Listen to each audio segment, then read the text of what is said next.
my mistake. Kung nasayop ko, as I speak, I have to correct directly my mistake. Ako, sa teacher, a mistake. Because that could be that could be an avenue ng bata. So, ma'am, nabinggan ako. So these students are that must be very careful in teaching grammar. So they can answer completely grammar activities, but pag abot dito sa kuan na, pag apply na, hindi nila mahimo. Next is ganina, expose. So karon, explain. So the second E is explain. So in teaching this in meeting these grammar problems or kaning atong pagtubo sa grammar, let's explain. So that is the kana bitang sometimes ma-misuse nato ang word. Of course, it will lead to a lot of confusion. Kana so we have here mga the definition of explicit versus implicit. Okay, so explicit is something that is stated directly and clearly, with no room left for implications. So that is the definition of explicit.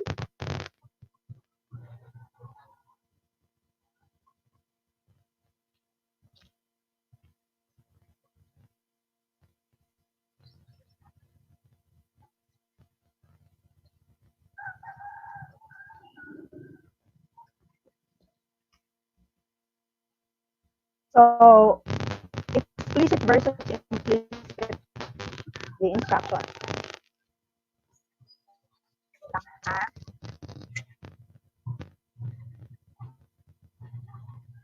Okay,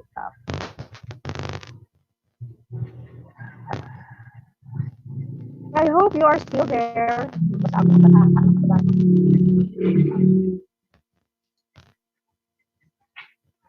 Mo ba, ma'am? Kadang asa na ko ibuta akong pwede diha na lang sa imo ang kuan, ang video ako gihatag.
pa mo. Okay.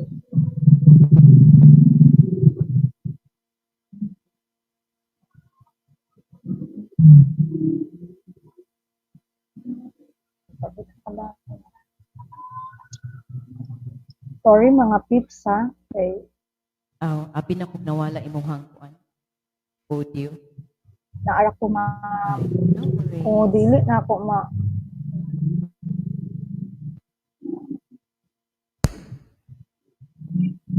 Okay, so first E is expose, second is explain.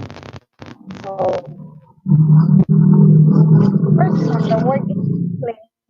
So when we teach when we mediate the problem in teaching grammar, we have to of course undergo it kanina, the explicit and the implicit. And then of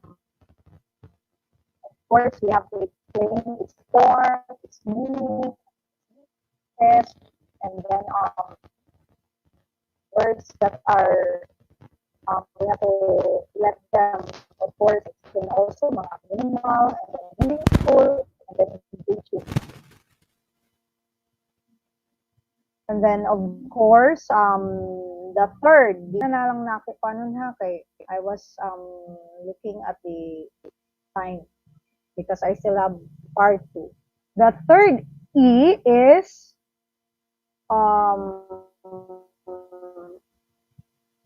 engage. So we have engage.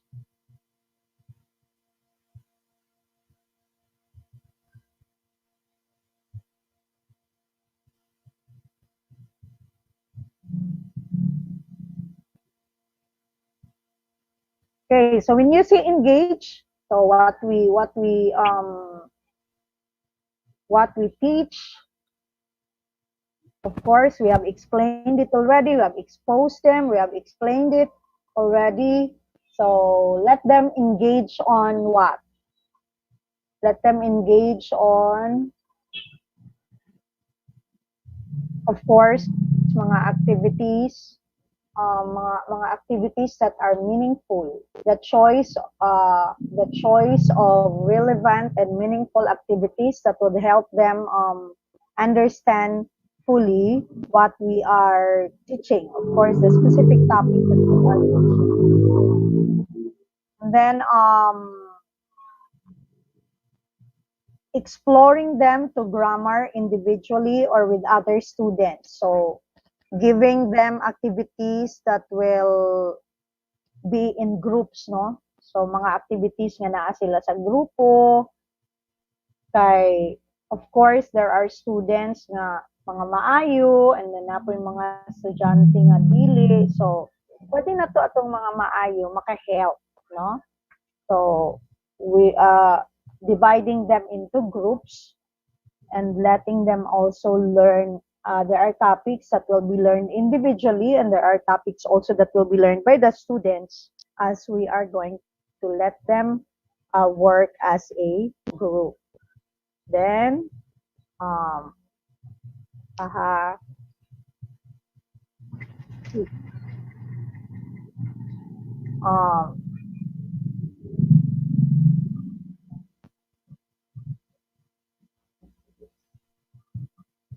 attempt of students to produce structures. Uy, naman to.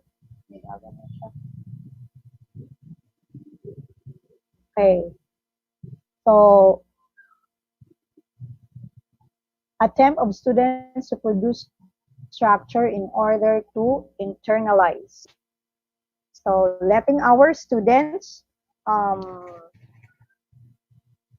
understand, giving them activities that would help them understand more fully to be able for them to internalize what they have learned. So, mag-produce ta og ana nga mga structures in learning grammar for them to not forget, no? Mas ma-internalize nila ang topic, mas okay. Because of course they will never forget it. So those are the three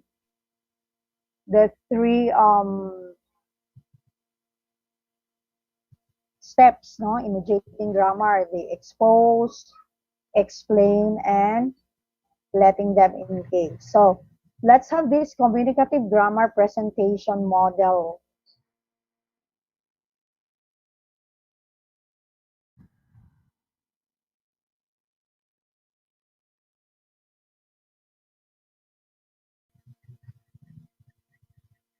Ma'am Jack, kuan pa ba ko? Sakto pa ba ko? Yes, ma'am. Nagkuan ako ng grammatical errors ko. So what are Carry the... lang, ma'am. Carry lang. Ma'am Jack, sumpay pa man sad siya, Ma'am Jack. Sakto din. So, what are the most common grammatical errors in your classrooms? Unsa may kasagaran nga kanang mga errors sa grammar nato inside the classroom? Can you still remember unsa nang kasagaran? Usahay atong mga bata, they would forget to connect words, no? Ang kasagaran nga kahitabo sa ila is mag-in-check sa ilang in-English. In-English kuno nga in-check. Okay. So, mga common grammatical errors.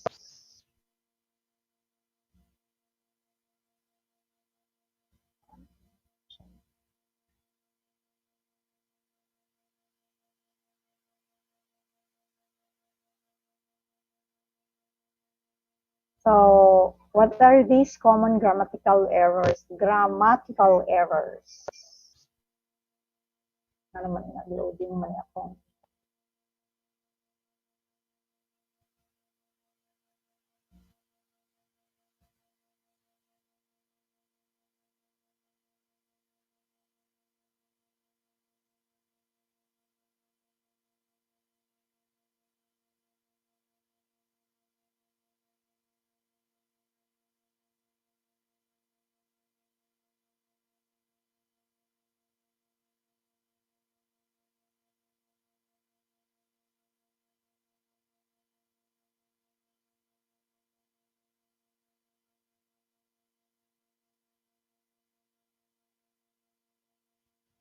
We are after on the most common grammatical errors in your classrooms.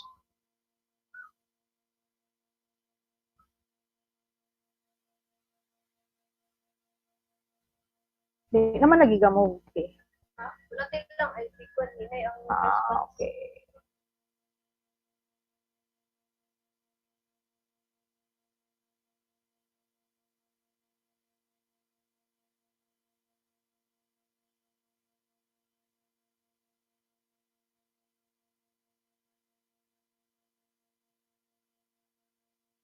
We have here some research on Filipino student errors. So let us try to learn.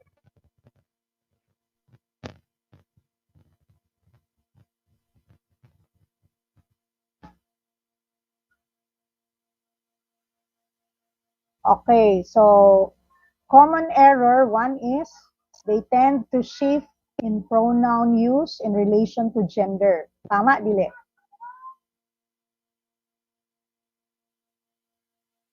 Mga pips. So, si babae, gihimong he, si lalaki, she. So, kana no common error in the use of pronouns. Another is the use of prepositions in, at, on. So, mabaylo-baylo nila ang gamit ana. Because siguro wala na klaro nila nga when we say on, it should be at the top. It should not be under. Okay. So, those are mga usa sa mga errors, no, common. The use of prepositions in, at, and on. Then, of course, this active versus passive voice is also very important para sa ila. Active versus passive voice, mga topics like these are already very difficult for them to comprehend, no? especially kung ato na silang ipa-perform in constructing their own sentence. Here, the more visible ang mga mistakes. And then, of course, the subject-verb agreement. I often told, when I was still in the private school, whenever my topic is grammar, pag-start with sa grammar, because when I was still teaching private, nakasapon pa ko nga our books that I do not know if you remember, if you observe that, kanabitang sa Phoenix, nga Better English, it's purely grammar. So, of course, nice springboard, but the focus really is on grammar. So, it's good. The process in teaching the grammar lessons are really good. Nang love kay na ako na ang Phoenix na books. Because even today, the approach is lahi na, the same ragyapon sila. They always have this focus on the teaching grammar. So I always tell my students that whenever you will get to memorize the subject-verb agreement, saludo na gyud ko sa inyo, because your grammar will be kuan gyud kanang mali man ta, pero we always have that in mind nga ma-sense nato pag mali na ta. So we always have to not forget to intensely teach grammar, like this subject-verb agreement. Like kana bitang lisod kay na sa ila ang kana bitang mag-add s ka when you're kanang the rule, the very important rule, kanang third person singular, add s to your verb. When your subject is singular, of course your verb is also in the singular form. So adding s to your verb, kanang ingana nga rule, that is lisod kay na sa ila, lisod kaayo lisod nila timan-an. So that is why when we teach that, kung mahimo, separate lang siya.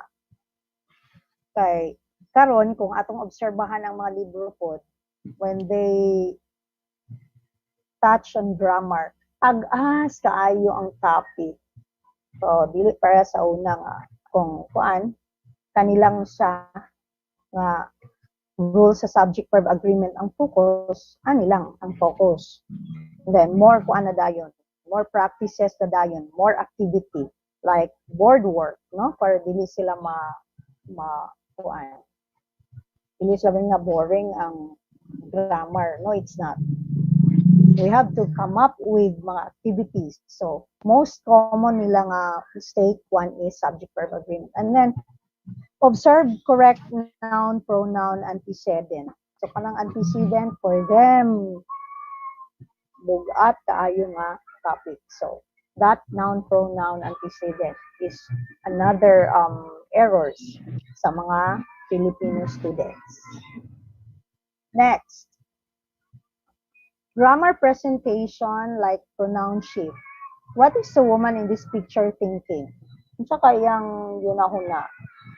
Sa man ang woman ani kani si kuan kana sigurong kuan ni tour ba na siya aw dili day si kuan day aqua man. So what do you think is she thinking? So through picture presentation we can already letting them show a picture with a question, they can already come up with an answer. So with their answer, they will be using pronoun, no? So they can already come up with sentences. So muna dayong isulat ilahang sentences, taking into account the sentences that they have constructed, and then letting them, of course, know pag naa na ilahang sentence. Of course, we will be correcting Pero in correcting their sentences, we have to be very careful also na the way of correcting it, especially their mga mistakes, will be corrected in a proper way. Kay ang ending ana bisag dili nato intention para sa ila makuan sila basin nga og dili na sila sa sunod um mag-participate. So hinay-hinay. Okay. So careful. So with that, they will already be making their own sentence by answering the question and showing them pictures, of course. Then the focus is on the pronoun, the shift of pronoun. So you have there that picture. So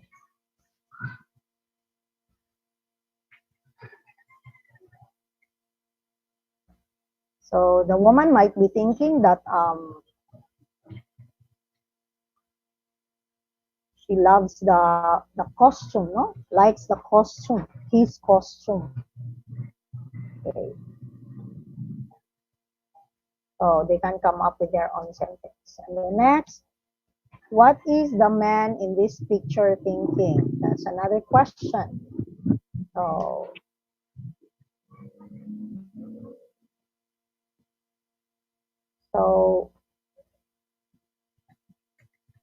that's it. There is a passage. Does this passage seem strange to you? So this is a passage where an experience of a person. So you have there what makes the passage strange to you. Does this passage seem strange to you? So if you read the passage, you will be able to identify what makes this passage strange. So you have there, last year Anna decided to go to Comic Con in Manila. Anna decided to bring Anna's boyfriend Gibson. While Anna was at Comic Con, Anna saw a man wearing an amazing costume. The man's costume is so cool, Anna thought. Gibson noticed that Anna was staring at the man in the costume, and Gibson became jealous. Gibson wondered, why doesn't Anna like Gibson's costume so much? Anna had not even looked twice at Gibson's costume. After a while, Anna told Gibson that Anna really liked Gibson's costume, and Anna and Gibson both have a wonderful time. So, what have you noticed in the passage? Sa passage lang sata, what makes it strange? Of course, what's strange is the name of Anna is being repeated many times in the paragraph, in the passage. So we will let the student, of course, change.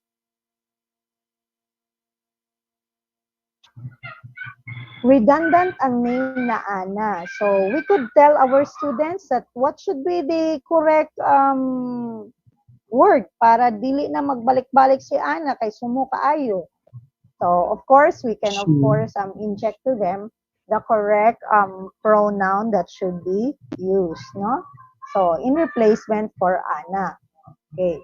So in the passage also, it is also before we will be or after injecting to them the use of the right pronoun, we can also nadayon let them identify that why is because they could tell many things in the picture. It could be that they would say na, ay ma'am, kanang ganahan siguro siya sa iya kay in the story, in the passage, it is presented that Gibson is distracted by how Anna look at the other man. So daghan siya speculations nga basin dili na appreciate ni Anna ang iyahang costume. So let us also go deeper to the passage, no? So after siguro, because in one passage, if our focus is this the use of pronouns in replacement to ana, we can also na dayon inject some lessons within the passage para dili sila ma-board. So, we can correct na dayon what is Ana is thinking, what is Gibson is thinking, and what is really the what is really is in the picture. Okay. So, how can we change this? So, ara ang answer. So, of course, after presenting to them the passage, we can already, this is just a sample. So, we can already talk to them sa mga words, dapat lisan, what are the pronouns na naman yapon din na kuan kanang about sa not only Ana but also other characters of the passage. So you have there the institute. Next. So you have there, let's add some pronouns na tayo. So as you can see, we were able to come up with adding pronouns to the passage. So last year, Anna decided to go to India. She decided to bring her boy. She saw a man wearing an amazing costume. His costume is so cool. She thought. Gibson noticed that she was staring at the man in the costume. And so Gibson this time is represented with the pronoun he. He became jealous instead of repeating the name Gibson. So he became jealous. Gibson wondered, why doesn't she like my costume so much? He had not even looked twice at his costume. After a while, Anna told Gibson that she really loved his costume and they both had a wonderful time. So, by looking at the picture, siguro si Anna is looking at sa duwag sa akin. Isa pili the costume. So, you see, this activity like this, we can present to students. Mas inject sa ilahang mind because aside from presenting the passage only, we are using pictures. In short, we have to come up with mga activities that will help them for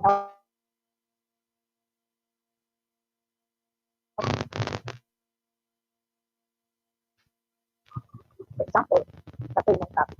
So, and then let's not forget to have the language analysis.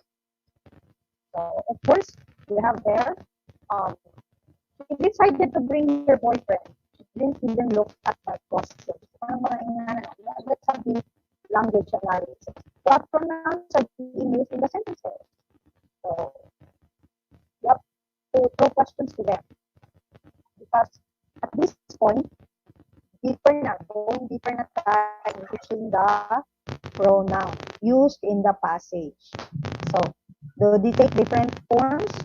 Then, of course, follow-up questions para mas ma-analyze pa ang mga sentences. Taking sentences from the passage. So, making analysis on the use of the pronouns.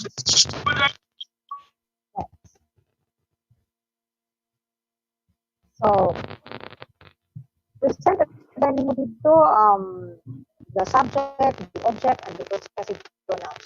The uses. Kaya naman appear dito sa passage. So,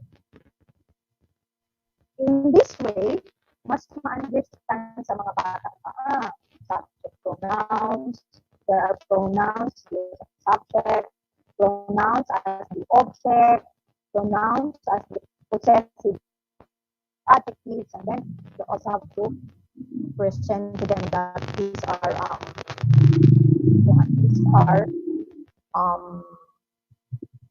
genders na ay mga pronoun that in a female gender and in a male gender.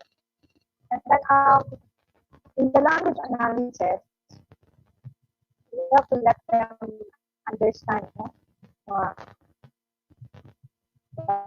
She is the subject there, and then we have there the subject as the possessive, no?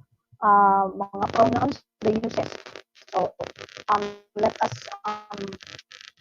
be careful in the analysis ng mas masampan nila. Kaya in presenting to them, of course, for them, it is already very difficult. Pero dili na lang natin ikuan. Mas maayo, mas hinay-hinay pag-present ang na lesson. And then we should always give them time to ask. Dili na sila sana. They will never ask. Sorry. Dili na sila mga sana. Pero kita na lang, no? We would lead them to ask questions. We must know kung nasabtan na ba nila.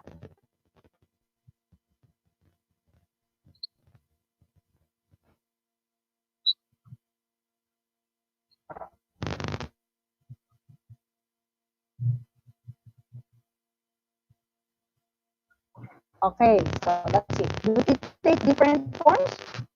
So the different forms, they must understand that, and then when will take different forms. No? So they must know that. So when they were able, kasi sometimes they would guess the answer. Guess nila.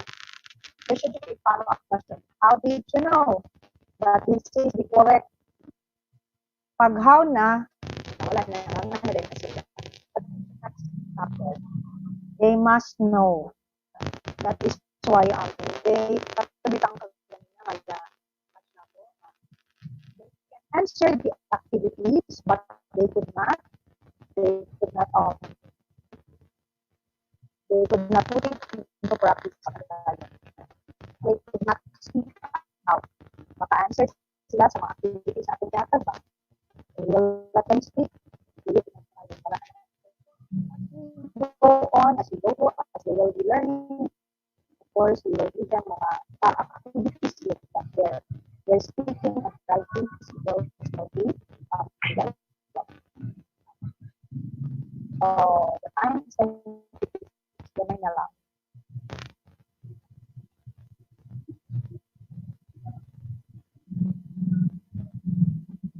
Okay.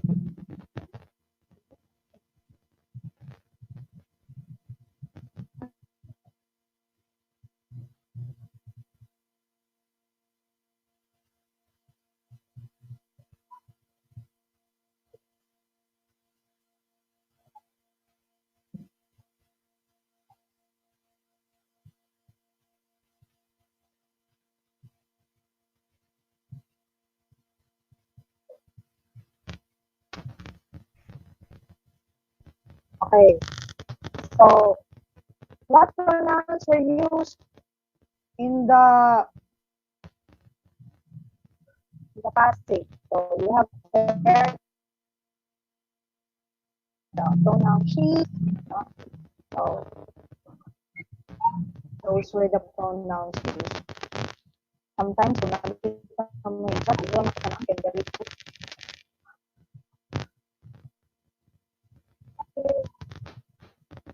So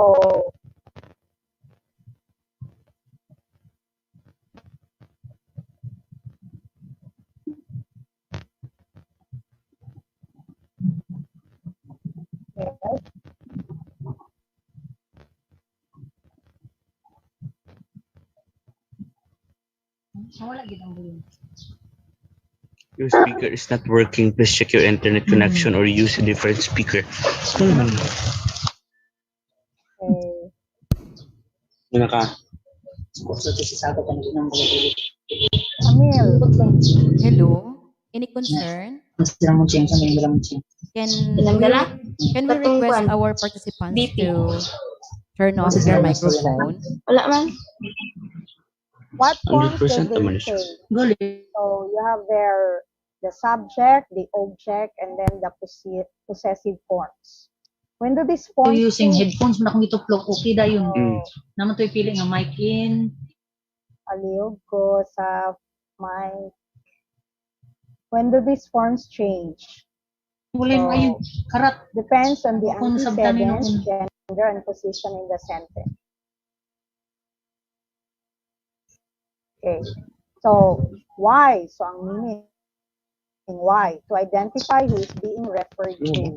So, this is checking for understanding na ha, and the use of Murag. the pronoun. So, grammar presentation checklist. So, you have there, step 1, introducing the context to expose students to the target language. Okay. Engaging the students in language analysis, then beginning of the target structure, and then explaining to them explicit focus on form. And then the last one is checking the understanding. So we have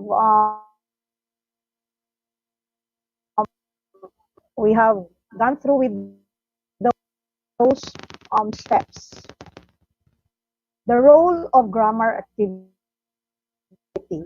What is the role of grammar activities nga atong gihatag sa mga bata? Of course, to improve students' accuracy in the use of standard grammar. Okay. Improve students' fluency. So, dili pwede na theory lang. It should be that there will be the so-called result to what they have studied, to what they have, because when they understood, it will follow that they can speak and write without pauses, and of course get the meaning of what they have studied, what they have learned. So in short, we will be expecting for their improvement. Dili man perfect directly, but slowly they will improve. They would be also the role of grammar activities will also help recognize students' knowledge, integrate new knowledge into old that is engaged in restructuring. Then, types of grammar activities. We have this controlled practice. The controlled practice is used to describe exercises that are designed to reinforce a part answer. So that is one activity of grammar, a type of activity which is the controlled practice. Examples sa mga controlled activities, we have crossword puzzles, word searches, gap fill worksheets, story change, meme making, and then we also have guessing game. Those are types of grammar activities. Then we also have the ganina controlled practice, this time free practice. This is used to describe activities that are designed to allow the students to practice the language point in an unrestricted manner, usually including the use of previously learned language. So what are some of the examples? We have the role plays, debates, essay writing, simulation. We also have discussions and narratives. So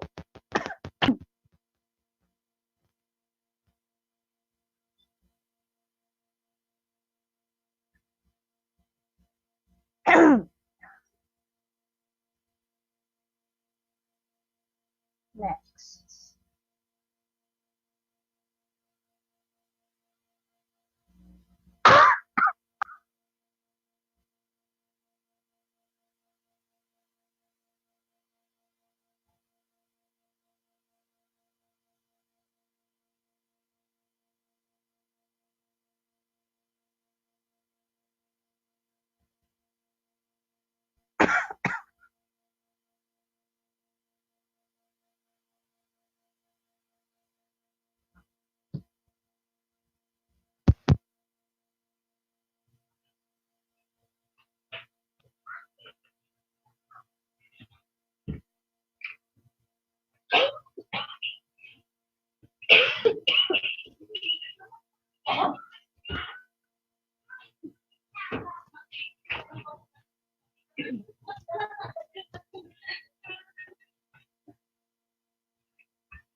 Okay, wala na siya nag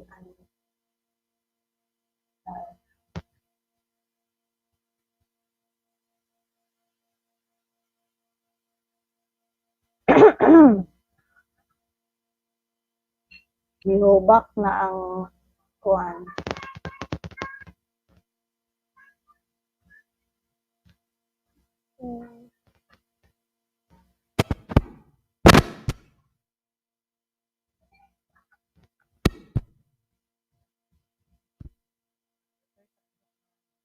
Aghang ang aking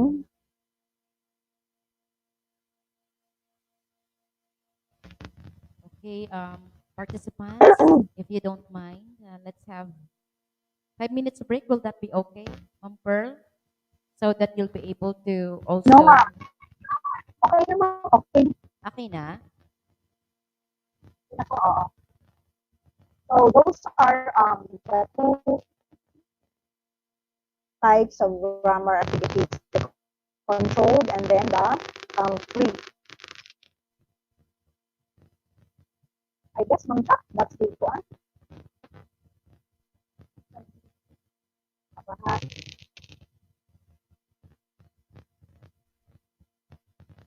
Is that the last part of your talk, Ma'am Pearl?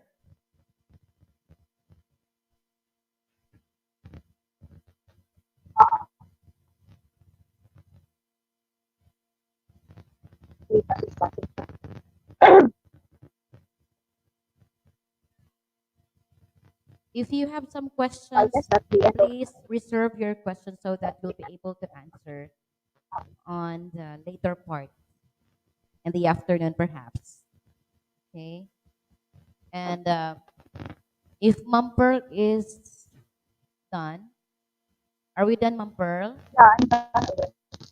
uh, You can actually allot your remaining time for your group work. So maybe you can also create your own GC, or you can utilize your GC from your school. And reminding Lantad Integrated School, Ibanban, and Quezon. I was not able to mention Lantad this morning, so she messaged me and asked if she can join with the other group because she's alone in that school. So, Ibanban, please take note. Lantad will be joining with you. Okay, so it's still early. Would you like to say something?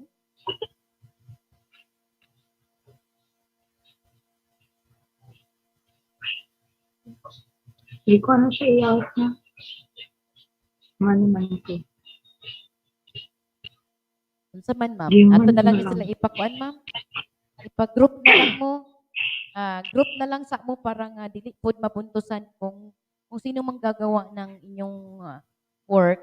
Remember na two hits are better than one. So it would also be better if you can suggest with your group as for the presentation, as for assignment. So your assignment actually is very simple. I don't know if Ma'am Pearl, do you have any assignment for them?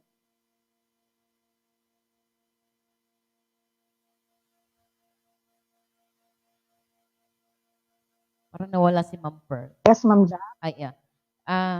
May Yes. assignment ka ba? Ha? Naa ba kay assignment na ihatag sa ila, ha?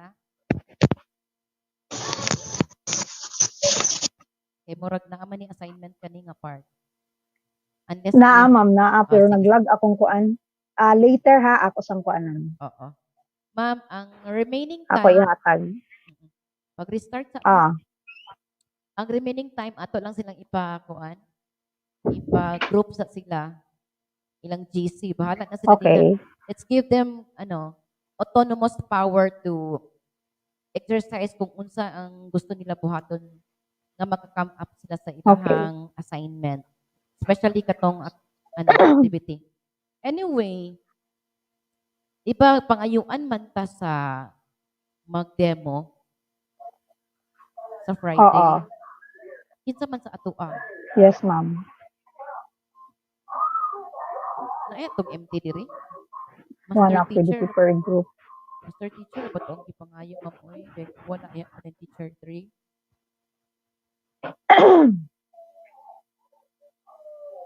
Kailangan kita mag-decide ma'am para kung kinsa ang mag-prepare, kinsa Yeah. ang ma-pick, ma-prepare na niya. At least today is Wednesday, di ba? Oo. So Wednesday. Presentation will be on Friday. So whoever will prepare, at least you will have 2 days preparation. So you may not be spare from listening in our webinar, but you can be busy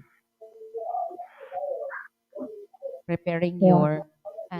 preparing your material. It's not a face-to-face presentation, no? Dili, ma'am. Oo. Pero Dani ra gyapon. oo, pero mag-prepare biya siya sa iyang set. Maghatag man siya sila, Sir Marlon. I don't know, ma'am. Pwede naman siguro sa ato. Kay, ang uban lagi nga subject, kay wala man sila. Dili ma'am kasi I heard it from Ma'am Bitonga nga Nga naa gyud. ay naa on Friday. And then it is Ah. the group who will decide who will be our representative for the demo teaching. So, unsa may i-demo? Sa yani na lang sa topic. Sa topic, ma'am. Sa topic. And I saw also from our GC some months na meron na sila from Ah. math department. Okay. Hindi man siya kanang months lang gikuhaan. Okay, unsa man Kasi dako man gud sa ang ato. daghan tao man gud ang months. But we can actually pick from other school. Sa math lang gikuha na Oo. sa months. So, Okay. sa mataan ni ang ingon ni district in charge nato na preferably anyone who is master teacher. Kung walang master teacher, then we go down to teacher 3. Teacher 3. Kana, Ah. klaro gid kay na akong pagpaminaw. Kung walang teacher 3. Dayon ta. Pero dili na lang Teacher siguro 2. mag-matter karon ma'am what Or matters kung- is we have somebody to represent. Kung our naay group. willing gyud. Oo. Dayon gamiton po din ninyo sa inyong kuan. Inyong IPCRS, Ranking. inyong ranking. IPCRF.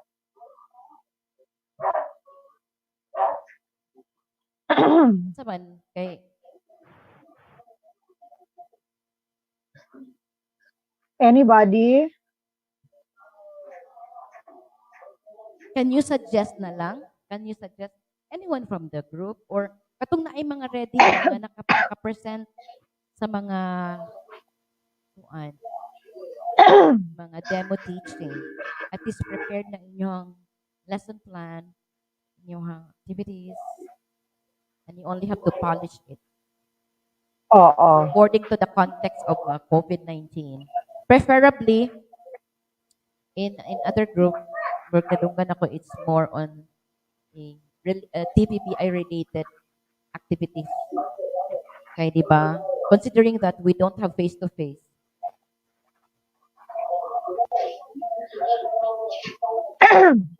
Tanawa daw sa kuan ma'am sa chat nato na ba ilang mga mulo.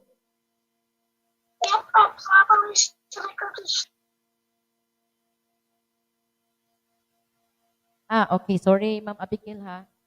Isa lang ka kuan activity per group, ma'am. Wala na nako grade by year level because naamang ko'y mga school nga isa ang representative niya. Kung tagaan na to per year level na lisod to kay upat ka activity ang imong i-prepare. Anybody who has a brave heart to volunteer for the group presentation for the demo teaching, who will be representing the English department? Walay madungog. I'm talking here. Naririnig ko rin yung sarili ko.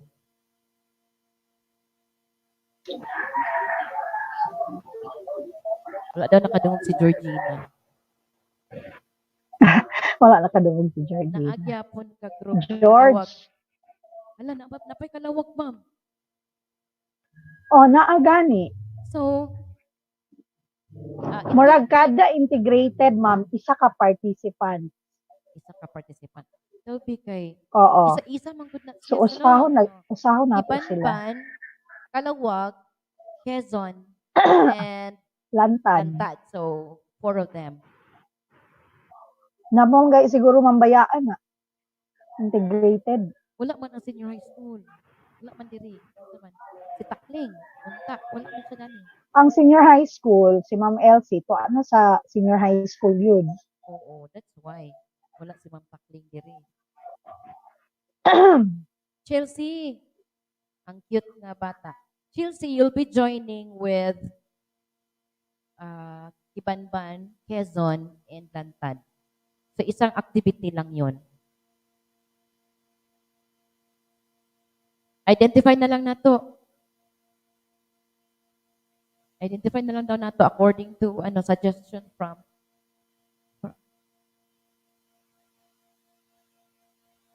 mag-demo Si teaching Jujit ya will ka Jujit. be having demo. Sa unsa na nga kuan Jet? Sa unsa nga subject? Di ba per subject man? Wala din na si kuan Jujit oh. Oh, mania oh. Unsa man iyang topic, ma'am? English siya? Oh, English Jujit gani. na lang. Si Jujit na. Basta elementary siya magkuan. Ay, elementary ni si Jujit. Ano nakatampo si Jujit Oo. dari? Wala, di ba gilain ang Wala elementary? na, sayot ba yung si Jujit? Lahi sila. Oo, Ma'am Jujit. Agoy, Ma'am Jet. Ma'am Para ba Jujit, elementary? lahi, Basta ma'am. ipangita na ka dito. This link that I prepared is for the secondary, Ma'am Jet. There must be some kind of miscommunication here.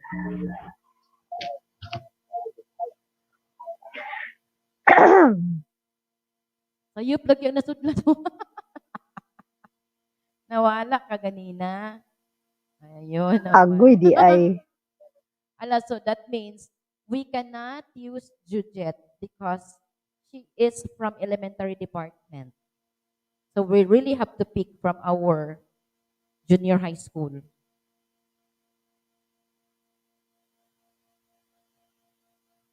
Tingala gani ko. Ganahan na unta ko na. Ganahan na unta ko. Pick na lang ta. Pick na ta diritso, ma'am. Uy, basin giin, nasa ni ma'am. Oh, no, ma'am? Nandyan ka pa ba?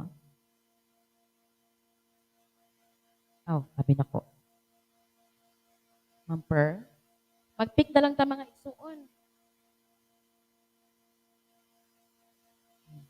Nanitingog na ang manok.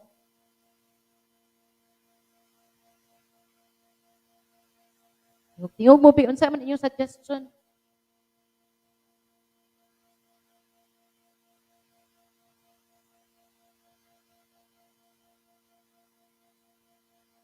Sayop ang nasudlan, ginawala ang signal kanina.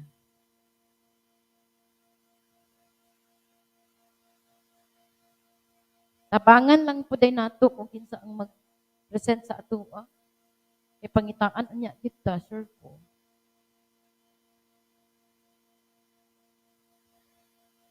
Sabay na itabo. Murag ako raman, hello? Hello? Can you please talk?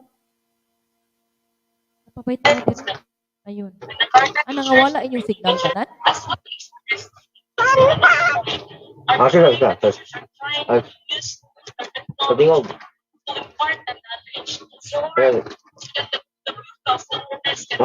Apa lepas ni? Ya.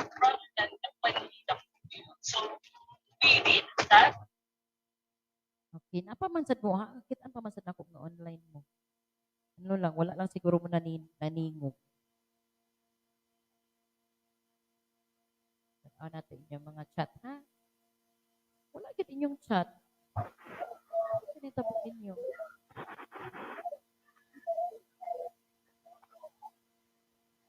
English, sayop ang lang.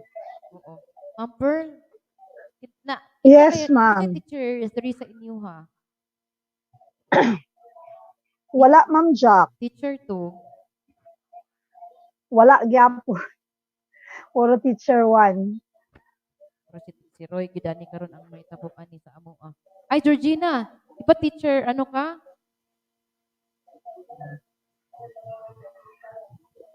Hindi lang siguro na mag-matter, ma'am. Dili na, kung basta Ayaw na, may okay. willing. Isod mo kayo o ka na ang ato na siyang sundon niya. Walay mag-represent sa atoan na. Nangagid mo sa Friday. Hmm. So, baka-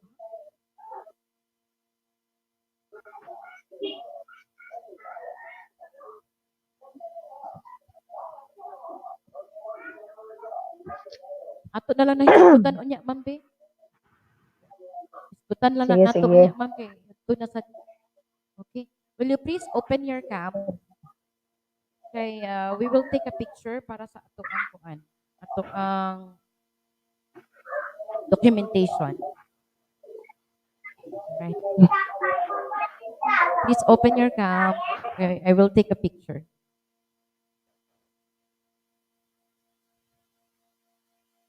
Right, nabali mong cam, ma'am. Nagkalintong. Sige. Si Ma'am Maan ang na akong napicturean diri ha o si Ma'am Joanne.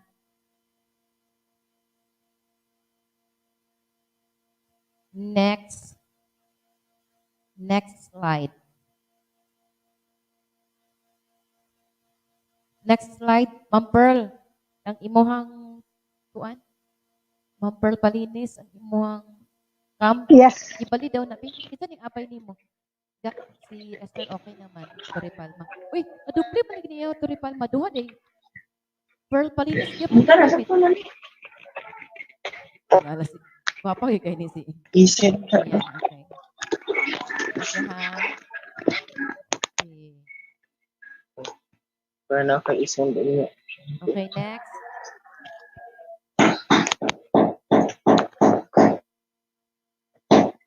Kanima? Dili. Kasi istorya.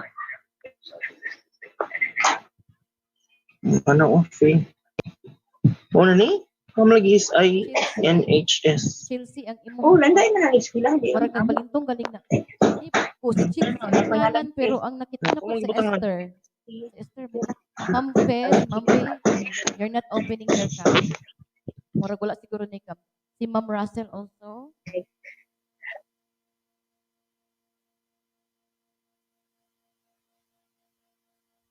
Please open.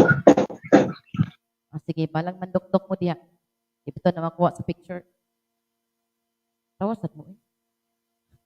Nabalintong si Chelsea. Si Chelsea lagi og si Esther ni pareha lagi og picture ka naman na. Inyong account? O si Ma'am Ann. Gawa sa Ma'am Ann din. Okay, wala na ko na picturean. Pero balintong kini si Chelsea ron ba? Ano ka na? Alright. Kanira mo siguro. Sige, I hope you are also taking picture ha. Hindi na sa talas. One last na. Diri kang Jordan, Grace, Abigail. Nang off naman. Sige. Alright. Let's call it a day. See you in the afternoon using the same link. I will leave this open ha. So, you can stay if you want. Para, if you want to make sure nga dili mo mawala sa inyong signal or sa inyong grupo, pwede rin yan, especially if you're using your laptop. You can log out at the same time if you want. Just make sure that you have your link so you can readily come here back again in the afternoon at exactly 1. All right? See you.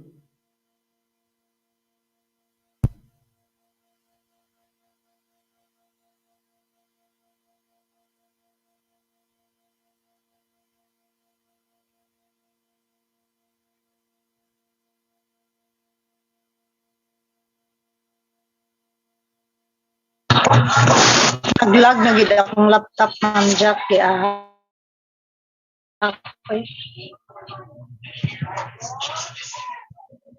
I-restart daw. Ayaw pag-open og daghan kay ng mga browser.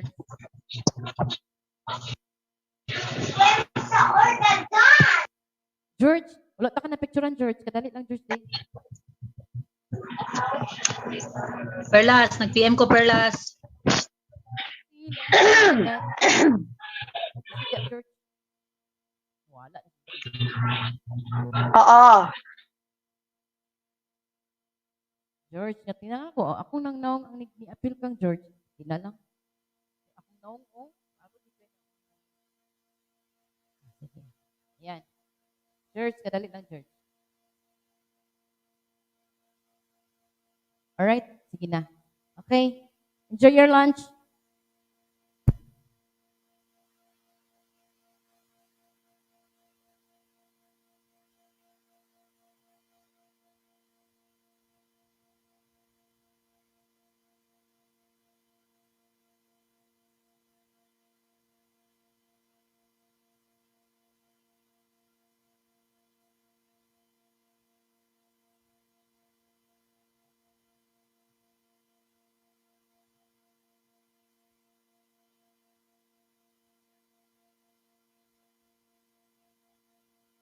First, we have Grammarly. The free version checks basic spelling and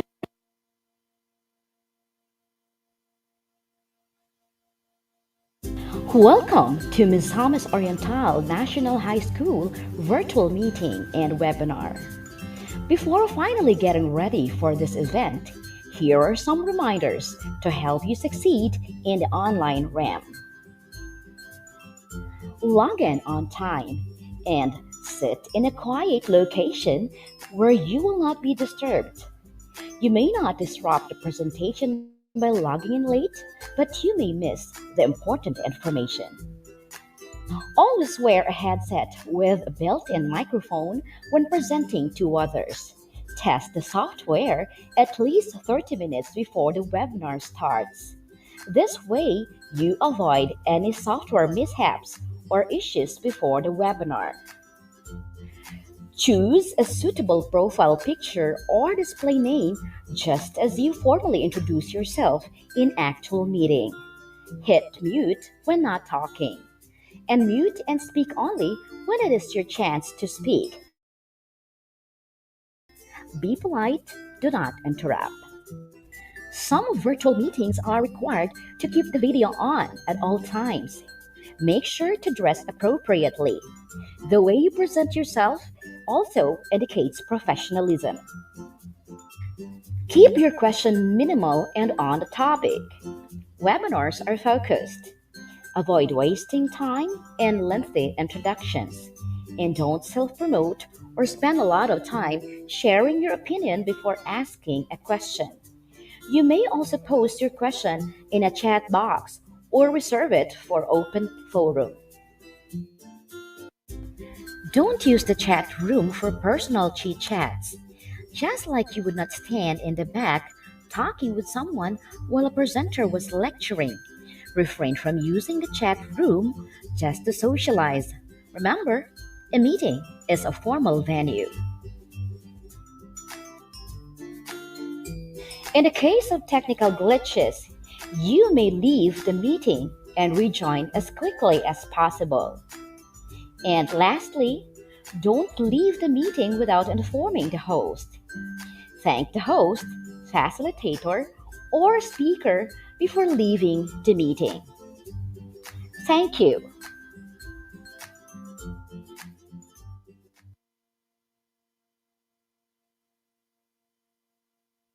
first we have Welcome to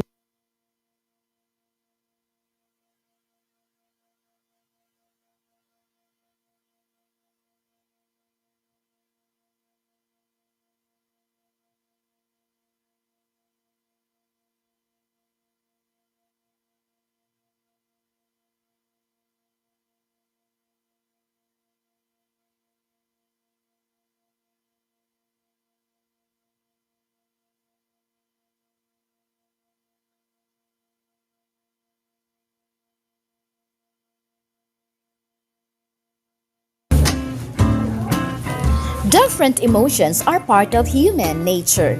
Along with these feelings is our expression through crying. How often do you shed tears? And why do sometimes humans cry even without pain? Or the other way around, in sorrow and in pain, yet there's no tears to flow? Hi, it's me again, Jacqueline, and today's exciting learning episode will be about tears. So this is somehow new to you or some sort of review. But before that, please make sure to subscribe, like, and click the bell button so that you will be notified on my next video. So, here are some few facts about tears. Number 1, we know that tears are mostly composed of water. Your tears have a similar structure to saliva. They're mostly made of water, but also contain salt, fatty oils, and what's amazing is that it's not just an ordinary water because it has over 1,500 different proteins. Number 2, not all tears are the same. There are 3 types of tears. Number 1 is basal tears. These tears go to your eyes all day. Blinking helps spread them evenly over the surface of your eyes. They can improve your vision, hydrate your eyes, and sharpen your focus. They also protect your eyes and keep out debris. No need to worry if your eyes are teary at times. Another one is reflex tears. These tears gush out of the glands under your eyebrow when you peel onions, throw up, or get debris in your eyes. They wash your eyes out and flush out irritants to protect you, so it is very helpful. And another one is emotional tears. These arise from strong emotions, empathy, compassion, or physical pain, attachment pain, and moral and sentimental emotions can trigger these tears. Why? Because they communicate your emotions to others. Emotional tears make you feel more vulnerable.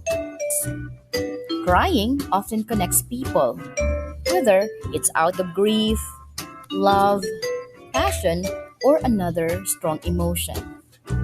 Crying may cause others to be empathetic and compassionate towards you, softening anger or unpleasant emotion that caused the tears to flow. That is why when you cry with someone, tendency is they will fall in love with you or create an emotion towards you. Number 3, cry all you want because you won't run out of tears. According to the American Academy of Ophthalmology, you make 15 to 30 gallons of tears every year. You may cry every minute, but you won't run out of tears. Number 4, do you know that we produce fewer tears as we get older? You produce fewer basal tears as you get older, which is why dry eyes are more common in adults. This is especially true for women after menopause due to hormonal changes.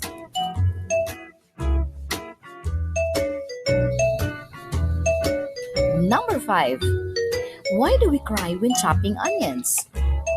When an onion is cut, certain lacrimator compounds are released, causing the nerves around the eyes to become irritated.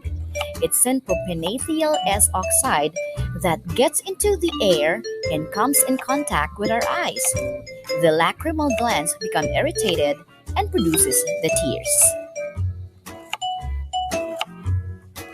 Number 6, not only onions that can cause reflex tears. Anything that causes eye irritation can cause your lacrimal glands to produce tears. Some people are more sensitive to irritants than others. You may not notice it, but it can be true.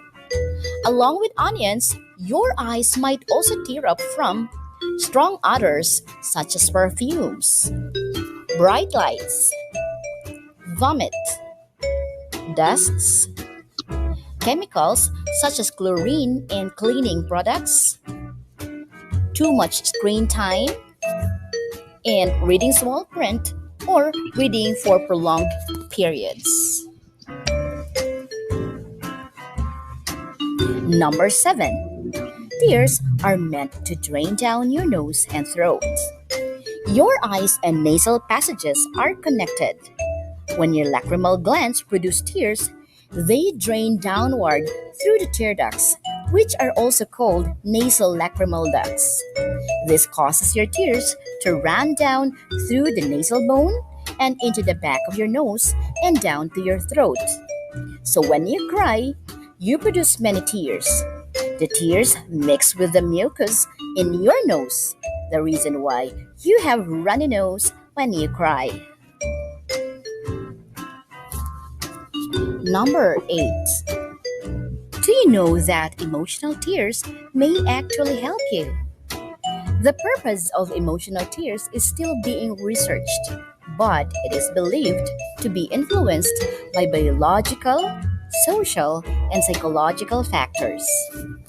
Some researchers believe that crying is a social signal to get help from others when you're in pain, sad, or feeling any type of distress or extreme emotion. Often, when you cry, it prompts others to offer support, which makes you feel better. There is evidence that emotional tears contain additional proteins and hormones that aren't found in the two other types of tears. These may have relaxing or pain relieving effects that help regulate the body and help it return to its normal states. So don't worry if you cry. Number 9. Do you know that tears contain messages that can be picked up by others? Crying sends some visual signals. When you see someone cry, it's a sign that they are feeling sad or distressed. A 2011 research found that the tears we cry also send signals that others can smell even though tears are actually odorless. The study used both saline and tears collected from women while they watched a sad movie. The male participants couldn't smell the difference between the real tears and the saline. But those who sniffed the tears rated female faces less sexually attractive and reported lower sexual excitement, which was confirmed by testing saliva levels and using MRI. And here's the takeaway. Your tears work hard to protect your eyes, clear out irritants, soothe emotion, and even send messages to those around you. So, while there are many reasons why we cry, tears are a sign of health, and in some ways, at least in terms of emotional tears, they are uniquely human. So, thank you for listening, and that's all for now. Hope you learned something. See you in my next video where you will be amazed and say, Eureka!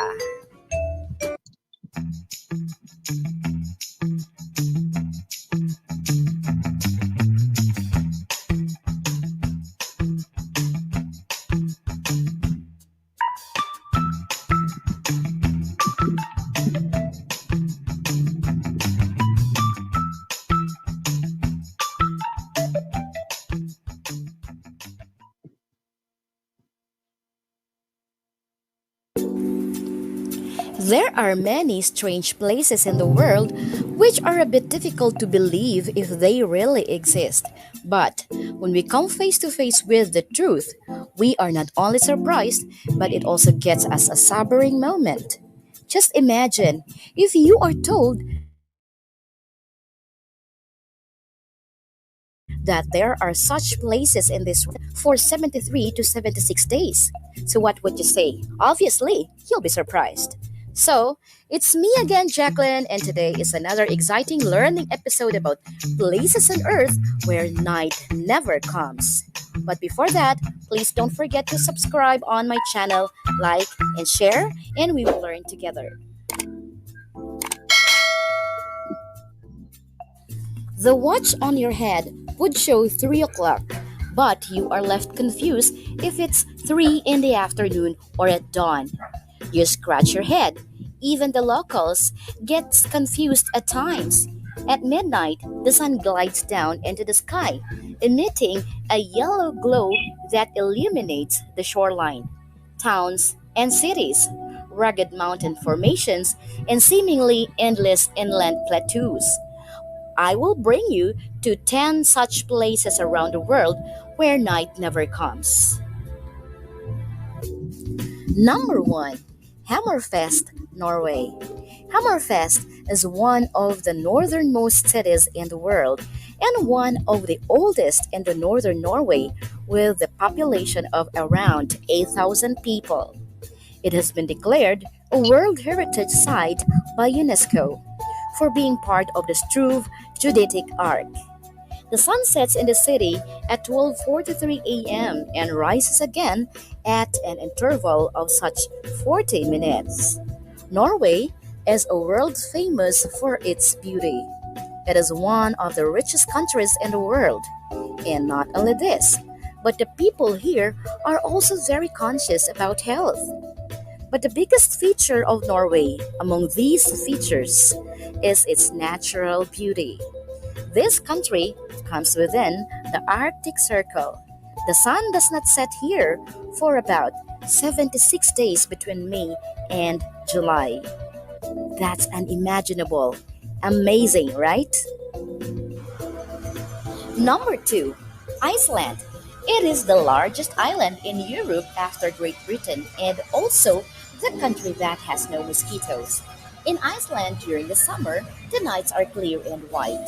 In the month of June, the sun never quite sets. Grimsey Island in the Arctic Circle and the city of Akureyri are some of the ideal places to gaze at the midnight sun. Number 3. Kiruna, Swedish Lapland. Kiruna is the northernmost city in Sweden and has a population of 19,000. Here, the sun does not set for about 100 days from May to August.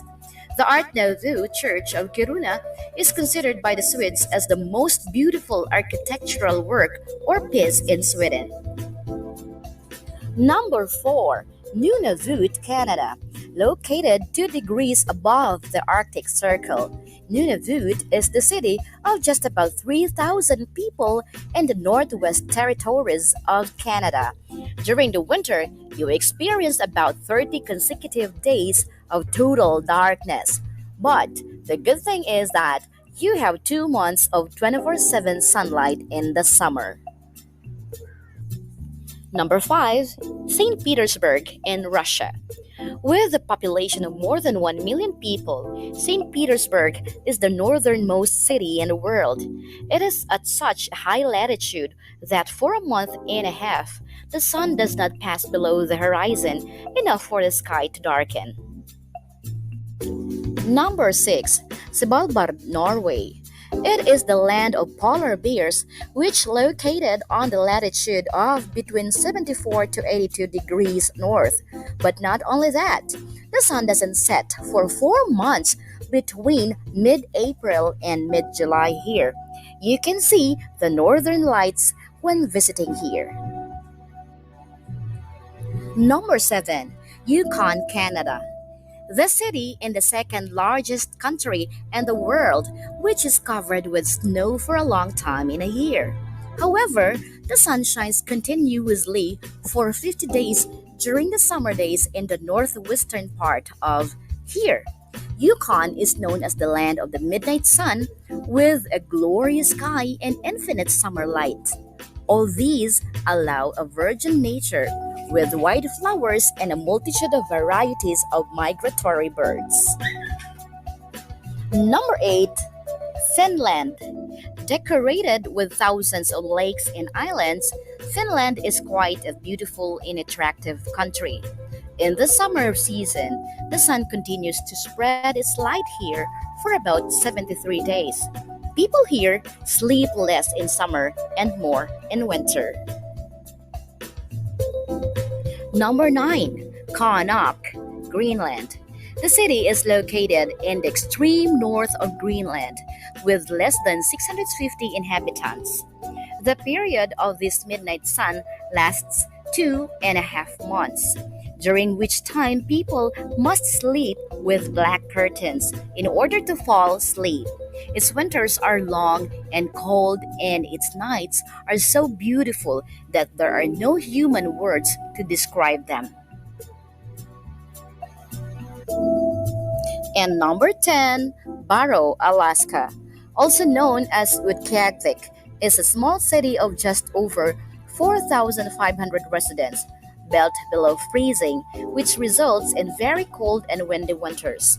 For 3 months, from late May to late July, the sun does not set in this place, but it compensates from the beginning of November. For the next 30 days, the sun does not rise, which is known as the polar night. That's all for now. Hope you learned something. See you in my next video where you will be amazed and say, Eureka!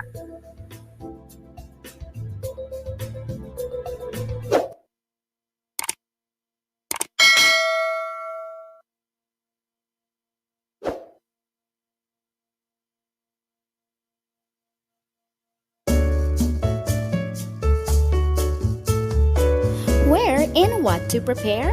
Don't.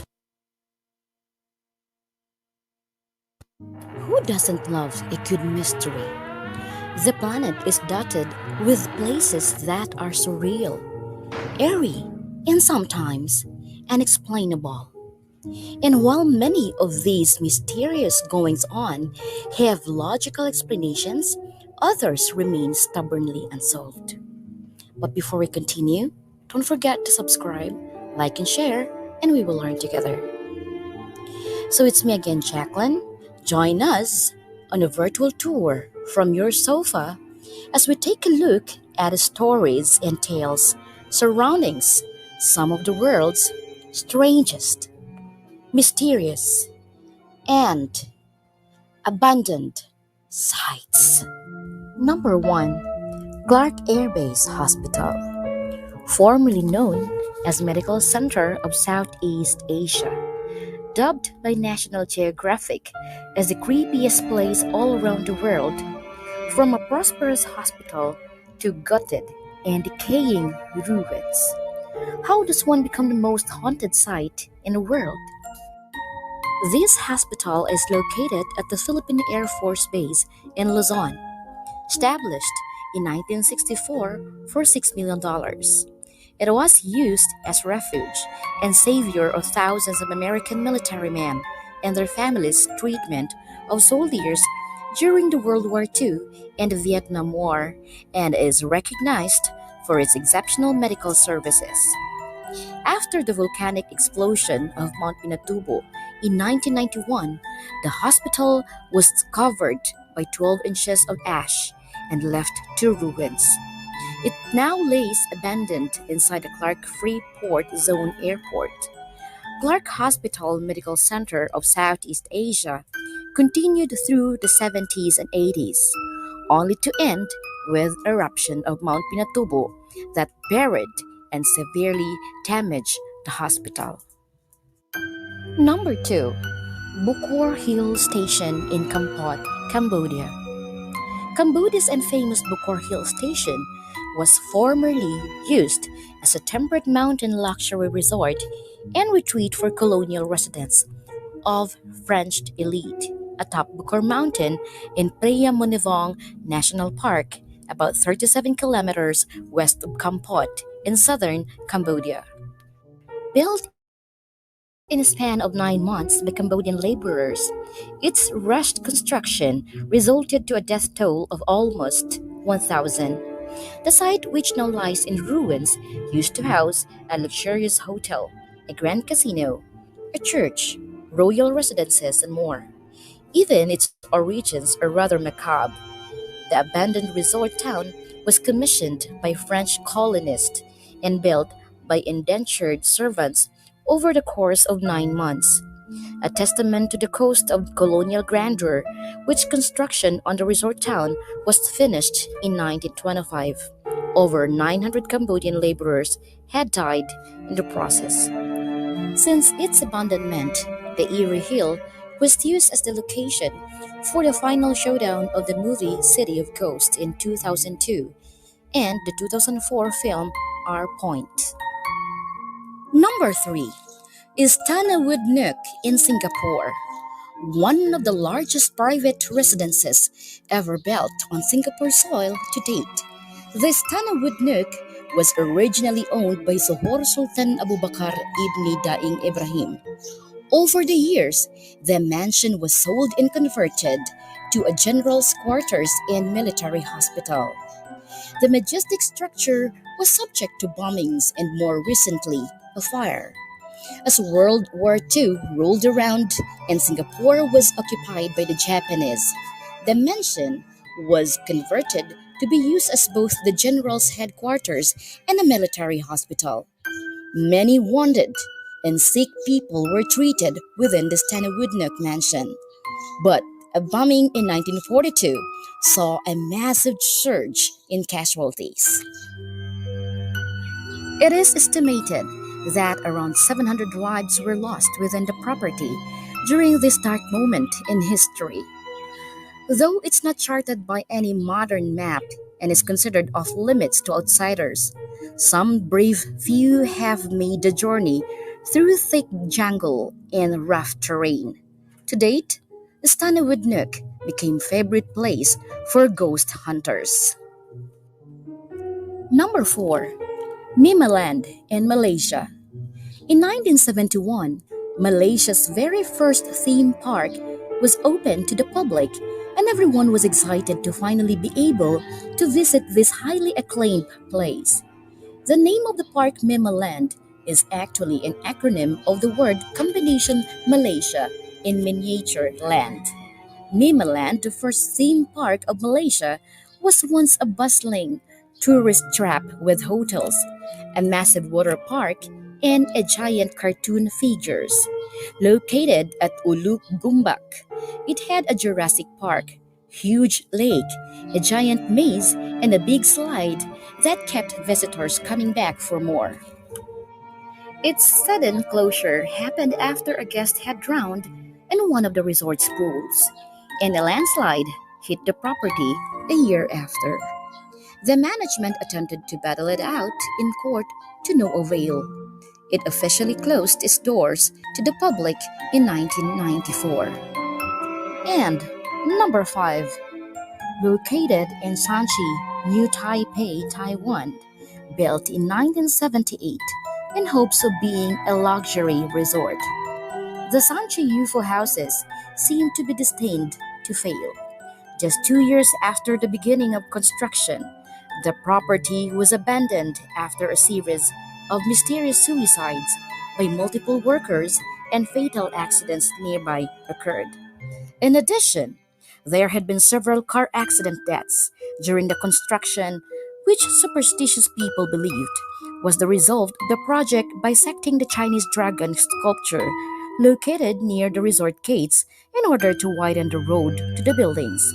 Other rumor claimed that the site was the former burial ground for Dutch soldiers. Since then, the supposed futuristic-style homes were left derelict and crumbling as the builders refused to set foot on the cursed land. Do mysteries and supernatural entities intervene with human affairs? This question may be important, but science won't help you answer them. Questions that deal with supernatural explanations are, by definition, beyond the realm of nature. For many, such questions are matters of personal faith and spirituality. That's all for now. See you in my next video where you will be amazed and say, Eureka!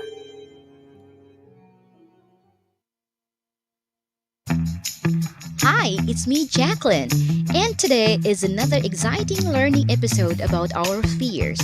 Be with me as we learn some pretty strange phobias. You might wonder how someone could possibly be scared of certain things or ideas, while to some people, they can seem a little funny. But before that, please don't forget to subscribe on my channel, like and share to someone you may know who have this. A phobia is characteristically defined as an abnormal, irrational, and extreme fear of something or a situation, despite knowing the fact that it is actually not dangerous or harmful. But then, a phobia is a phobia. No matter how much someone reassures it's not going to harm you, you still run miles away from it. Say, cockroach or balloons and the likes. I mean, what can a teeny weeny cockroach do to you? Alternatively, some people do have common phobia of height, flying, or water. But here are 10 list of phobias that are downright bizarre and you won't believe exist. Number 1. Omphalophobia, or the fear of navel. From the Greek word omphalo, meaning navel, is a fear of belly buttons. To some people, exposed belly buttons looks unpleasant and it gives them panic. Horror and terror floods their brain. As weird as it sounds, they can't touch their own or others' navel. Thus, these are the people who avoid pools and beaches. Who doesn't love this belly dancing? The cure? Exposure therapy and CBT, or cognitive behavioral therapy. Number 2. Somniphobia, or the fear of falling asleep. Imagine having the fear of falling asleep. While some people just can't do without their regular 8 hours a night, sufferers of this phobia may associate going to bed with dying or losing time while asleep, or may fear lack of control. It is an uncommon phobia but can be seen more often in children who, for instance, have had a bad dream and fear of falling back asleep in case they experience another one. Oh no, while somewhere around the world is afraid to sleep, I'm in dire need of sleeping. The cure? It's finding out what is causing it and trying to remedy this fundamental cause. Number 3. Nomophobia, or the fear of being without mobile phone. I am sure we all have a little percentage of this hidden somewhere in us. But people with this phobia take it up a notch. No mobile phone phobia is used to describe a psychological condition when people have a fear of being detached with mobile phone connectivity. They have fear of losing mobile network, mobile battery, and even losing the sight of their own mobile phone. While there is no specific treatment for this nomophobia, your therapist may recommend exposure therapy and cognitive behavioral therapy. Number 4. Mesophobia, or the fear of germs, is often caused by a combination of biological, psychological, and environmental factors. A shock, contamination, or exposure to bad body odor in childhood could be the root cause of the trauma that lead to mesophobia. If you can relate to the way Howie Mandel can't bring himself to hug people or have close human contact with anyone, then you might have mesophobia. It's pretty difficult to get close to someone else if you can't stand the thought of being touched. That said, Mandel takes medicine to control his condition and has been happily married for 36 years with children, so there's always a way. Number 5. Chiroptophobia, or the fear of being touched. If being hugged or sitting close to another human being makes someone cringe, they probably suffer from chiroptophobia. Some people have an especially intense form of this phobia and can't even watch romantic movies because they can't stand to watch people touching each other. People who suffer from this fear may also feel like their skin is burning if they watch other people display affection. Number 6. Cybophobia, or the fear of food or fear of being poisoned. Going out to dinner is one of the best parts of dating, but if you've got cybophobia, dates might be a struggle to you. Not to mention the fact that wedding receptions are basically huge dinner parties with dance floors. The fear may be specific to one type of food, such as perishable foods, or it may include many foods. So those who want to trim down will likely wish to have this. Number 7. Aronophobia or fear of men. Sure, some men deserve our suspicion. They might be immature or have character flaws that would make it difficult to build a relationship. But that's certainly not the same as having a phobia of men in general. This can be traced back to a specific triggering traumatic event or experience at an early age. Aronophobia makes it impossible to go on a first date with a man, share a kiss with a man, or start a relationship. On the flip side, there's number 8, Venustrophobia, or the fear of beautiful women. It's a rare and serious fear. People who suffer from Venustrophobia or Calogynophobia are afraid of women they find attractive. The mere presence of an attractive woman is enough to cause intense feelings of fear and anxiety. Oh well, I just hope you will not accidentally bump with a Miss Universe Catriona Gray, or you'll get more than a phobia. Number 9. Pantherophobia or the fear of mother-in-laws.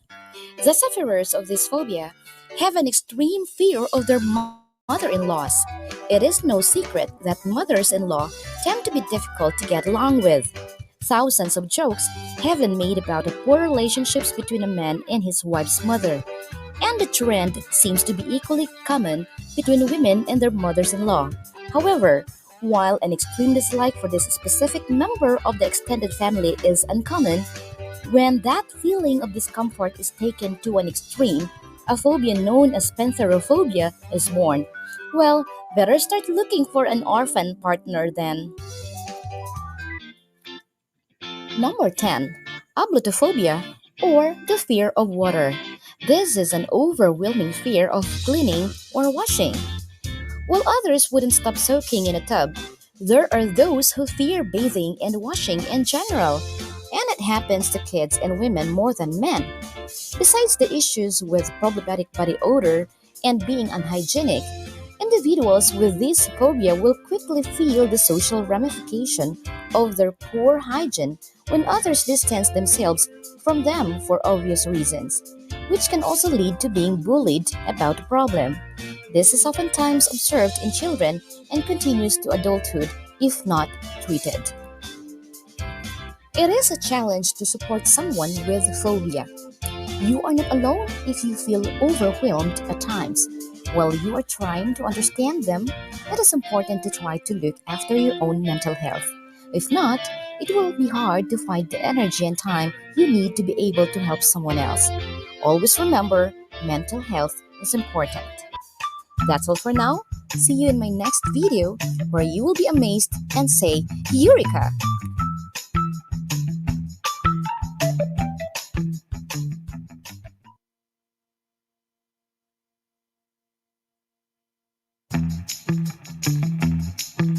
Hi, it's me, Jacqueline. Today's fun facts will be all about the money you are spending every day. Be with me as we discover some awesome story behind banknotes and coins that might be familiar to you. But before that, please subscribe to my channel, watch and share to your friends, and we will learn together. People are obsessed with money, and for a good reason. It runs the world. You might not think twice of spending money every day, but what about asking how they are designed? Or what are the hidden messages or history in money that you never noticed? Consider these 10 interesting facts about money that will fascinate you. Number 1. Do you ever wonder why sometimes people don't have enough coins for change? It's not because there's a shortage of coins in the country. The Bangko Sentral ng Pilipinas said a big part of the 24.5 billion pieces of coins in the country are being kept in piggy banks, jars, and other containers for savings. Because of this, the central bank urges the public to put their coins in banks instead of keeping them at home so the coins will circulate freely. Piggy banks are legal yet highly discouraged. Number 2. Melting coins for repurposing is an illegal activity and is considered smuggling. Under the Presidential Decree 247, it is unlawful for any person to willfully deface, mutilate, tear, burn, or destroy, in any manner whatsoever, currency notes and coins issued by the Central Bank of the Philippines. So, if you are caught and then convicted for violating decree, you might be fined with an amount that can run up to 20,000 pesos. If you can't resist writing your mobile number for TextMate, then use plain money and not deliberately draw a pair of horns and mustache on the characters. This is also true to banknotes in other countries. Number 3. In 2007, a typographical error gave money collectors a new addition to their collections. What happened? During the printing of 100 peso bills, the central bank didn't notice a spelling mistake on the former President Gloria Macapagal Arroyo's name. Instead of Arroyo, the money had Arrovu. Unfortunately, about 1,000 pieces had already been printed and released before they noticed the error. These are rare notes and currently in the hands of collectors. Number 4. A closer comparison of the second saint from the Philippines, Pedro Calungsod, overprint with a logo which came from the Catholic Bishops' Conference of the Philippines. One would surely spot a big difference. The islands of Guam and Cebu, the place of origin and martyrdom, are supposed to be included among the palm leaves incorporated in its design. The question now is, where is Cebu? It looks like that there might have been an issue in editing the image. Contrast adjustments must have been applied on the original image, rendering the Cebu Islands completely invisible, hence missing on the final print. Number 5. In September 2010 Manila Bulletin article, the Bangko Sentral ng Pilipinas considers on disposing 4.95 million pieces of 2,000 pesos Strada banknotes in its vault. Eventually, those pieces were shredded and destroyed, but 50,000 pieces of which were demonetized and kept for historical, educational, and numismatic purposes. Over the years, there have been very few reports made about this note, and it doesn't offer us any photo references. But today, it went online, and even the banknote itself are up for grabs. These banknotes are the so-called Arap notes, for it features former President Joseph Arap Strada's inauguration on June 30, 1998 at Baraswin Church in Bulacan. The notes were printed in 2000 and were to be circulated in 2001 the following year. Sad to say, but on the same year, President Strada was removed from office. Number 6. The first official US coin is called Fugio because it has an image of the sun shining down a sundial with the motto, "Mind your business," which means pay attention to your affairs. It is an amazing piece of American history designed by no less than former US President Benjamin Franklin and minted in 1787 with 13 state chain links. Number 7. Don't expect President Joe Biden will appear on a $10 bill or on a dime anytime soon.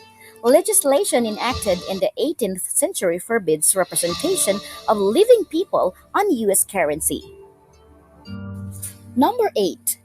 The Polynesian island of Niue partners with the New Zealand Mint to produce the world's craziest legal tender coins, which commemorate everything from Star Wars and Pokemon to Disney's Frozen.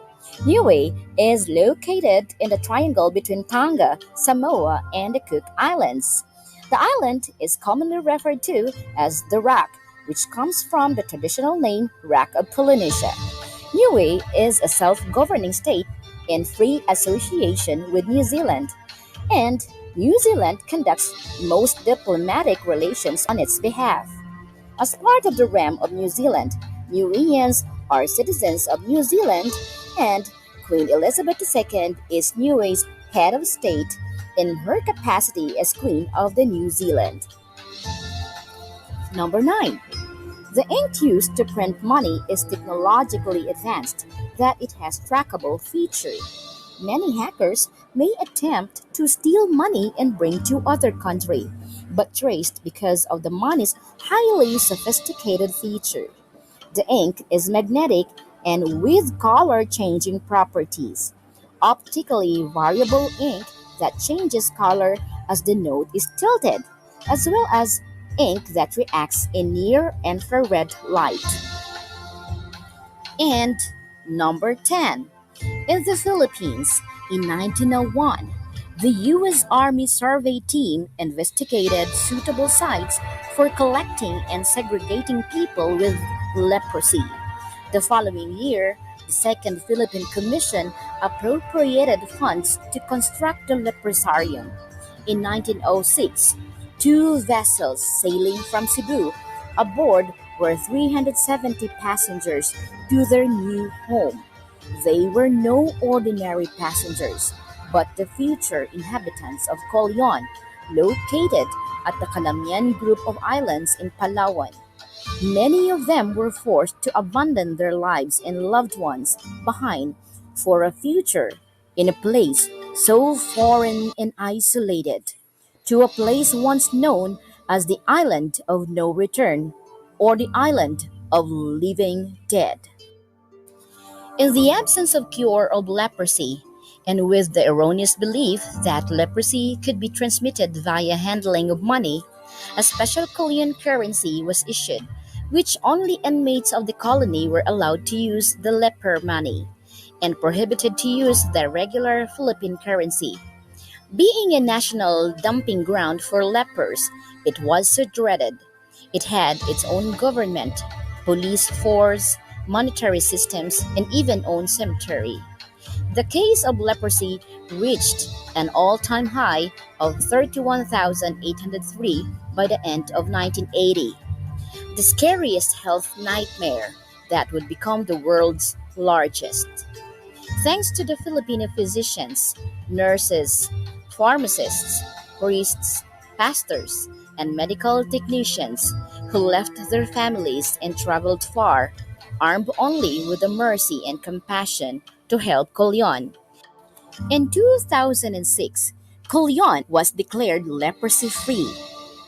Indeed, coins and notes are national treasure, woven in the fabric of social, political, and economic life of the country. That's all for now. See you in my next video where you will be amazed and say, Eureka!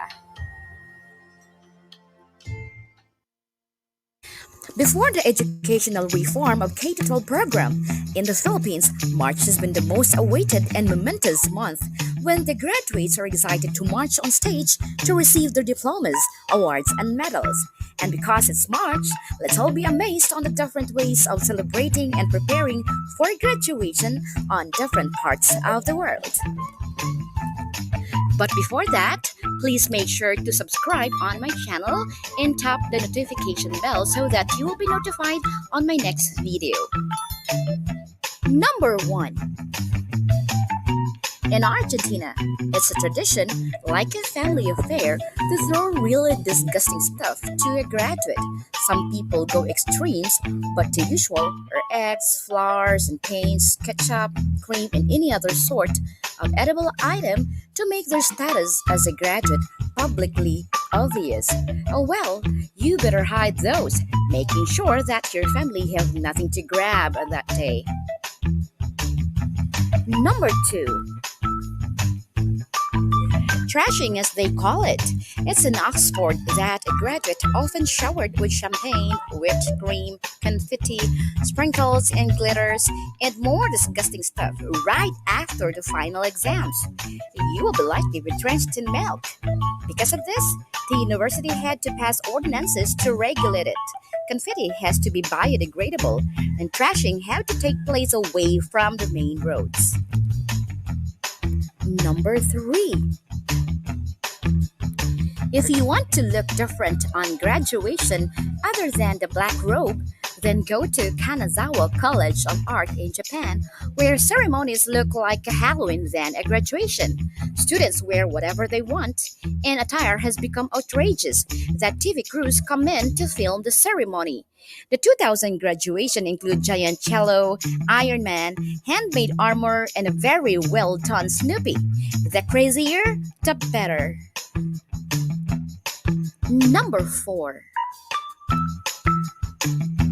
In the University of KwaZulu-Natal, South Africa, a graduate may showcase a victory dance for succeeding in academic accomplishment. This phenomenal energy and powerful dance is a celebration of a beautiful culture that those who have been in a hardship of toiling day and night can only understand.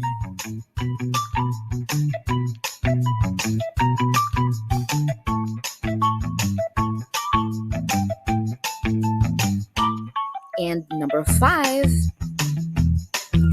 In the Philippines, graduation ceremonies are a little mix of thrill and drama.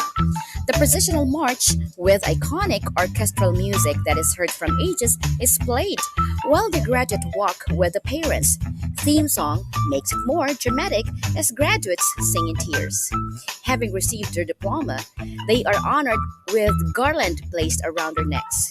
The garland is made from ribbons, decorated with flowers, sometimes DIY, and candies. Once the ceremony is complete, no one goes home without rushing to stage for picture taking.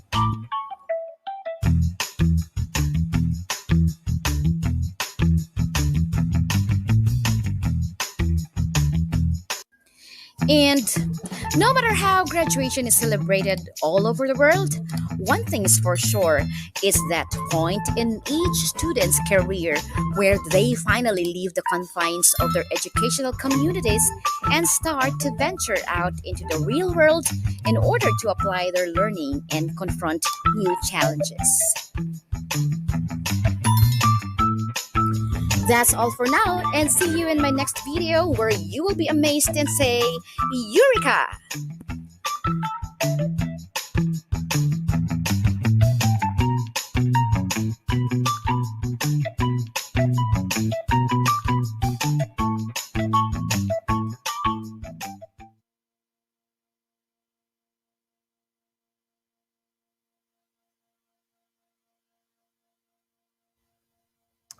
Hello, good morning, and welcome to this webinar today.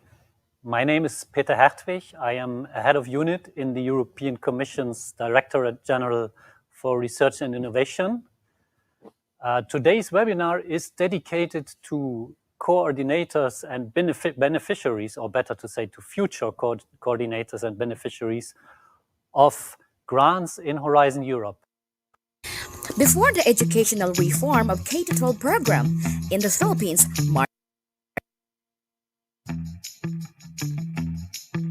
Hi, it's me, Jacqueline. Today's fun facts will be all about the money you are spending every day. Be with me as we discover some awesome story behind banknotes and coins that might be familiar to you.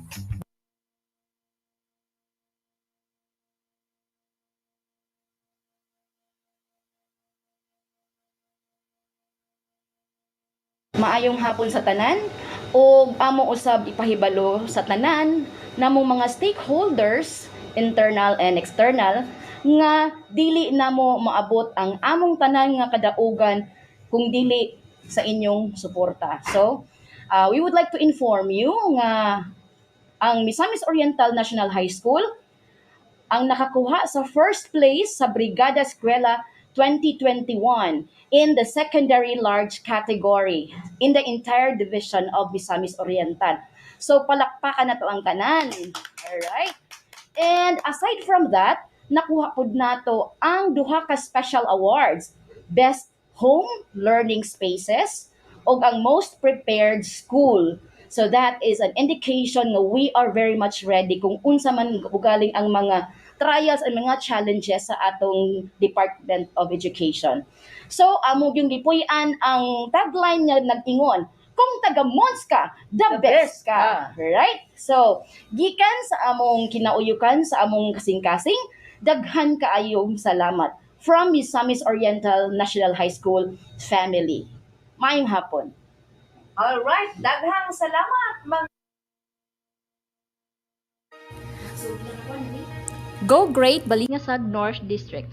Welcome to Program Implementation Review in EPP, TLE, and TVL. Presented by Mizamis Oriental National High School, Kalawag Integrated School, Balingasag Senior High School, Kibanban Integrated School, San Isidro National High School, Lantad Integrated School, Mambayaan Integrated School, Mandangwa Elementary School, Quezon Integrated School, San Isidro Elementary School, Tibalos Elementary School, and Napaliran. Implementation of distance learning. There are 15 TLE and TVL teachers in the district and specialization. There are 5 teachers with no national certificate, 8 teachers with national certificate, 5 teachers with TM certificates. List of national certificates in the district. Beauty care, nail care, 1.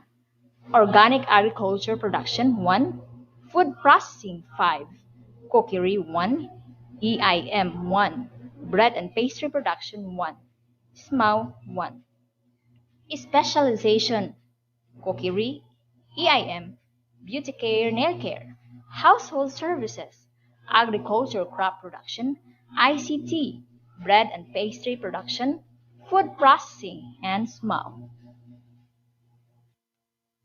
District's accomplishments and practices. On-time printing and distribution of SLMs.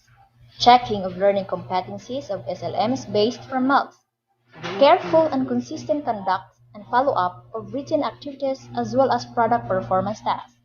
Conduct of home visitation for academic consultation and small group lecture.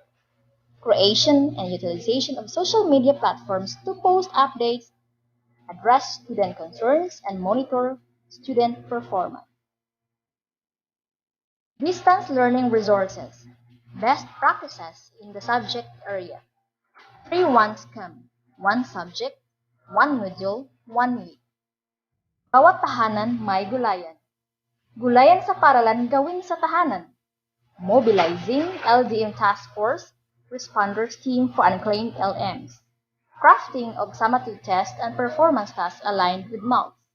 Evaluation in students' outcomes, list mastered skills and provision of supplemental activities to increase performance level. Conduct of teachers' regular meetings for updates on student performance. Conduct of remediation through online tutorials and creation of class group chat for queries and feedbacks. Checking of summative tests and performance tasks to evaluate learners' proficiency level. Conduct of home visitation and engage collaboration with parents to address students' learning difficulties. Conduct of bridging program and crafting of innovations to make instruction meaningful. Localizing activity sheets. Here are the challenges encountered. Delay of retrieval and return of SLMs and outputs. Lack of time answering and complying of assessment and module activities due to household chores. Parents and siblings are the ones answering the SLMs. Inconsistency of parents in terms of getting the SLMs on a scheduled date and time.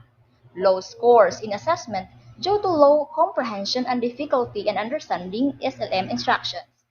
Difficulty in communicating with learners due to absence of gadgets. Assessment procedure in skills training. Overlapping of teachers' activities in school. Conduct of hands-on training in TLE and TVL specialization. Mismatch of teachers' qualification in TLE and TVL specializations offerings. Here are the actions taken. Time management, up-to-date checking and feedbacking, returning students' outputs, utilizing social media platforms, difficulty in understanding concepts and instructions in SLMs and assessments, apply self-paced and give students extra time to complete the task. Strengthening the linkages in various industry, sponsors, benefactors for student training. Adoption of training schedules that allows limited face-to-face training. Apply scholarship or grants in TESDA accredited learning institutions. Status or updates of learning modalities. Distance learning using print modules. Fully and effectively implemented. Online distance learning. Implemented only to limited students due to lack of facility, no internet, no airtime, no data-capable phones. Radio-based instruction. Implemented. Needs complete trainings to amplify teachers' knowledge on this area. TV-based instruction. Implemented but limited. Needs further training. Action research and innovation, which contributed the success of the program. Bawat tahanan may gulayan. Gulayan sa paaralan gawin sa tahanan. Utilization of computer-based offline interactive materials for students. Peer group study in answering the modular distance learning. Use of multimedia in teaching and learning process. Multi-platforms, supplemental strategies for self-learning modules. Hatid ko, kuha ko, module mo. Here are the supports given to learners. 1:1 ratio of modules to learners. Capsulizing the modules. Localizing assessment and activities. Geographical sectioning, and peer mentoring.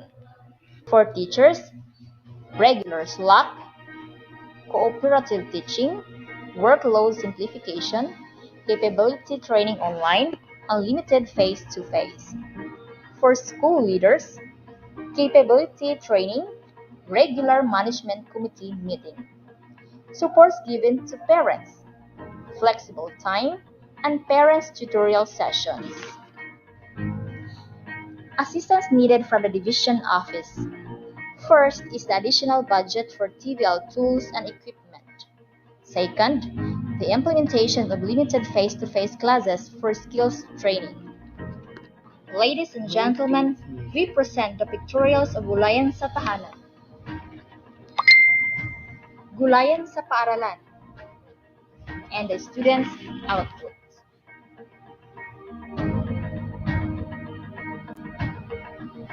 Here are the plans and next steps of the Department of EPP, TLE, and TVL. First is the assessment for National Certificate of the junior and senior high school students and teachers.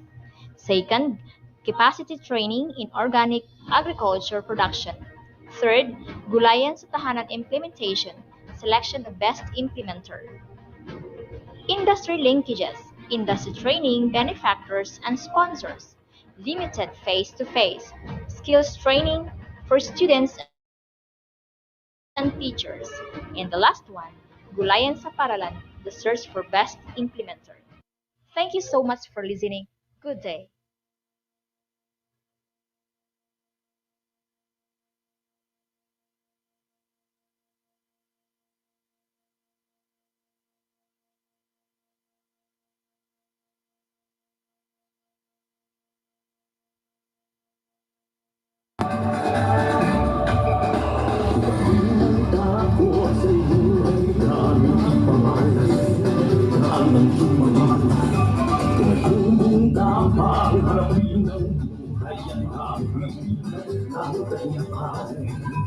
Tulungan ang bawat biglang hanggang ng lumalabas. O masipin wag sana ang sarili at sa bayan. Huwag natin isulang ang ng bukas. Ikaw ako magkasama tayo.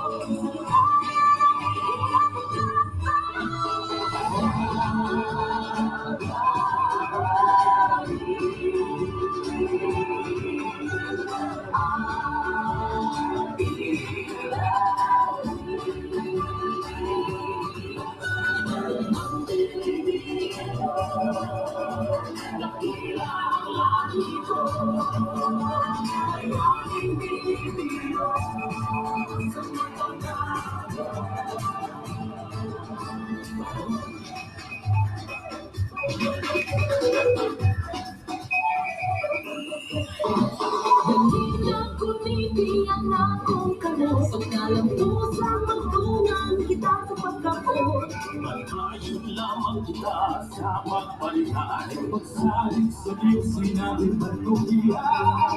Maganda ang pagsumulong pag-uunsa.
Ating kagalang-galang at butihing Schools Division Superintendent, Dr. Jonathan S. De La Peña, CESO 5. Assistant Schools Division Superintendent, Dr. Nympha R. Lago, CESO 6. Supervisor sa Filipino, Dr. Sally S. Aguilar. Taga-pamanihalang pandistrito ng Balingasag, Ginang Nieva E. Bitonga. Mga panauhing pandangal, magandang araw po sa inyong lahat. Ika nga ng ating mga ninuno, ang edukasyon lamang ang tanging pamanang kailanman ay hindi mananakaw ninuman. Subalit, papaano na lamang kung may mga malalaking balakid sa pagkamit nito? Paano naman ngayong may pandemya? Sandamakmak na mga mag-aaral ang naghihirap ngayong may pandemya. Nakikipagpatintero ang mga sangay ng gobyerno para sa ating kinabukasan. Karapatan ng bawat bata na makamit ang anumang antas ng edukasyon na nais niya. Kung kaya't, sa kasalukuyang panahon ay isinusulong ng kagawaran ng edukasyon ang patuloy na pag-aaral sa kabila ng kinakaharap na suliranin ng bansa. At ito'y sa iba't ibang alternatibong pamamaraan. Nariyan ang modular distance learning, TVBI, RBI, at yaong limitadong face-to-face learning. Tunay ng napakalaking pagsubok ito. Lahat tayo ay biktima. Napakasakit isipin na maraming kabataan ang hindi nakapag-aral. Dahilan umano sa hindi na sapat ang kinikita ng magulang nila. Sino ba naman ang hindi mahahabag ang damdamin sa mga magulang na nawala ng hanapbuhay? Ni kahit na pagtitinda sa bangketa o maging pangangalakal sa kalsada ay pinagbabawal na. Napipilitan ang mga anak na tumulong na lamang sa paghahanap ng kakarampot na kita, maitawid lamang ang pang-araw-araw na pangangailangan. Gayunpaman, ginagawa pa rin ng kagawaran ng edukasyon sa abot ng makakaya ang pagpapatuloy na maihatid ang karunungan mula sa paaralan hanggang sa loob ng tahanan. Sumahimpapawid man sa radyo, mapapanood sa TV, mababasa sa internet, at dadantay man sa iyong dalawang kamay ang module, karunungan pa rin ang inaasam na titimo sa isipan at sa buong pagkatao ng sinumang nais matuto. Kung gusto ay maraming paraan, kung ayaw, maraming dahilan. Saludo ako sa mga taong may malaking paniniwala na malalagpasan ang ganitong kahindik-hindik na suliranin na patuloy na humahamon sa katatagan ng bawat Pilipino. Naninibago man sa kakaibang pamamaraan, sa pagpapadaloy ng karunungan ay ipinag-iibayo ang tapang at lakas sa pag-usad sa mga gawaing hatid ng kagawaran ng edukasyon. Ilang beses nang sinubukang nakawin ng pandemya ang pagkakataon, subalit nananaig pa rin ang pagsulong ng edukasyon. Huwag nating kaligtaan at hinding-hindi natin isusuko ang matinding pananampalataya sa Poong May Kapal. Mula sa Roma Kabanata 8, versikulo 18, ang mga pagtitiis sa kasalukuyan ay hindi maihahambing sa ihahayag na kaluwalhatiang sa atin.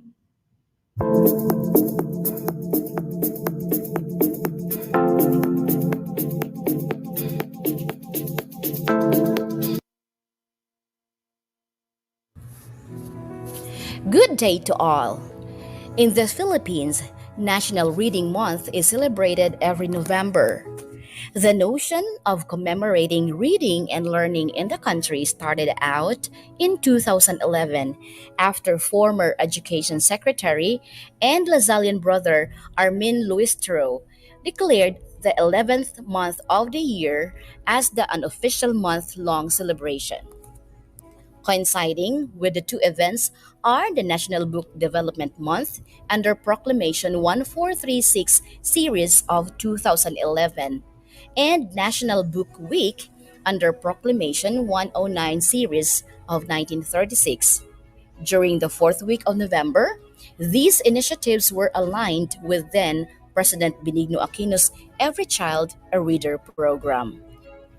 Being the most prepared school in the whole division, Misamis Oriental National High School proudly presents to you one of the activities in celebration of the National Reading Month.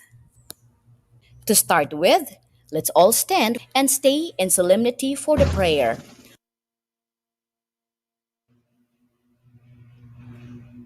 In the name of the Father, and of the Son, and of the Holy Spirit.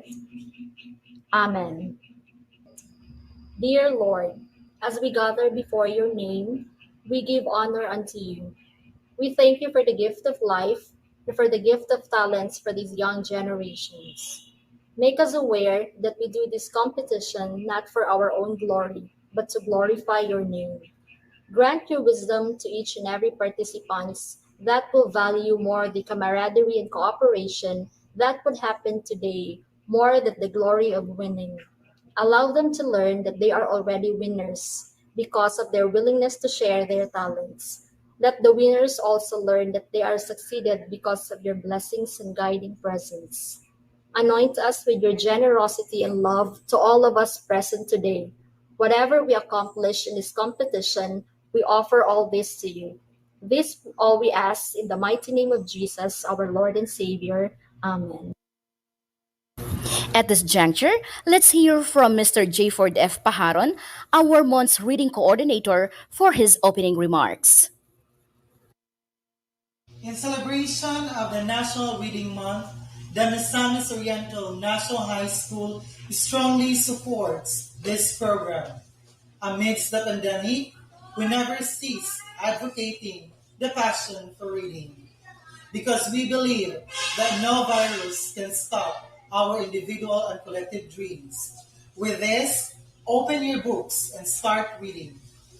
As your reading coordinator of Misamis Oriental National High School, I welcome you all in this virtual program. Enjoy watching.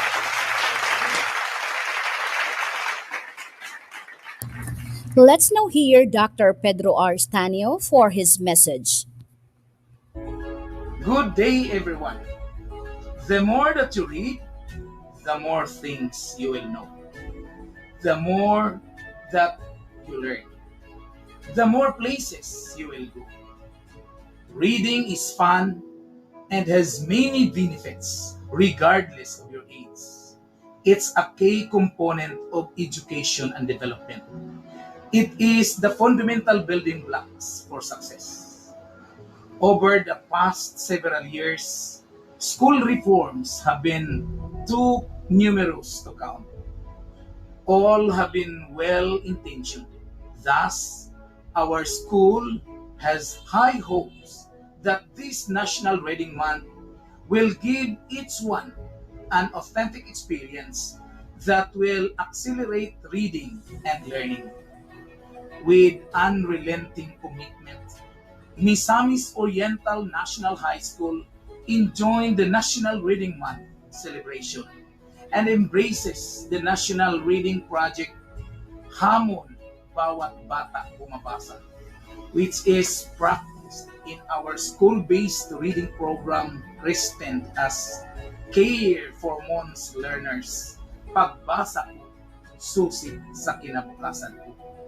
We promise to continuously elevate the reading comprehension skills of the learners by amplifying its reading campaign and providing an innovative reading intervention.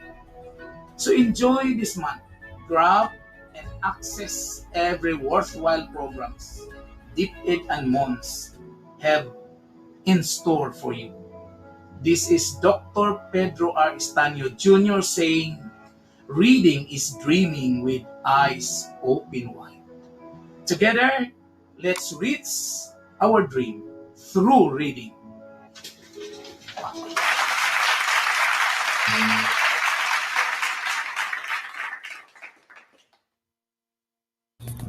Today's competition is focused on oral interpretation, where the contestants are adjudged according to the way they get across the emotion underlying the literary piece entitled Desiderata by Max Ehrmann.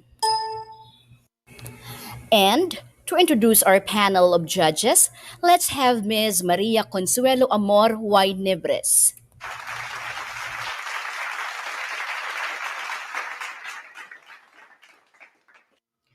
Good day to all. I am tasked to introduce our panel of judges for today's oral interpretation contest. The first judge is a grade 9 English teacher. She is Mon's school paper advisor and indeed an eloquent speaker. Please do welcome Miss Maria Georgina S. Valmores. Our second judge is known as the most preserved English teacher in Misamis Oriental National High School. She is our school's official layout artist. Let us all welcome Miss Mary Ann C. Fabre. And finally, our chairman of the Board of Judges is Misamis Oriental National High School's Prefect of Discipline.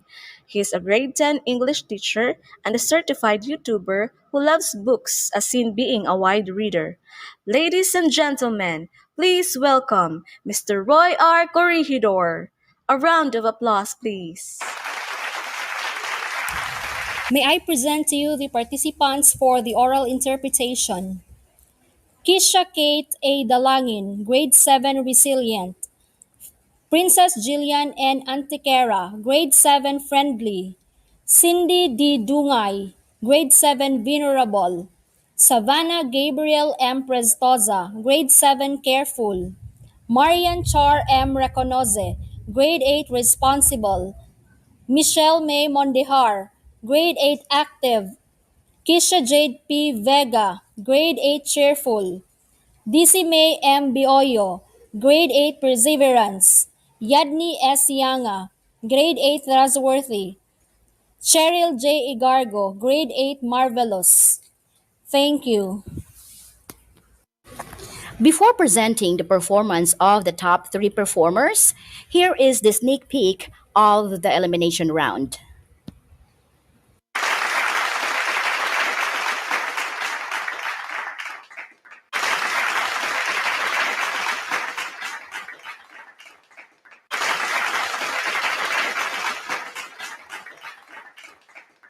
Good day, everyone. This is the specific criteria that will be drawn by the panel of judges during the contest proper. A. Interpretation, that's 40%. And this includes use of appropriate vocal expressions, including proper phrasing, timing, and pacing. Next is projection, 30%. This includes voice mechanics and level of confidence. And lastly, we have technical reading, 30%. That includes number of words read accurately. A total of 100%.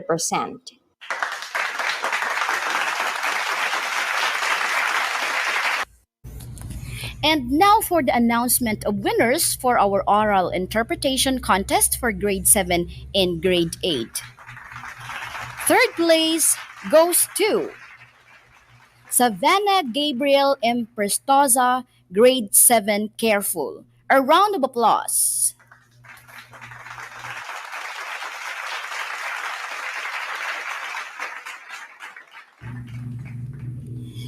The second place goes to Cindy D. Dungay from grade 7 Venerable. A round of applause.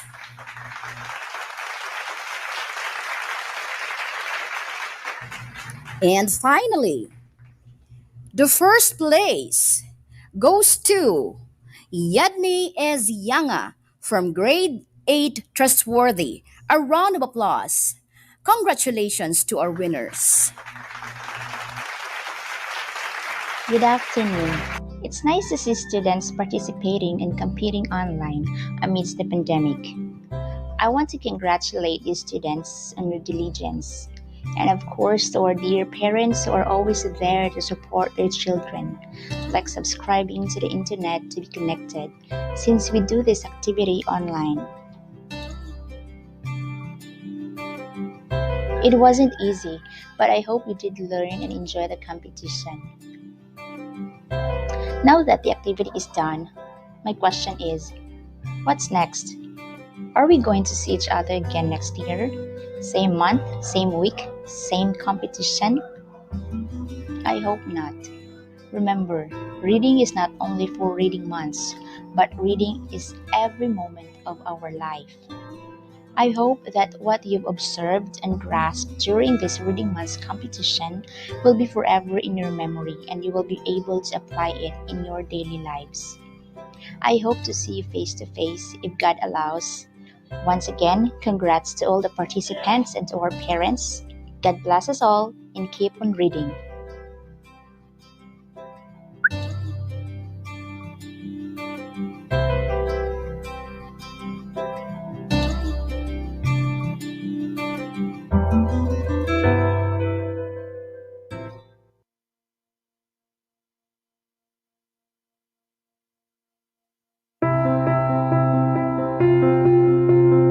Ating kagalang-galang at butihing Schools Division Superintendent, Dr. Jonathan S. De La Peña, CESO 5. Assistant Schools Division Superintendent, Dr. Ninfa R. Lago, CESO 6. Supervisor sa Filipino, Dr. Sally S. Aguilar, taga-pamanihalang pandistrito ng Balingasag, Ginang Nieva E. Bitonga. Panauhing Pandangal, magandang araw po sa inyong lahat. Ika nga ng ating mga ninuno, ang edukasyon lamang ang tanging pamanang kailanman ay hindi kayang nakawi ni numan. Kung kaya't, ang lahat ay kapit-bisig na nagtutulungan para sa magandang kinabukasan. Subalit, papaano na lamang kung may malalaking balakid sa pagkamit nito? Paano naman ngayong panahon ng pandemya? Sandamakmak na mga mag-aaral ang naghihirap ngayong may pandemya. Nakikipagpatintero ang mga sangay ng gobyerno para sa ating kinabukasan. Karapatan ng bawat bata na makamit ang anumang antas ng edukasyon na nais niya.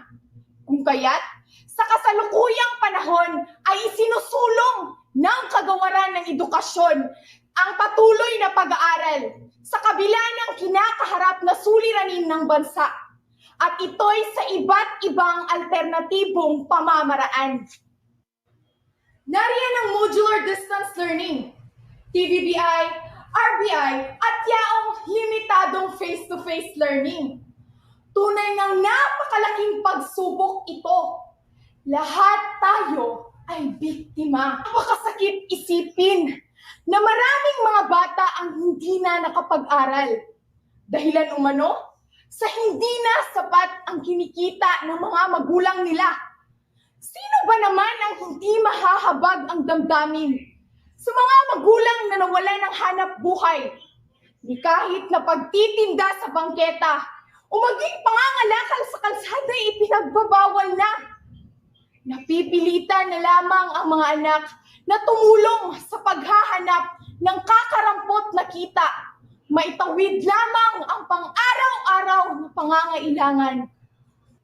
Gayunpaman, ginagawa pa rin ng kagawaran ng edukasyon sa abot na makakaya ang pagpapatuloy na may hatid ang karunungan mula sa paaralan hanggang sa loob ng tahanan.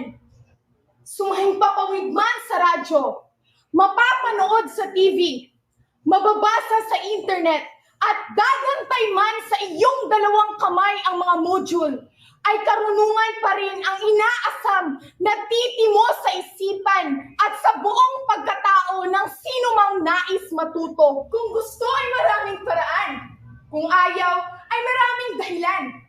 Saludo ako sa mga taong may malaking paniniwala na malalampasan ang ganitong kahindik-hindik na suliranin ng ating bansa na patuloy na humahamon sa katatagan ng bawat Pilipino. Naninibago man sa kakaibang pamamaraan.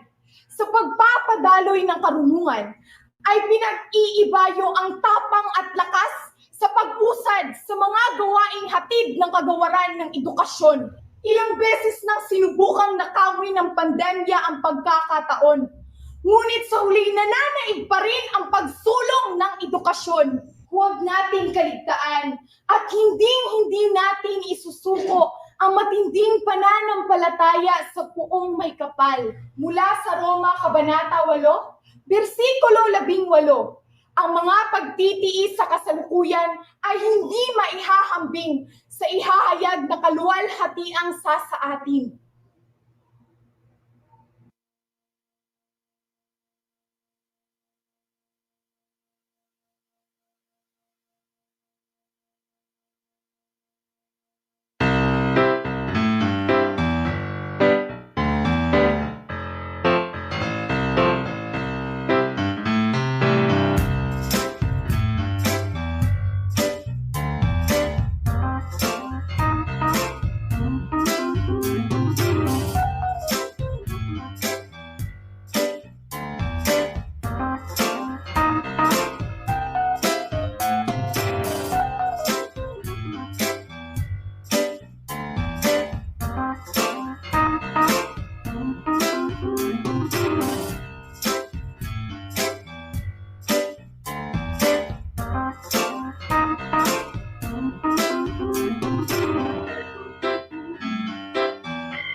right? So, ready? 1 o'clock.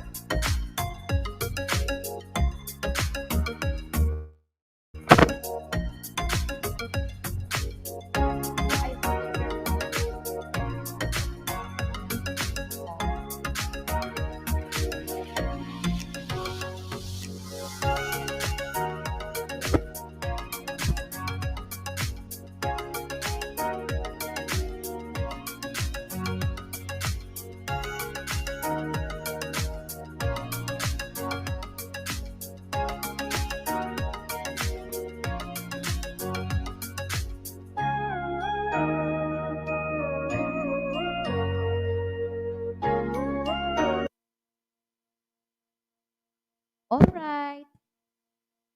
I hope that you're back.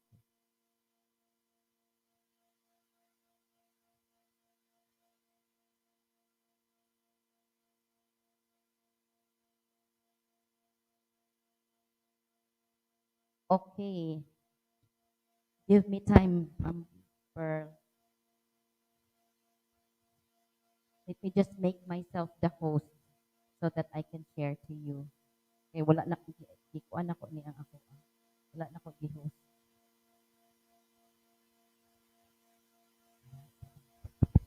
Sandali lang.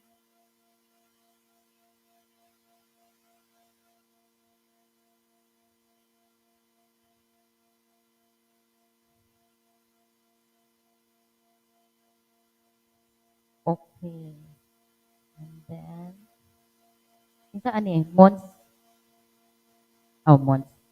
Since di ay aman ani ma'am, wala man lagi. Murag wala galing na nakalagin pa. What I have here is the 3 Palinis Pearl.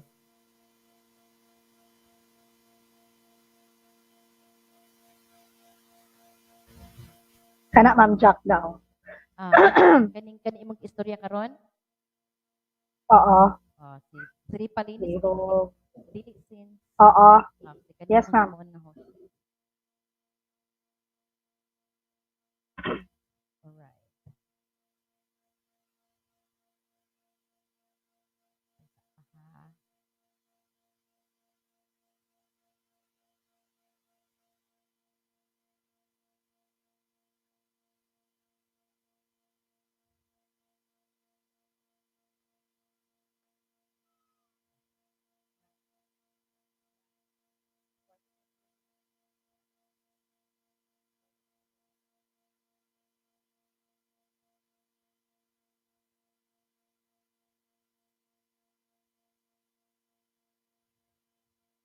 We only have 6 billion people in the house.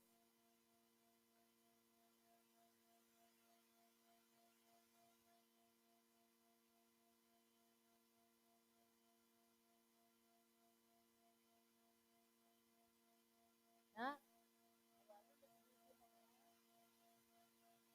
Dali lang ha.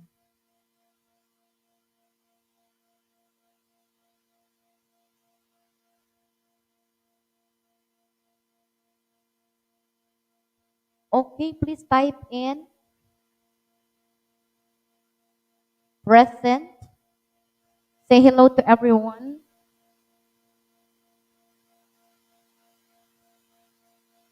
Say hello to everyone there in your chat box. And good afternoon.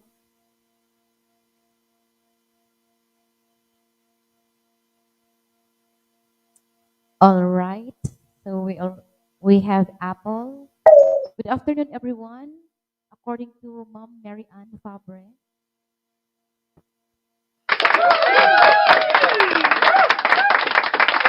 Ready na kasi Ma'am. Uy, nag-share na siya. Uy. Sa pa, Ma'am. We have Irene, Ma'am Erin Takling. Thank you. Ma'am Esther is now in the house.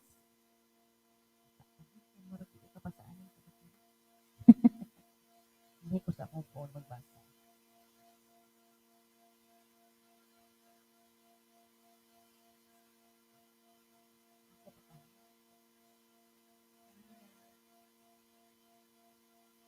Abi na ako napindutan nga na end pa.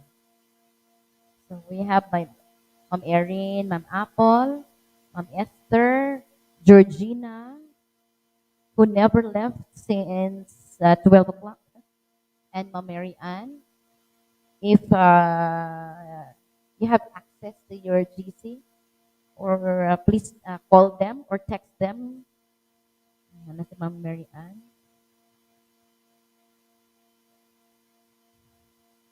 Padayon na unta tanong kay aron nga sayo ta makahuman.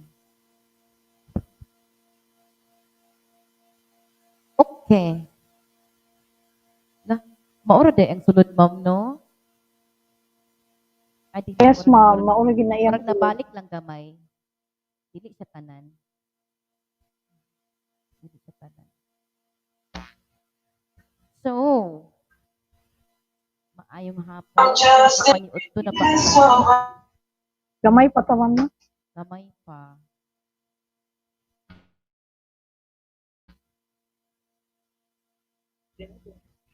Hmm. Gamay pa gyud kaayo.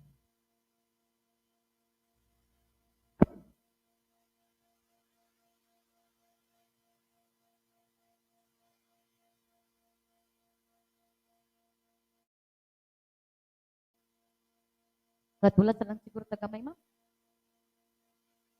May, ingon day si ma'am, si ma'am Pearl nga,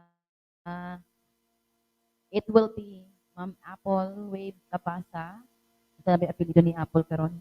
Siya ang mag-present, siya ang demonstrator for the English department.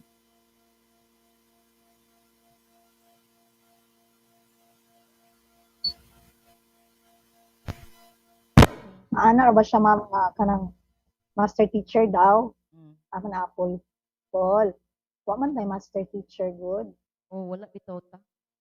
Naaman tay kuan.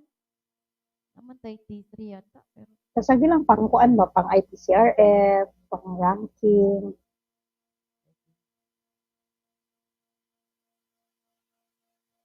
naman ito mga kauban. Nangatulog naman siguro. Ma'am Jack, ang sa ako bitaw kaganina, kaya wa naman ako napakita ang assignment, reflection ra pagkadaghan nga pangutana. Imong gifalo Unsa tong man? daghan kaayo? Wala. Maghatag ra ko sa ilaw, isa lang. Oo. Ana lang siguro man parang naatay output kay. Questions raman how to mediate kanang grammar in teaching. Kung pangitaan man galing ta, Moray akong nakita nga kuan relevant to. kung pangitaan ta na naatay ipakita na ay output.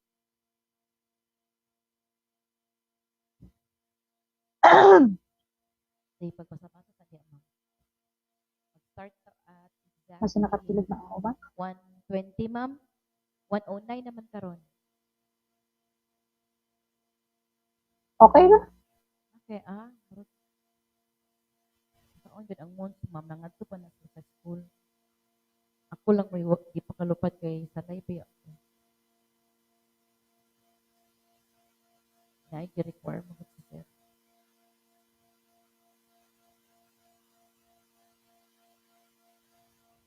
Nasaon sa taha. Ma'am Jack, good afternoon. Yes, sir. Lagi ko sa Anything I can do for you? Kanang ason ta ko ma'am back kung ang katong demo is kuan ba siya pre-recorded or live? Murag live siya, ma'am. Mag-live siya. Live lagi siya kay naay gi-post dito sa district nga may mga principal gi-assign para mag-observe ang ato sa English. Junior high school si Ma'am Ibanez. Ikan ba?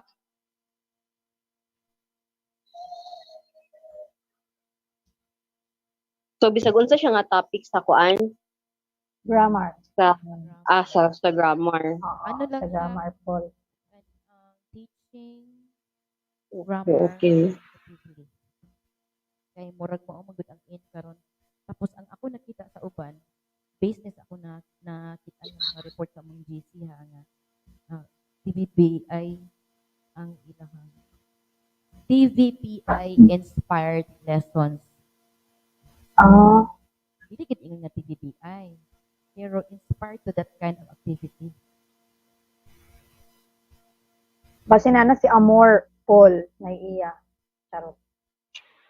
TVBI naman, iya ma'am, TVBI. O pwede na. Basta grammar ang topic. Pero I don't know kung grammar ba to iya ha. Hindi ram na ito na sa tabangan. Unya, Pwede na sa siguro dili grammar, Ma'am Jack, no? ha? Pwede na sa siguro dili grammar ang topic. Basta kay Naamang gina siya inspired grammar, na or TVBI. ang story may imong springboard. Ang story siguro ihimo nga TVBI, pero naagit grammar. Kay ang ato pa yung topic kay So direkta ka sa kuan, direkta ka grammar niya gamitan mo springboard para dili kuan, dili taas. Pwede ra kay para dili siya taas.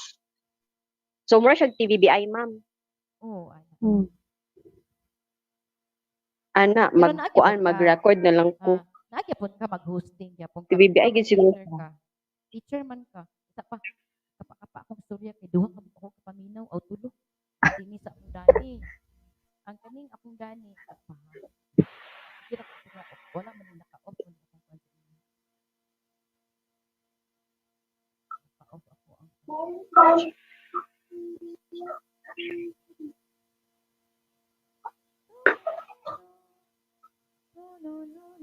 no.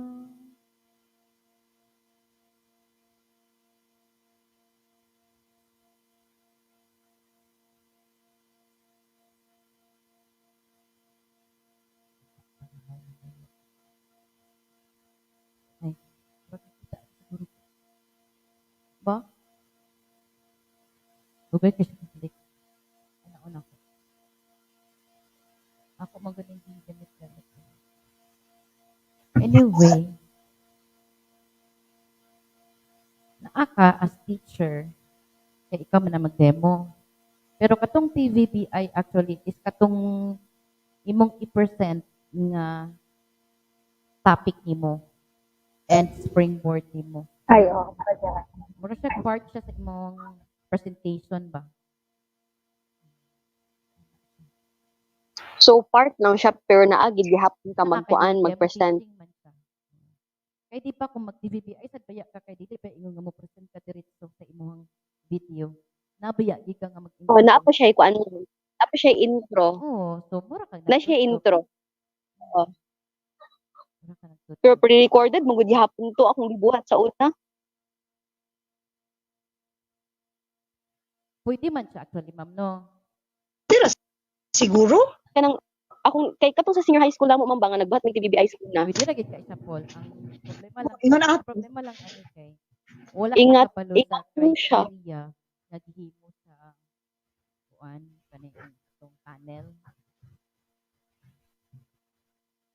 Kay kung pre-recorded magud siya, ang ilang makit-an dito is ang imong kuan, ang imong presentation. Paano kung mangita sila sa imuhang yun sa mga pag-introduce sa imong topic, just like in a demo teaching ba?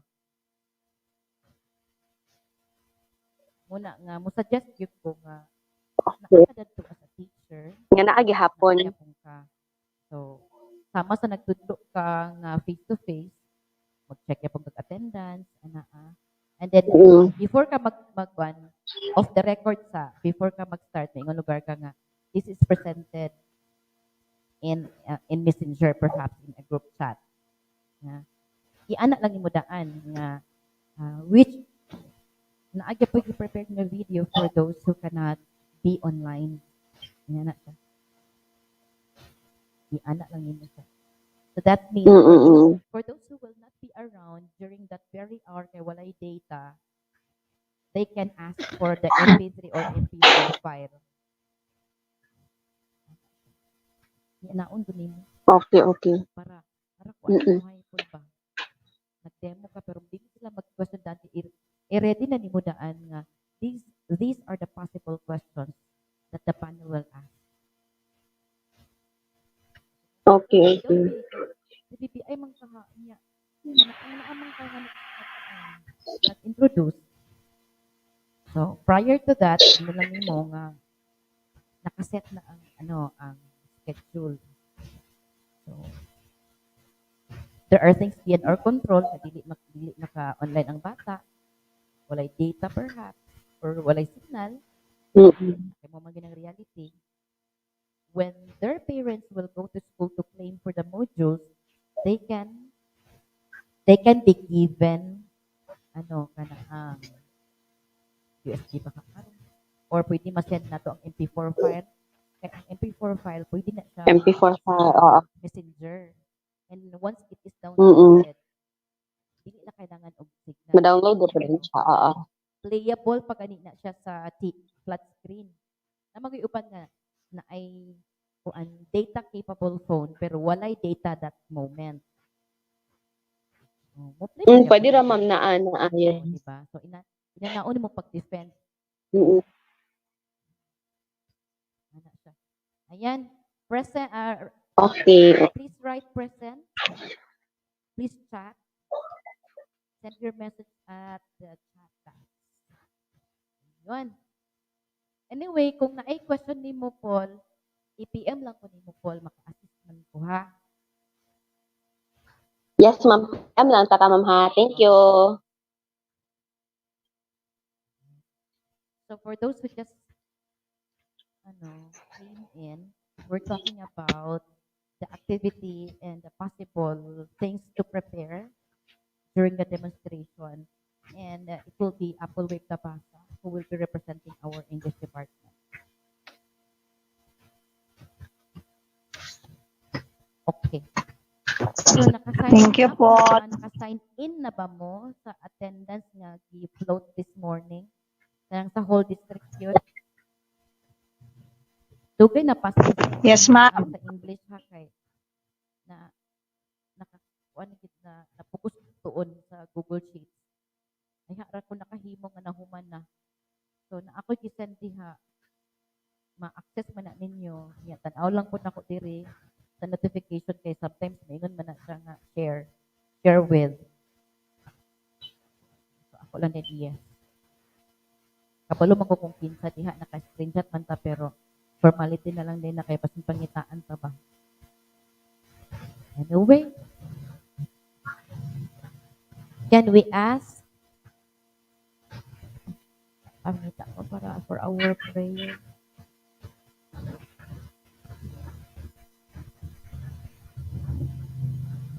Si Ma'am Esther na lang siguro.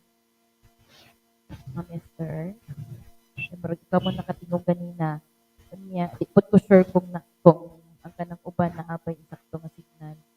So, short prayer. Siguro, Ma'am Esther.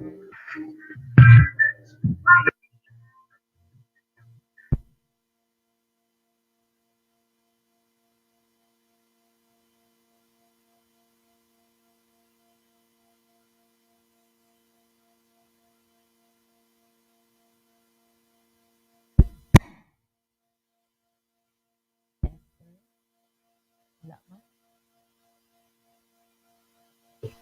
Hello, Ma'am Jack. Kaya lang, Ma'am, ha, kay Saba, kay diri, Ma'am. Very short. No pressure.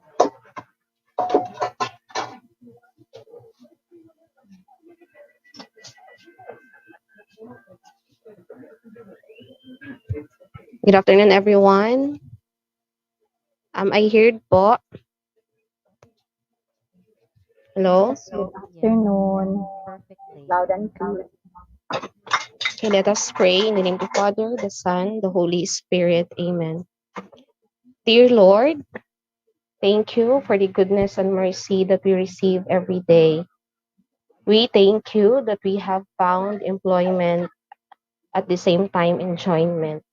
We are here today to discuss topics that will move this establishment forward. Lord, come and take center stage in this seminar. Give us new ideas to be able to stand head and shoulders above our self and competitors. Grant us the wisdom to make this seminar a productive one.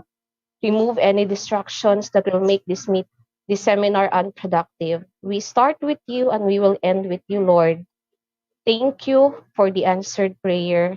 Amen. In the name of the Father, the Son, the Holy Spirit. Amen. Good afternoon again, everyone. Good afternoon. And I love Good that line. afternoon. We found employment and at the same time enjoyment. O, di ba? Very striking. I hope you feel that way. Napa by head and shoulders. Ako na nila area. Nalimtan ang toes, ma'am. Naminaw gid ang kuan. Naminaw gid. All right. So before we start, can anyone share your learning in the morning session? Or may not be a learning experience, perhaps a reflection, short reflection, or if you would like to add, or if you have some queries, or if you'd like to expound something, or kung dili ka mag-expound, perhaps some areas that you'd like to negate, banggaon nimo, or I beg to disagree on that matter.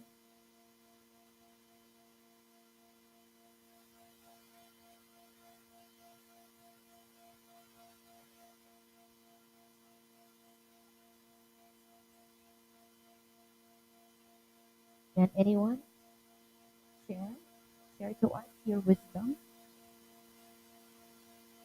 Ito mga true or false kanina, na pa mo'y wa maangay, wa maangay. Or nagduha-duha mo, nga mao na gid na ang nigawas sa research, pero dili true sa imuha.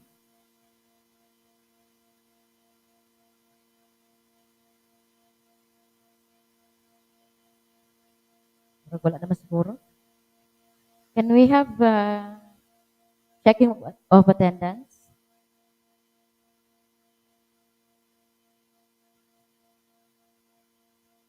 So in attendance, we have Ma'am Erin Apple, Ma'am Grace Aca Valdez, Ma'am Esther, Ma'am Georgina, Ma'am Mary Ann Fabre, Ma'am Abigail, Sir Remy Hiasa.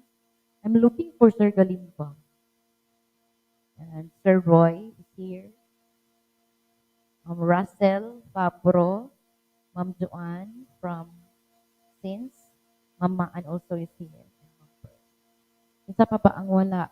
Nakaanhin. Please touch them, text them, call them. Si Ma'am Munyon ang wala sa Mons. Isa pa ba? Si Ma'am si Sir J. Ford. Si Ma'am Stanyo. Alright. Sa San Isidro National High School, kinsa man ang kulang nato diha?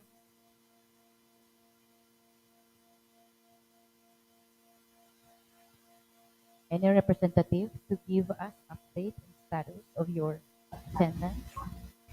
Okay, for San Isidro National High School, Ma'am Apple is present. We have Ma'am Maan.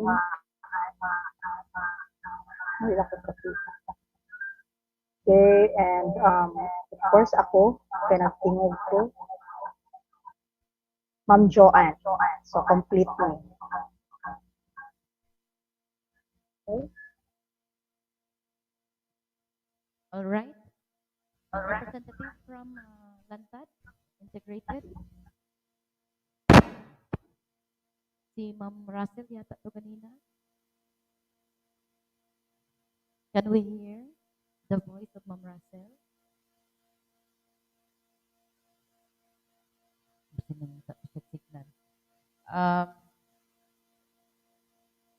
Quezon Integrated. Quezon Integrated School.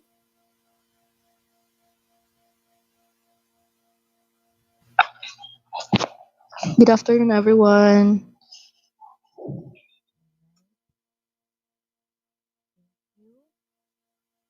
Sa Kalawag.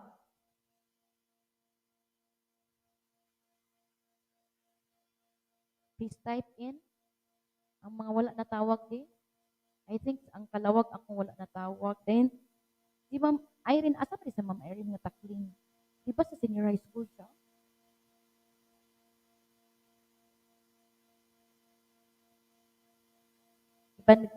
Ban ISO. Wala pa nagitawag Esther kay dunggan tanang ng prayer. Nakay kauban, Ma'am Esther?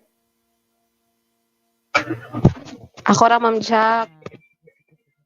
Murag ang kalawag may wala na wa ko nakadungog. Then nag-wonder ko kung Ma'am Irene because Ma'am Irene is connected in the senior high school. Then murag gilain ba ang senior high school? No? Nag-wonder ko kanina. Kasi napapag lang siguro siya sa link. Murag si Ma'am Judith kanina ba?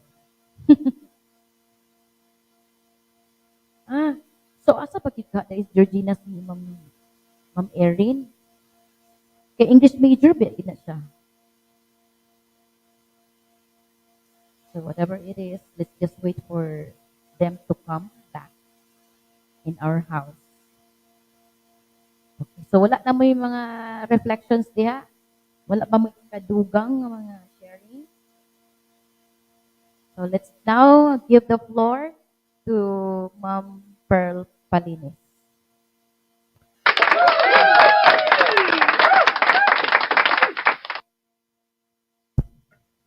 Ganahan ko kay na ito ang clapping of hands. Okay, so this morning, good afternoon di ay sa tanan. This morning we discussed about the last topic that we discussed is mediation. How to mediate whenever there are problems in students' grammar. Okay. So this time, let us try to have correction of errors. So as we go through with this topic, we will learn if is it good to correct directly errors, or how are we going? Are there steps that we can follow in correcting grammar errors of our students? Okay, so let's move para dali ratanganan. Okay, siya move.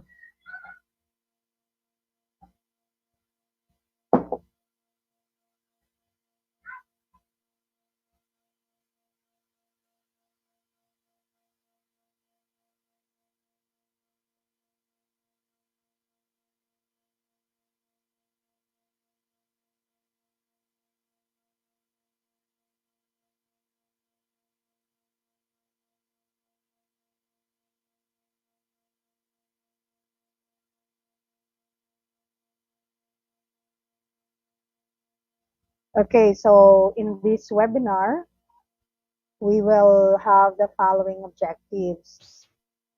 First, discuss how to evaluate the suitability of error correction techniques for different teaching contexts. Then second, explore some of the reasons that students make errors. Third, examine how to use a range of error correction techniques appropriately. And then let's relax and have fun as we go through with the different activities.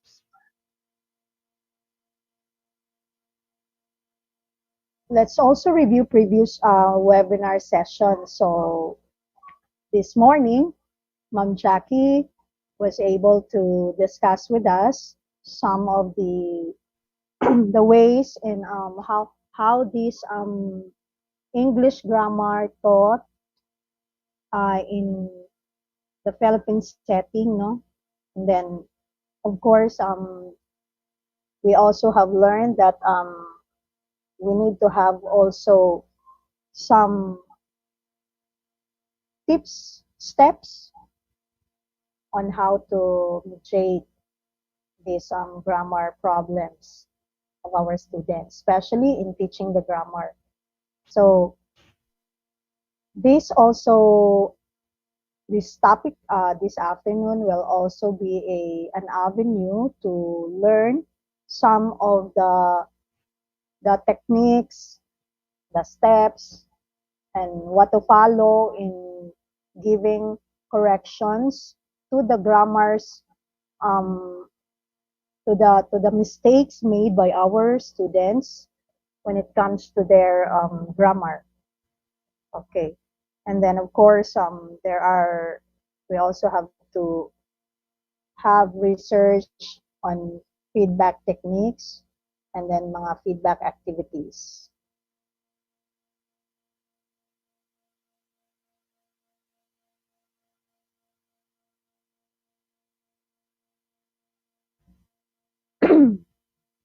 Okay, now could you please name one thing that you learned from my topic this morning? Anybody? Just type in the chat box. If you could still remember one topic, a word from our topic previously, sa chat box lang. Is there inyong natimanan? Hello?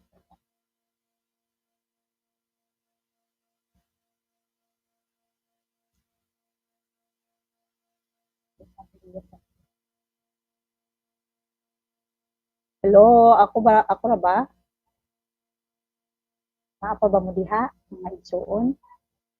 Okay, so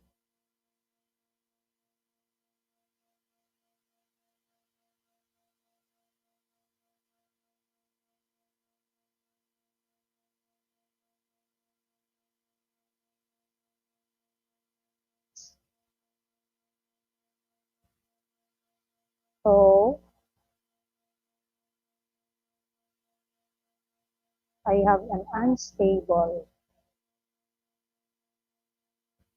internet connection. Okay, so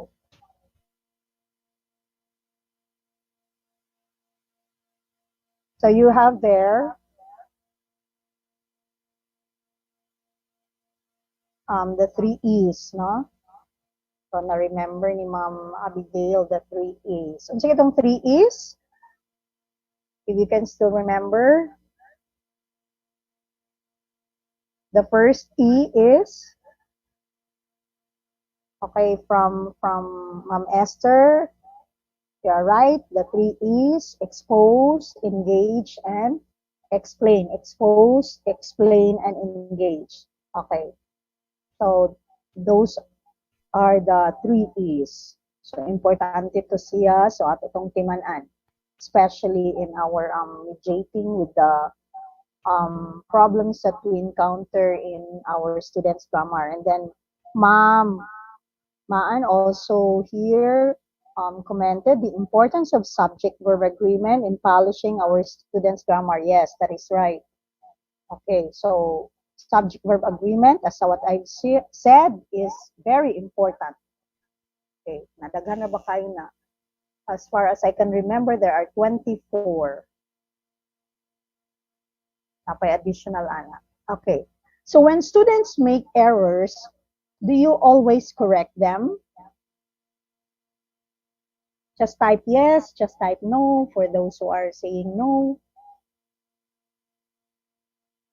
What do you think? Are we supposed to correct students' errors always, every time they will get errors?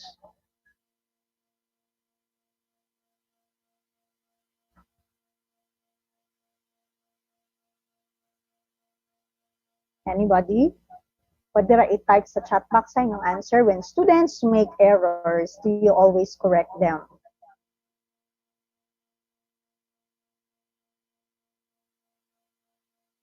Okay, Mom Georgina said yes, so that they will not do the same mistake. How about the others?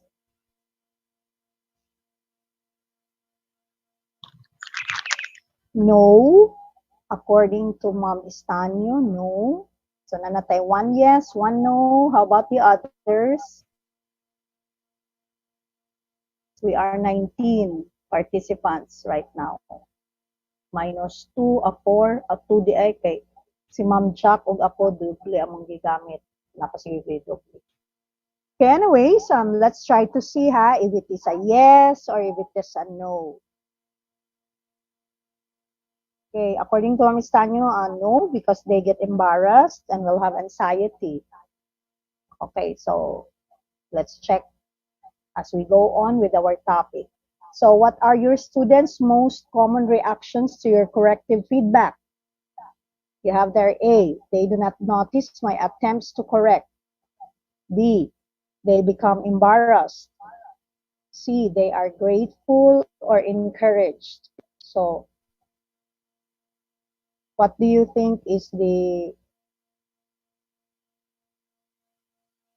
most common reaction, A, B, or C?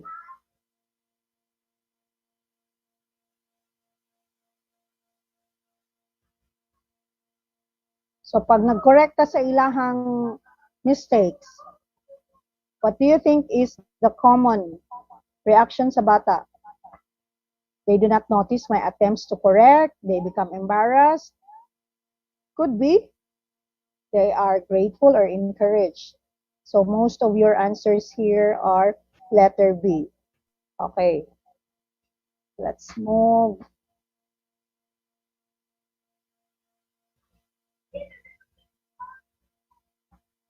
Later, we will have the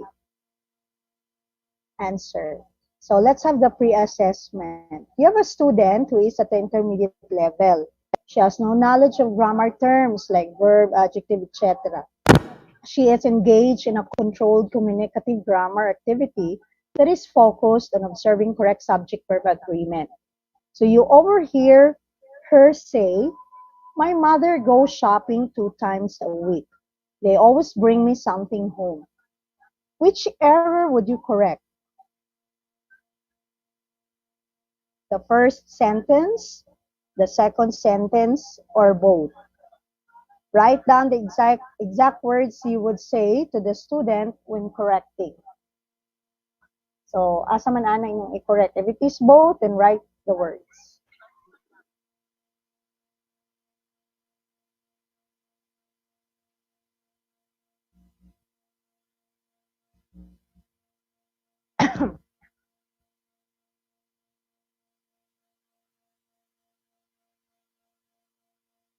Okay, Ma'am Apple, you have there the word go. Go must be what? Go and they. So, my mother goes shopping 2 times a week. So, go should be corrected. Go must be. Okay, we have here Ma'am Grace. According to Ma'am Grace, go should be goes. And then they should be, so with Ma'am Apple, goes. Okay, they would be she. It is because the subject of the sentence is mother. Okay, mother is singular, so it is understood that a singular subject must have a singular verb. And then changing mother to another pronoun, it should fit to mother, which is singular, so they should be she. So your answer goes and she is correct. So should we always correct errors? No, meaning focus. So errors, according here, should not be corrected directly. Ano man? It's because magdepende siya sa meaning focus. So meaning focus, pag meaning focus tayo, it is characterized by language teaching, characterized by communicative language teaching and involves no direct, explicit attention to language form. So, magdepende sa focus sa imong lesson. So, kung nasayop ang bata, ayaw lang sa diretso nimo na i-correct ang iyahang mistake. So, kung ang imuhang focus is dito pa sa pananglit, nag-answer siya sa imong question. And then your question is based on the passage. So ang focus nimo dito pa ka sa passage itself, sa word, wala pa ka dito sa grammar, 'di ba? Na ay time na magpahimo ta sa bata, magpa-answer ta og question. So dili nato siya diretso ma-correct. Kay part lang man ang iyahang mistake is part lang man dito sa iyang answer sa question based sa passage. Pero i-take note nato ang iyahang mistake na pag mag-focus na ta sa grammar, diha na dayon tamag, diha na dayon nato kuan sa iyaha ang if ever our passage like this morning, gamitan nato og pronoun, shifting of the pronoun from the redundancy of the use of ana. So, kung nag-focus pa ta in understanding the passage, dito na sayop siya. Let it be. Pero i-take note nato ang iyahang sentence. And then, pag ang atong topic dito na ta sa grammar, depende na sa imo unsaon nimo pag-present sa iyaha na ma-correct nimo ang iyahang sentence a while ago. So, meaning when we correct errors sa bata, depende sa meaning-focused instruction. So, when you correct, it should be that dili diretso. Magdepende kung asa naka-focus ang imong instruction. So form-focused instruction generally treats language as an object to be studied through lessons targeting specific grammatical structures and rules. Of course, if it is talking about grammatical structures and rules, it focuses on accuracy. There you are going to correct. We also have integrated approach to language instruction. This incorporates attention to language structures within meaning-focused activity or task. The suitability of error correction, to correct or not to correct. Number 1, consequences of under or over correction. Culture and student perceptions. That is what we are going to think of. Why students make errors, and then when to correct errors. Under over correction consequences. When you say under correction, can lead to lack of accuracy. It can hinder language development sequence, fossilization of errors. When you say over correction, this can lead to hindrance of fluency. Another is avoidance, and it can raise the affective filter. Culture and student perceptions. So student and teacher perceptions of error correction do not always match, right? Teachers need to explore learners' belief, ang ilahang mga pagtuo, to meet them. Teachers should ascertain their students' attitudes towards feedback, like explain the value of feedback and negotiate agreed goals for feedback with them.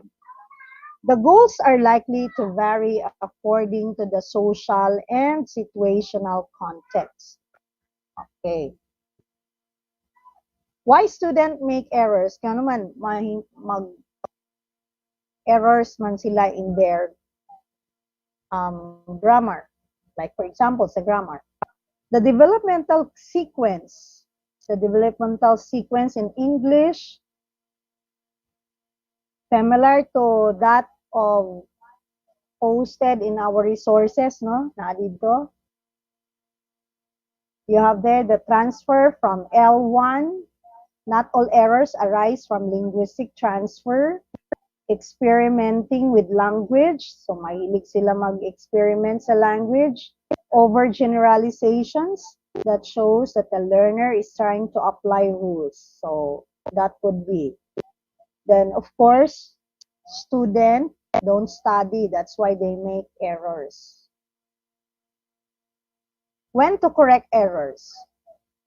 Does the error affect communication? Does it affect the meaning? So if it affects, then that should be corrected. Are we concentrating on accuracy at the moment? What is the grammar focus or objective of the activity or lesson? Is this an error that many students are making? So that's a time when we correct errors.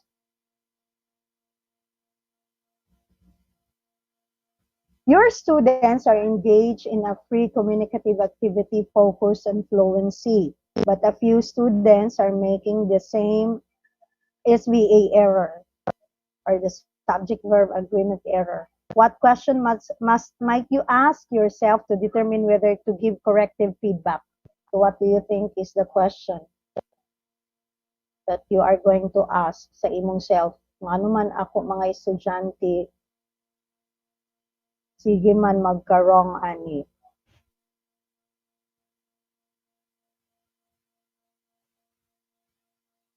So, i-evaluate nato atong self when students are mas daghan sa atong mga estudyante when it comes to their sentences. Most of them okay lang sa mga bright na, bisan pa man gani mga bright, they can still have corrections, they can still have errors in their grammar. So we also have to ask ourselves, asa ta nagkulang in teaching them. What questions must you ask yourself to determine whether to give corrective feedback? So this time, corrective feedback. Am I over or under correcting my student? What are the students' perceptions of error correction? Kato inyong mga answer ganina nga you said, magdepende gud gyapon sa approach sa teacher. Yes, when we correct errors, it should be in a manner that they will not be insulted, dili sila maulawan. So we are already in the face-to-face. And even in the online, if you have the online teaching, no? So when we correct students' error, let us always remember that depende sa atong focus. And then, let us examine siguro. Let us try to check if this student can accept.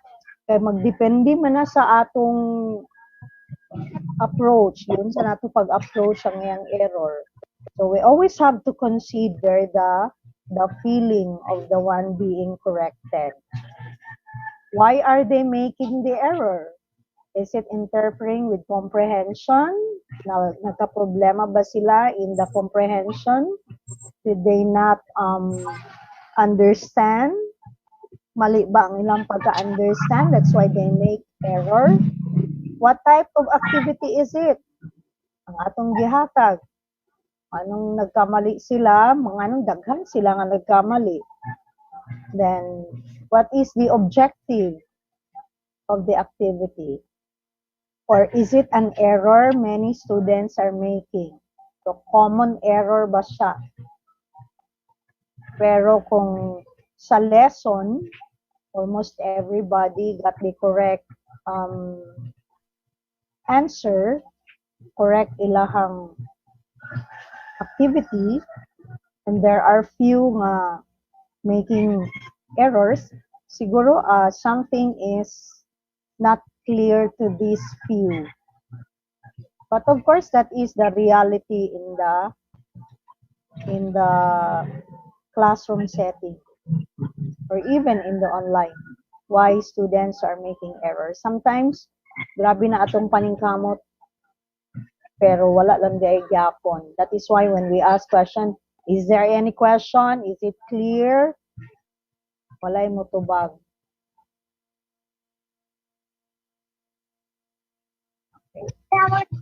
Error correction techniques. So let's move to error correction techniques. There are techniques in making correction to the error that the students are having.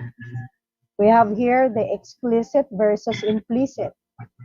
The corrective feedback differs in terms of how implicit or explicit it is.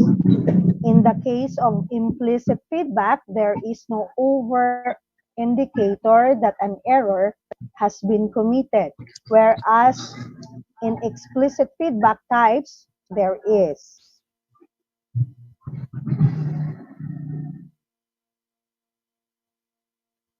So in the error correction techniques, we have here the number one, recast. Number two, clarification request. So that recast, clarification request, meta-linguistic feedback, elicitation, and repetition, these are implicit. And then we have number 6, the explicit correction. For recast, recast involved the teacher's reformation of students' utterance without the error.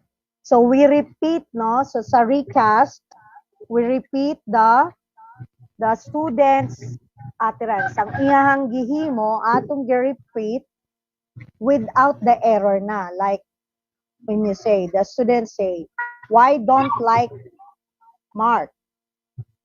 The teacher will directly say, why don't you like Mark? Then the student, I don't know, I don't like him. So in here, sa recast, notice that sometimes students become confused about what they should focus on. Is it the form or the meaning? So why don't like Mark? So with that question, it's understood na ang iyambot pasabot mao to, pero when the teacher is correcting already, it is already clear to the student what the question should be. So the teacher repeats the question, why don't you like Mark? Then the student will directly answer, I don't know, I don't like him. So that is for the recast. So here, I take the bus to school every day. It has a terrible smell inside. So if we do the recast, what should be the answer? I take the bus to school every day. It has a terrible smell inside. What should be the answer? What do you think if we try to apply the recast?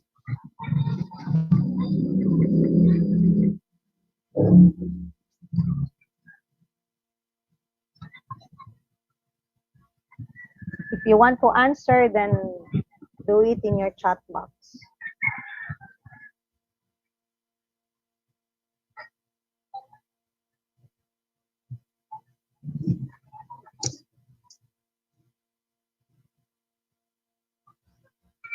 Again, recast involves the teacher's reformation of the student. So we repeat without the error. So in here, what should be the answer of the boy to what the girl is saying?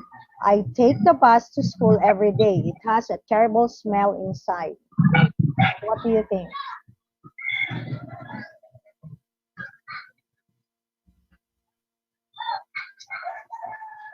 Hello?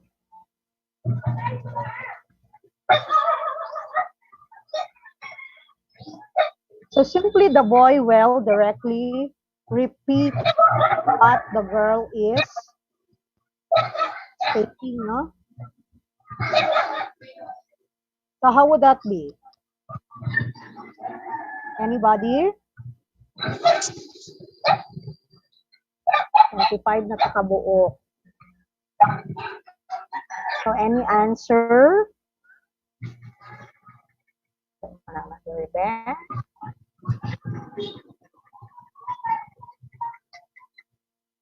Straightforward. What do you think, Sir J. Ford? If we do the recast on the statement of the girl, what should be the exact statement?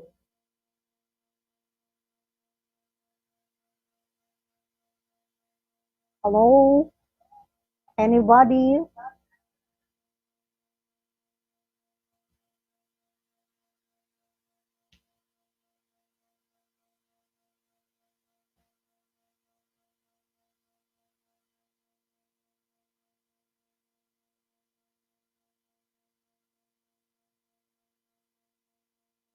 Mao man day daghan ta kay daghan amo ni Ma'am Shak. Anybody? What do you think?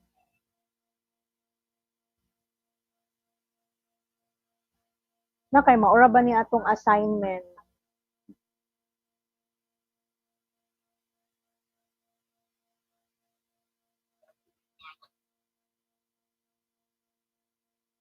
So what do you think is the correct statement? Observing on the model here, based on the definition of how to do the recast. Remember, it involves the teacher's reformation of what is being authored without the error. So we're correcting already. So maybe the boy will say,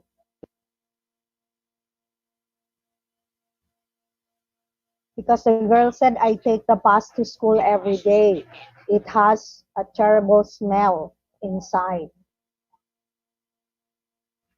So what should be the boy? Well, if the boy will have to repeat the utterance of the girl, how should it be?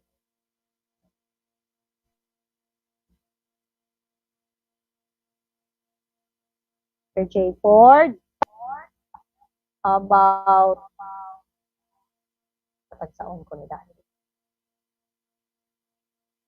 about Ma'am Irene. Are you there?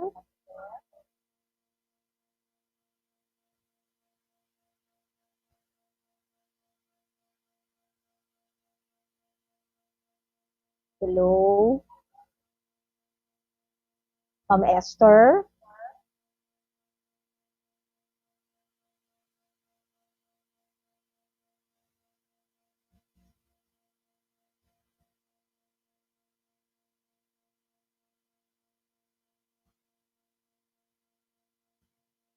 So what do you think? So it could be that the boy will say, the bus that I take every day, or every time I take the bus every day, it has a terrible smell inside.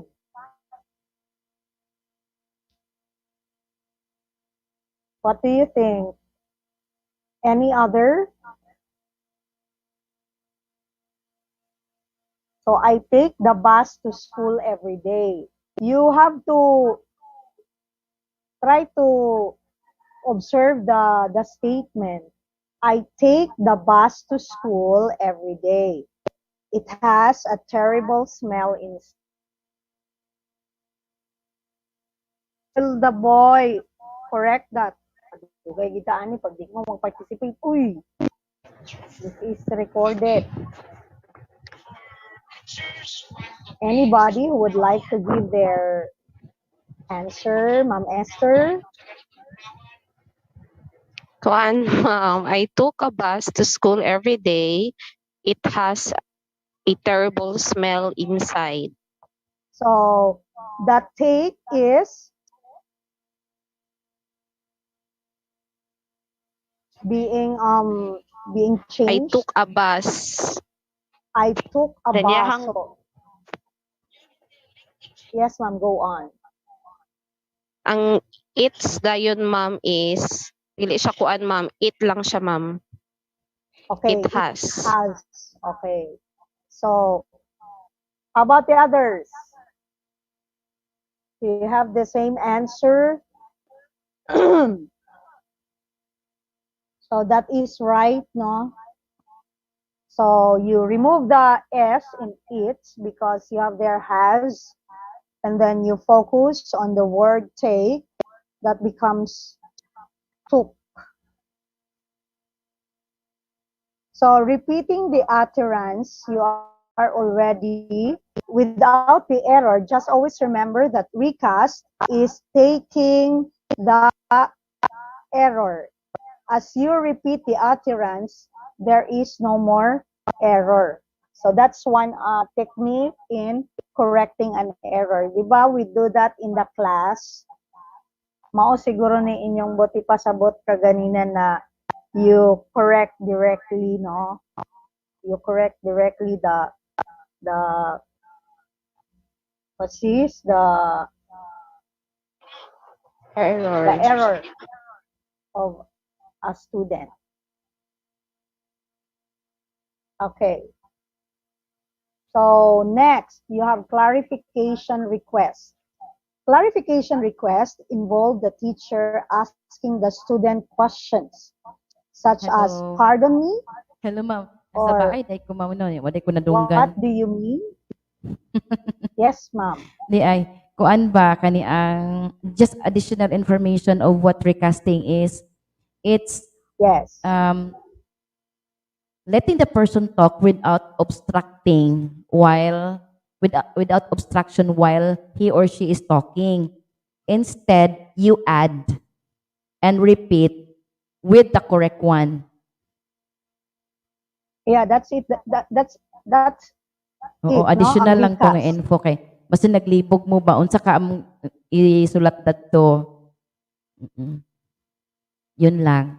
Yeah. So let's move now. Clarification request. This time, clarification request involved the teacher asking the student questions such as, pardon me, or what do you mean by, okay, so that is it, no? So you have there an example. How often do you wash the dishes? So the answer of the student is 14. Then for clarification, you say, excuse me.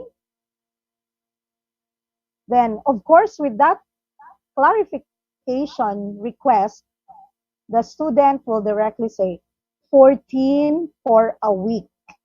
Okay.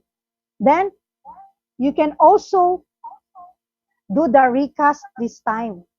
The teacher can say 14 times a week because the statement is 14 for a week. So for a clearer answer, the teacher can directly do a recast. So this is another way of doing the recast. So adding the utterance is being corrected with an additional, mao na ni Ma'am Jack, no? So you correct the utterance by simply adding.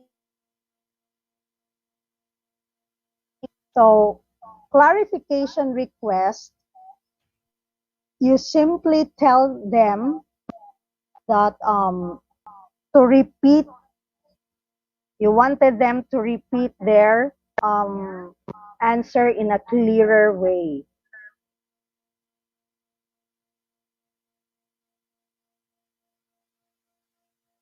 Next, we have the meta-linguistic feedback. What is this?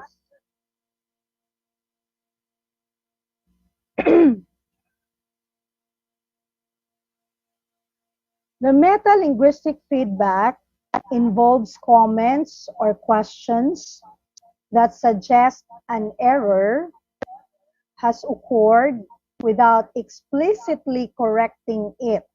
Also provides some type of grammar terminology that applies to the error.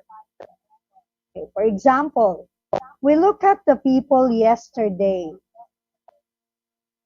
So the teacher would say, what's the ending we put on verbs when we talk about the past?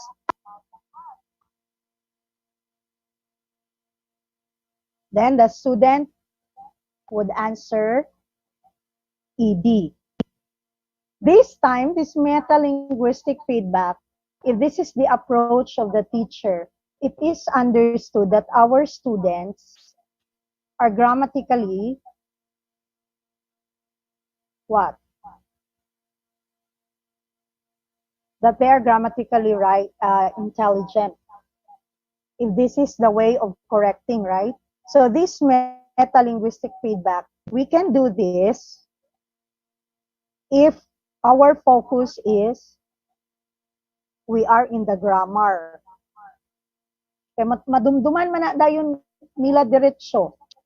Except na lang kung bright yun ang atong estudyante, when we correct this way, they would be able to directly get what you mean. Like when they say, we look at the people yesterday. Namoingon na ka nga, what's the ending we put on verbs when we talk about the past? So that's very simple, no? Pero others could not directly identify their error, and then they could not directly change the error. So this is one way also of an approach in correcting the error. So good if our students are that very kana bitang conscious na gid sila, and then they really don't forget rules like this. So that is an example of the meta-linguistic feedback of somebody, especially our student. Okay.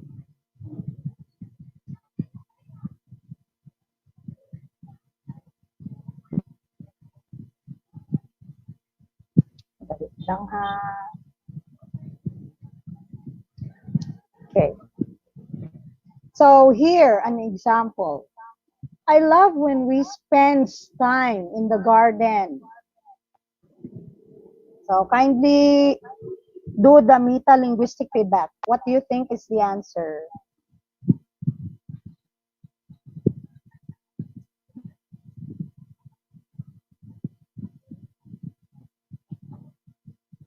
Anybody? I love when we spend time in the garden. Manaingon ni Kuya sa kay Lula. So what should be the, how will Lula correct the boy? Or if we are the Lola, how will we correct in a meta-linguistic feedback way of correcting the error? What should be the answer?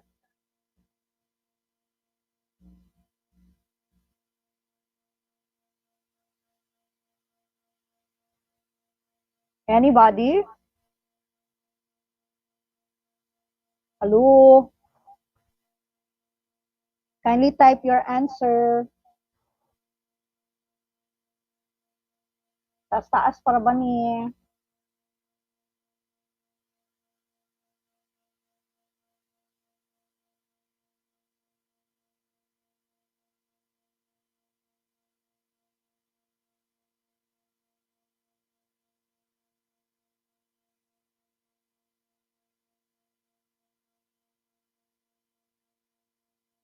Walay mag-answer? Anybody? What is the error in the statement? I love when we spend time in the garden. So what will happen to spend? Okay, so we have here from J. Ford, Sir J. Ford. Sir J. Ford is answering, I love when we spend time in the garden. So others, Ma'am Apo said, correct spends from spend. So with Ma'am Irene. Okay, so, but of course, in correcting, it should be, we should be repeating the statement with the correct answer. Elicitation. Elicitation asks student to complete the teacher's utterance. So again, elicitation, the student will complete the elicitation asks student to complete the teacher's utterance or reformulate their own utterance based on a teacher partial sentence. So elicitation uses three techniques. Teacher elicits completion of their own sentences, like when you say it's teacher uses question, how do you say X in English? Or it could be teacher asks student to reformulate utterance. Like, I go to school every day. Then the teacher will say, I go to school every. So, I go to school every. Then the student will continue by saying day. Because, of course, the student will understand that the teacher is focusing on the word day, that something is wrong with the word days. I go to school every day. So that is wrong. So the teacher may say, I go to school every, and of course, with your facial expression, the student will then get the correct answer, the correct word to use, or whatever is the mistake in the statement. Okay, next, repetition.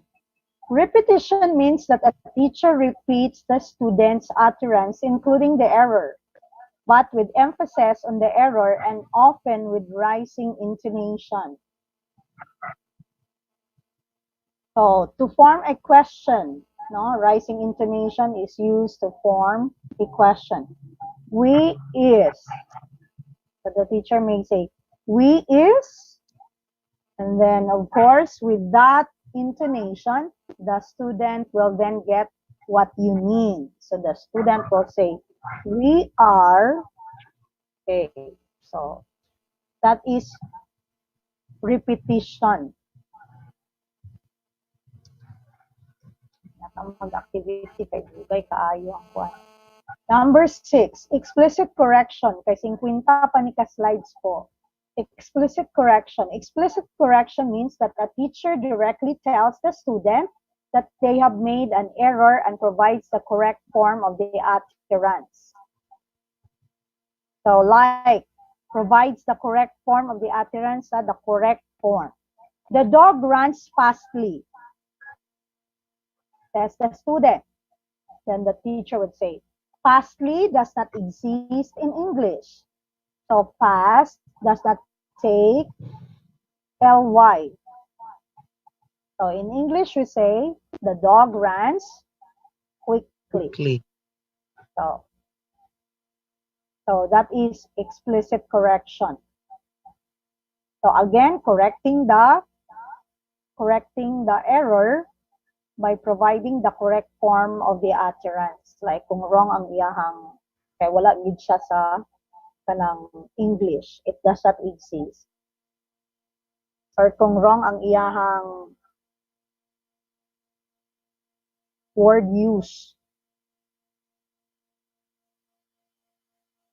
So, with all those techniques, recast, clarification request, metalinguistic feedback, elicitation, repetition, explicit correction, which technique do you prefer? We have gone through with all the techniques, right? Wala lang takabalo nga mao ang pangalan ana. Ato na siyang na-apply in our lessons every day, no? While be it online or pwede ata siya karon na panahon, ma'am, ang fastly. Di ay, sir? Okay. So for Sir Roy Corregidor, ingon siya. Correct me if I'm wrong po. Sige, we will check. We will check. Fastly. So, which man na kuan technique would you nga kasagaran atong mas gakagamit?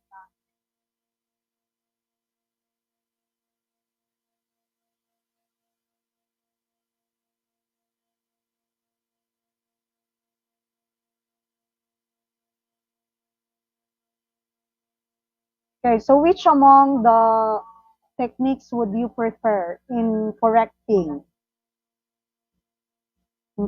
errors?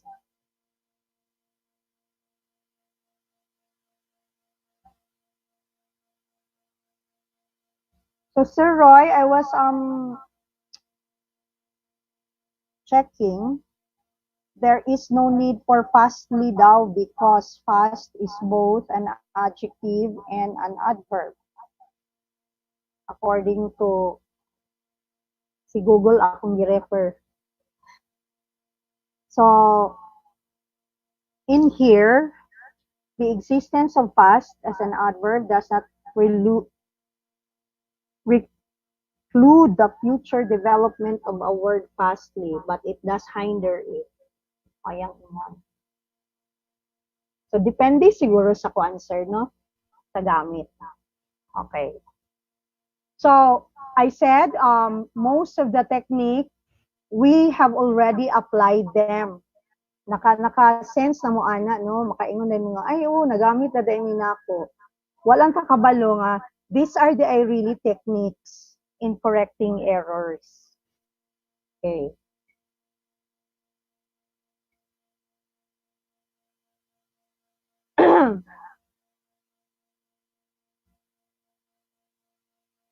What's this?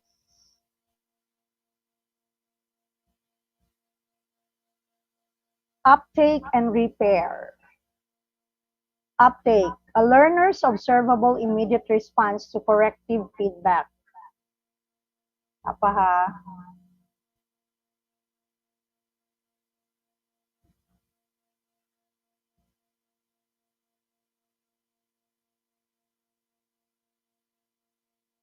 Yeah, repetition is the most common. Mao na permanente atong kwan. Busa, depende siguro sa no, I mean, in using the techniques, sometimes makuha nato na ang mga bata magsalig kung permanente the same technique atong buhaton. Okay, just like kung ipa-answer nato sila, then when they answer, they do not like kanang word ra ilahang ikuan i-answer, they are not used to answering the questions, especially questions. They are not used to answering questions completely. That is why when we correct them, we always say, please answer me in a complete sentence. So sometimes, tungod sa atong way of correcting, although it is a technique, magsalig na pod sila na magsigira silang sumpay sa word, mag-fill in. Okay. So, uptake and repair. A learner's observable immediate response to corrective feedback. So, if students do not notice a teacher's corrective feedback or that they have made an error, corrective feedback in any form is ineffective. So, ineffective siya kung the students wala nila na notice ang teacher's corrective feedback. Repair, this refers to a learner's ability to notice their error and correct it based on feedback. Okay, so whether it is an uptake and a repair, what is important is that we know that our students are already observant. No? Kay kabalo gyud na sila nga sayop. Mabaya na nga sometimes kani atong mga there are some bright students na mahadlok sayop. Dili na sila mo take of risk. Or mostly mga bata, dili mo take of risk kay they are afraid of the effect on their mistake. It could be na kantsawan sila, katawan. Pero I guess ang teacher, we know how to manage the student when they have corrections, when they have errors rather. Okay. Find someone who. So, this is an activity. Ato na lang ng lakturan ha. Okay. Anyway, what is important is that all of us, we have experienced what it is to the techniques in correcting errors, and then wala lang man takabalo nga there are terms that I use in this way of correcting the student. Okay. So you have their example of multiple corrective feedback techniques, and then discussion. Why did I keep changing techniques? Which did I use first, implicit or explicit techniques, and why? So, kita na mo answer, Ana. So, in your post-assessment, we have here, you have a student who is the intermediate level. She has the knowledge of grammar terms. So, that's the correcting that one. We do that a while ago.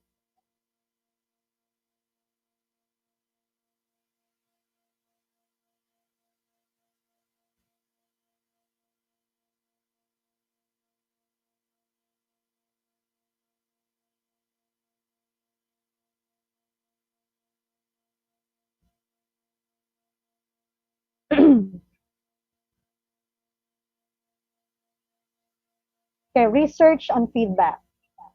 Lester found that in French content-based classrooms, recast or restating in correct form less likely to result in uptake. So, katong uptake and repair ganina.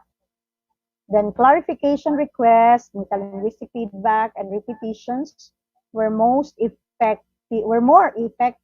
in students noticing an error had occurred. So that's an uptake. Then elicitation and metalinguistic feedback resulted in correct use of target language. So that is repair. So that is based on research on feedback.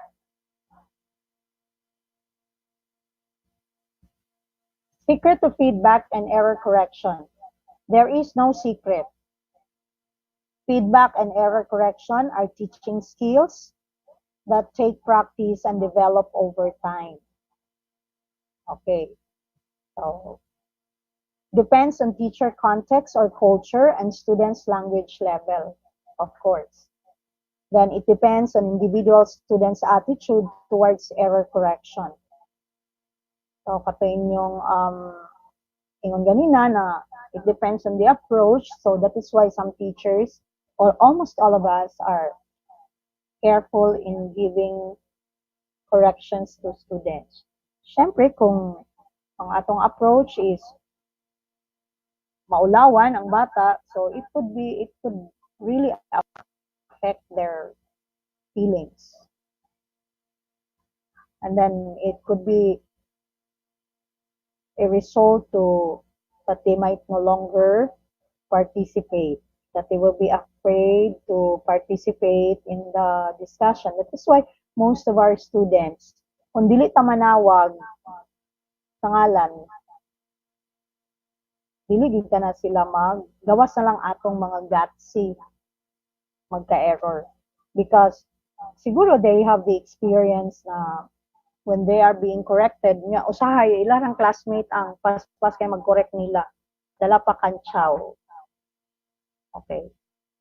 So we have to deal on those things yun, labi na sa atong classroom, no? And then depends on activity type and approach to teaching. Yes. Summary and review. Over and under correction have consequences.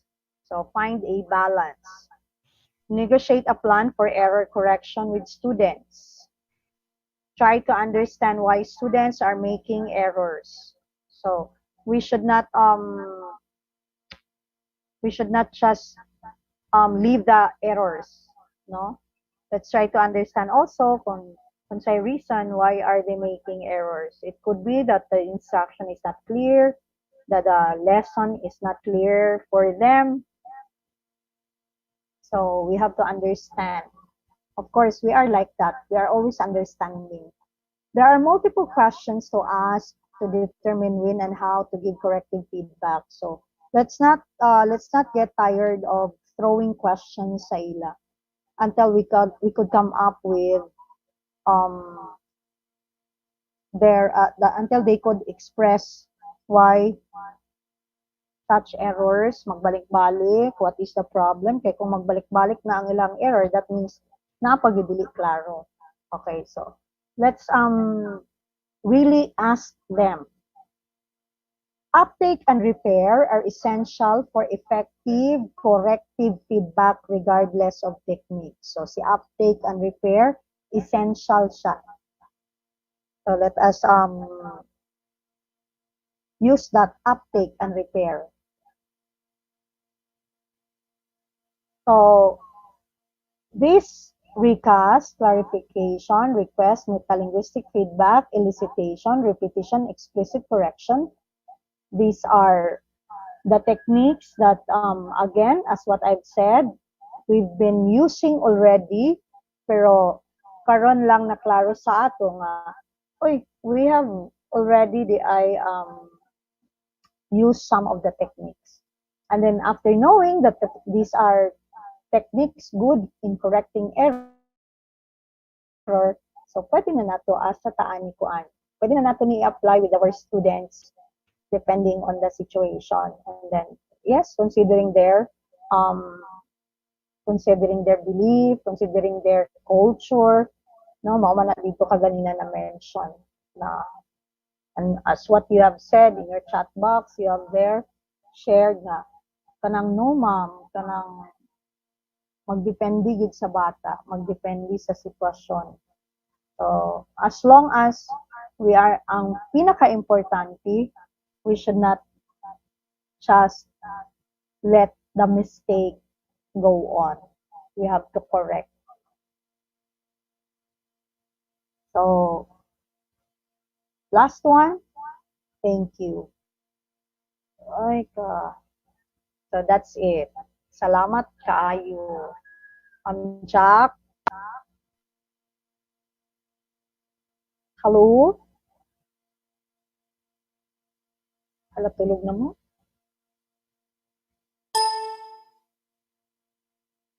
Hello, I'm done. So, by the way, katong kaganina bitaw, topic na ako before we end sa lunchtime. There are just reflection questions, dagan kayo, pero I will just give one. And I will have to give the question later, ha? Yes, thank you, Mama Esther. Thank you, Mama Apple. Nahuman rata.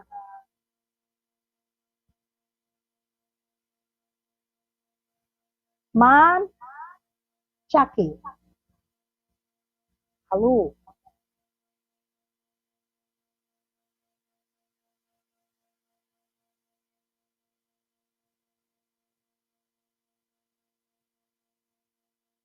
Ay, So sorry. tomorrow, Sige kong tabi ay yun yung tomorrow, naka-off din akong mic. okay. Mama, Ready na imuhang assignment para sa ilaha? ha?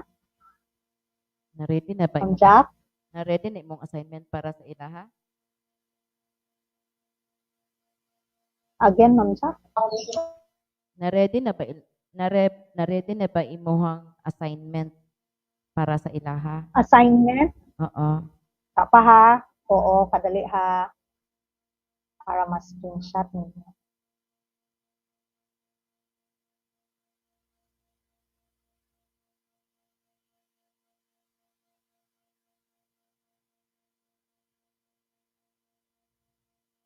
All right. If you have some questions, medyo gyud heavy ang atong topic this afternoon, especially kang Ma'am Palinis, no? But then, let's just review. Anyway, I will be giving you the copy. Share lang siguro nako via Google Drive. Yan na.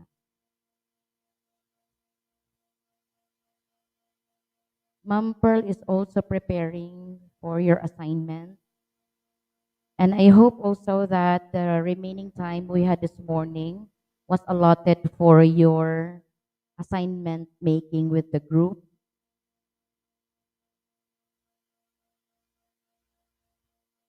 Pag ano lang mo ha, message lang mo sa chat box ha.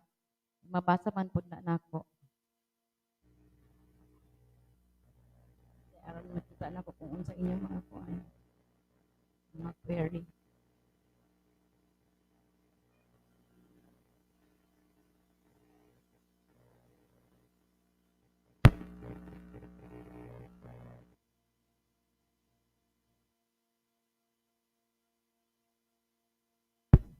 Nag-prepare pa si Ma'am Pearl ha. Wait lang tagamay.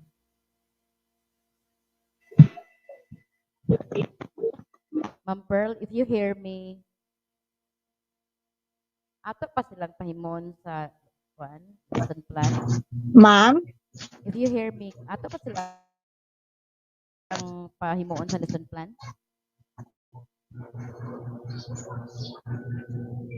Hinay akong tingog, ma'am. By, siguro, ma'am. Hindi man nakadoon. Ang output manggod sa imo ha, sa ako og sa ugma katong ugma lesson plan gihapon. Oo.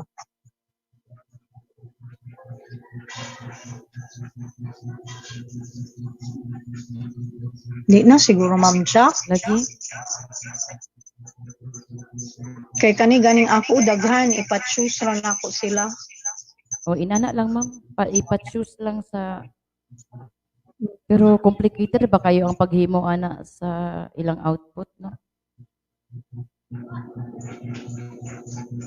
By school lang gyapon, by group ba? Explanation.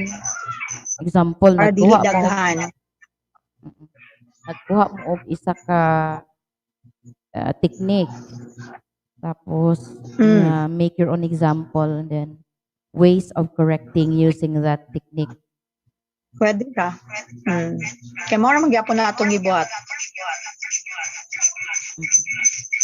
Okay, nagdupli-dupli. I-off na ko, ma'am.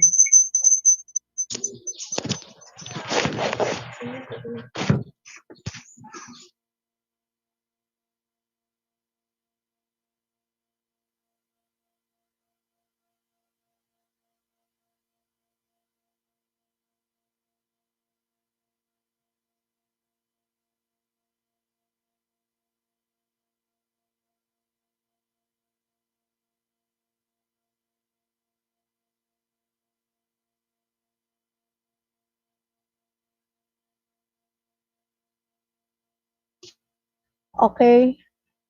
Hello. So, there are 4 questions. Mao ni ganinang morning. So, you just choose any from the 4 na inyong i-answer ha. Ayaw na lang tanan. So, it would be best that siguro the most kuan na question ani is number 4. How would you become a mediator in teaching grammar communicatively? So how can we be mediator? If you like that. Pero kung dito mo ganan sa kuan, sa uban, it's okay. Basta choose one question. And then I repeat, kato ingon ni Ma'am and then para gyapon ka ganina, you just give an example. Sa simple ra siya. Para dili ta ma-stress. Okay ba?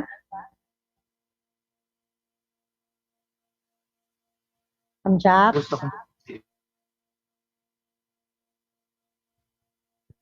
Hello, ma'am. Ma'am. Naara ko, ma'am. Wala lang ko nakafocus. Okay. Wala kayo ko kadungog. Kana? Madungga na? Okay ra, ma'am.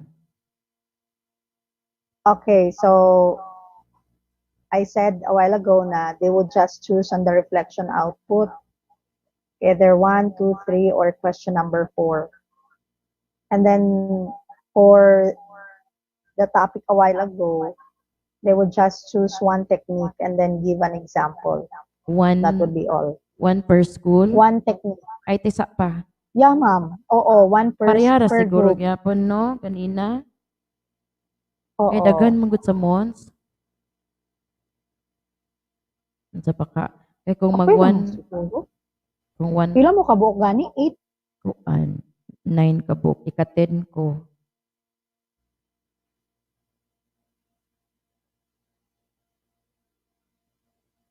So itag 4 na isa 5 or 5 5. So Basta duha ka group dugay iusa sa lang inyo, gyapon okay nato ra? ang Kibanban, Quezon, Calawag ug ang Lantad. Upat gyapon sila. Anyway, may tabo dayon dani ugma ma'am kay pag makabalo na sila sa tanan bitaw nga output, mayon naman din na sila nga ma'am ako ang kuan, ma'am ako ang ana. So ang kada topic na may output. So ikatulo na to karon choosing a technique. Or actually wala mang gudad tupod sa kuan slide. Kita na lang mag-assign Magkuan sa na ta, they will. mag-assign sa ta. Ha? Mag-assign sa ta. Ato sa pangutan-on sila kung katong previous nga assignment kini ba magpapaw na ba? Nahimo na pa ninyo mga igsuon ang katong assignment ganina? Ang katong ganina kay sa akong activity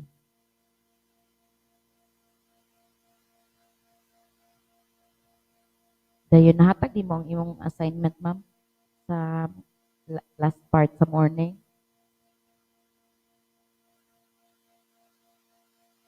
Share na ko ma'am. O kana ma'am. Okay mo. What is the most significant learning we gained from discussion? Okay.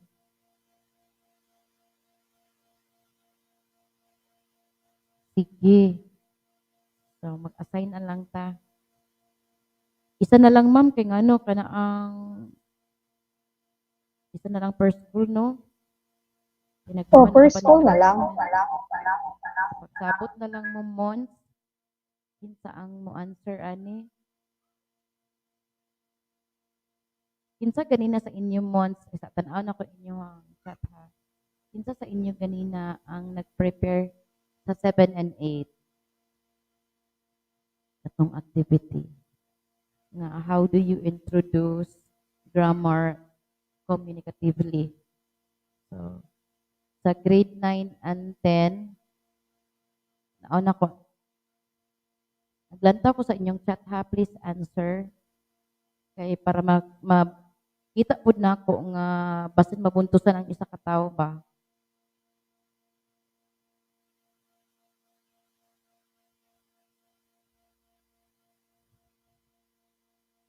Sa scenes, wala pa problema sa San Isidro. Di mo ko gusto gud nga mag-assign na lang sa inyo kay kabalo ko nga na may mga trabaho karon. But you have to come up with an output and then talk with your peers kung kinsa ang mo answer aning reflection total isa raman.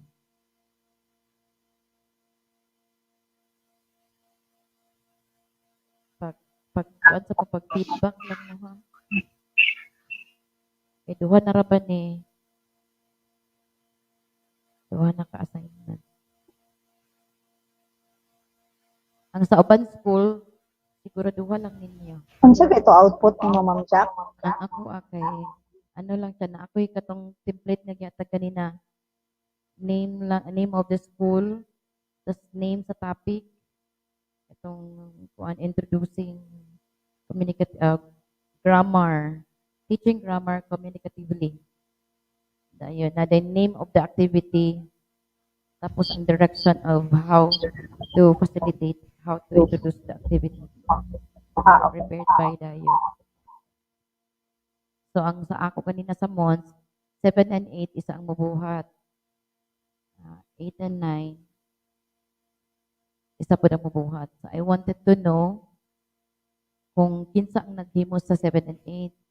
Kaya kung walay mag-volunteer, ako gid ang muhatag anak. Pwede man pwede. And then I found out na Jordan is in grade 9.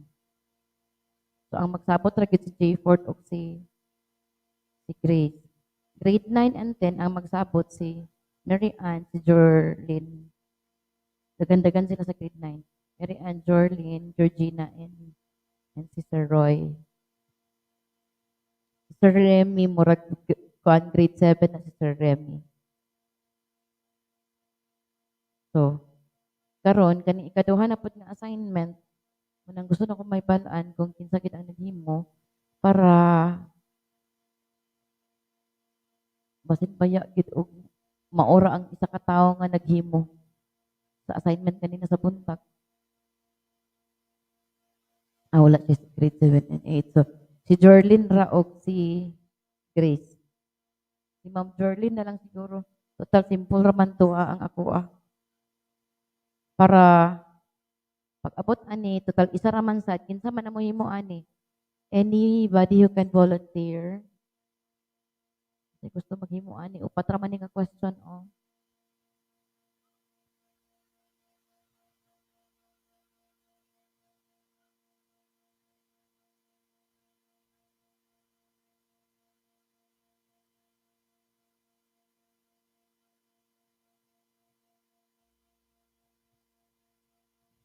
Kinsa man ang kuan mahimo aning reflection output. Sa ato na lang ning nganlan diretso ha. Kay maparihan na sa previous nga inset nga sige og kan ang tulod-tulod ang nahitabo way naghimo. Dili na to gusto nga mainana kay tanan kung busy ba tanan pod. So mo nang kailangan nato ni may balaan kay aron mo makatulog ta karon ba nga mahilo na. Kaya ugma dahil ang presentation niya. Dili na to mahatagan si Apple ha kay si Apple mag-prepare na sa demo.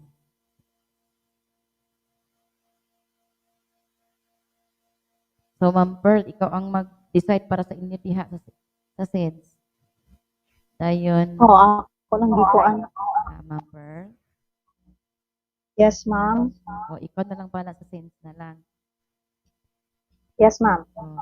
Ang atong concern ani sa kaning upat sa Kalawag, Ibanban, Quezon ug Lantad. Isa sa ilang upat ang maghimo aning reflection output. Nabi si Ma'am Irene nagkuan pa ni si Ma'am Irene, nag-speaker po sa Filipino. Ito nga lang siya diri taon.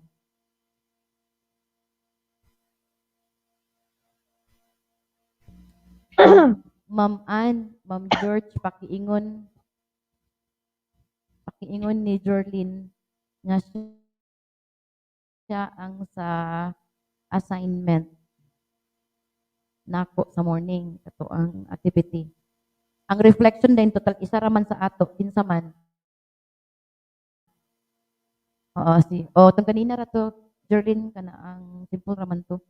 Activity lang siya, giunsa nimo pagpangalan ang activity. Dayon unsa ang process sa pag-administer anang activity. Ang iyang pinaka main focus lang yun is teaching grammar communicatively. So, mo na sa grade 8 ug 7 usa raman. Ang 9 ug 10 can we have comments from the grade 9 and 10? Ang grade 9 and 10 si Mary Ann, si G4, si Georgina, and Roy. Sige, pagsabot ng mga upat ha. And then sa reflection,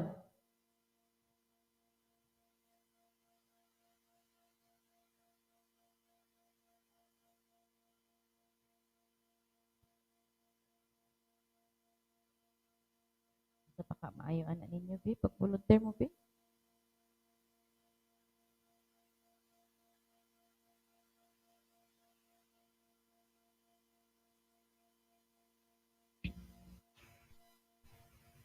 Ma'am Jack.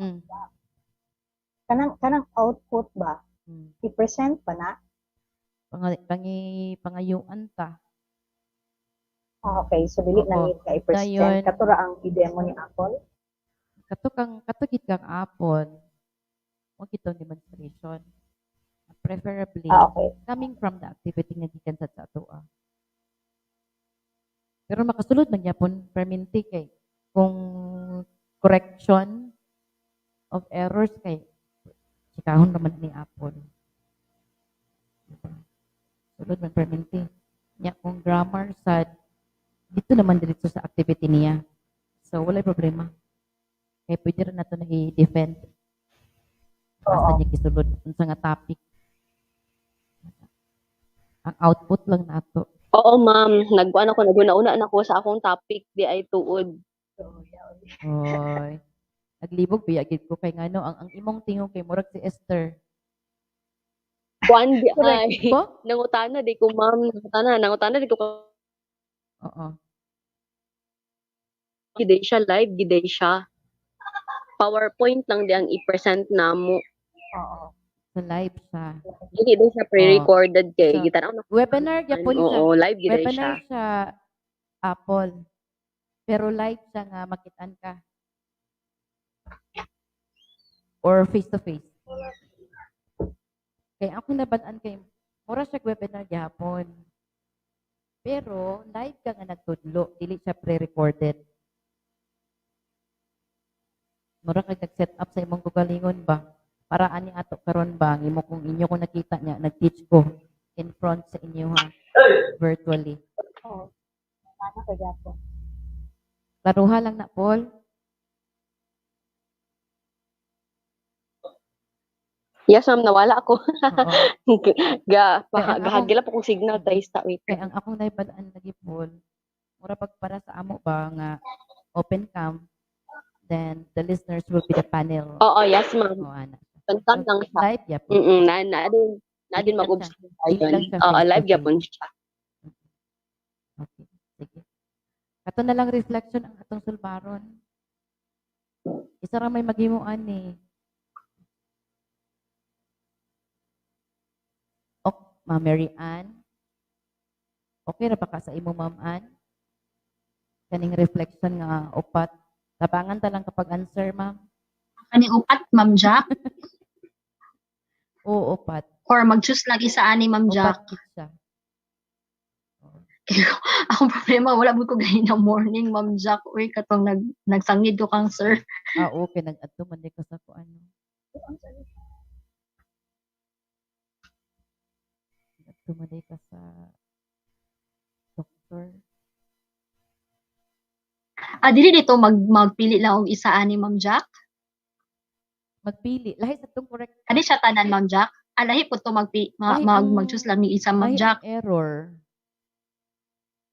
Kani kay sa ganina man ni sa second speaker.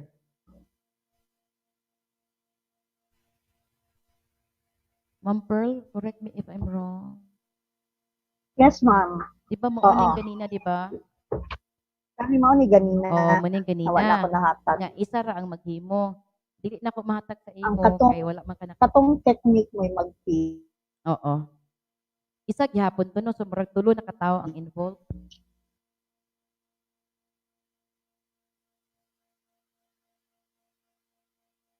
Pagkaulay akong tingog.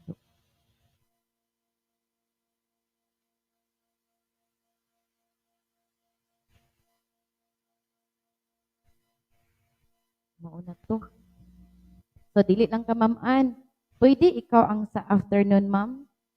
Sa kaning correct. Sige, sige. Okay ra, Ma'am Jack. Yes, Ma'am Jack. Isa lang Afternoon, man. Ma'am Jack. Oo, isa man lang.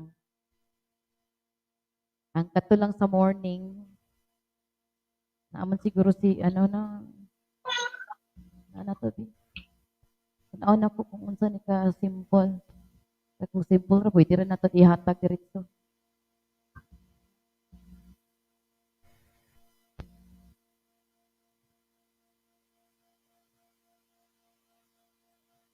Nakapaminaw, anak si Ma'am Grace. Ma'am, asa ka karon ma'am? Naka sa school? Wala, Ma'am Jack. Nako sa balay lang, Ma'am Jack. Wala gina mo nang sadagit nga naa sa balay no. Kaya na strong atong connection ba kay kung sa school na sure na. Dili ra ka ingnon nga nawala ang signal. Ako na lang mag-ingon ani ni Ma'am Grace. Kaya dili na ko matagaan si Ma'am Stanyo kay naa na iya. Kanilang dayon ang kang Grace reflection output. Then imo lang din tong error. Anya. Okay, Ma'am Jack. Oh, kay naaman sad mo answer sa 9 and 10 katong morning session. Naka-decide na mo, Ma'am Ann, kung kinsa sa inyo ha ang mo answer atong activity nga pareha sa answeran ni Dorlin? Isa man Wala sa- pa, Ma'am Jack. Isa sa 7 and 8, isa sa 9 and 10. Ang tag-isa gyud is katura kang Ma'am Pearl ang karon nga session.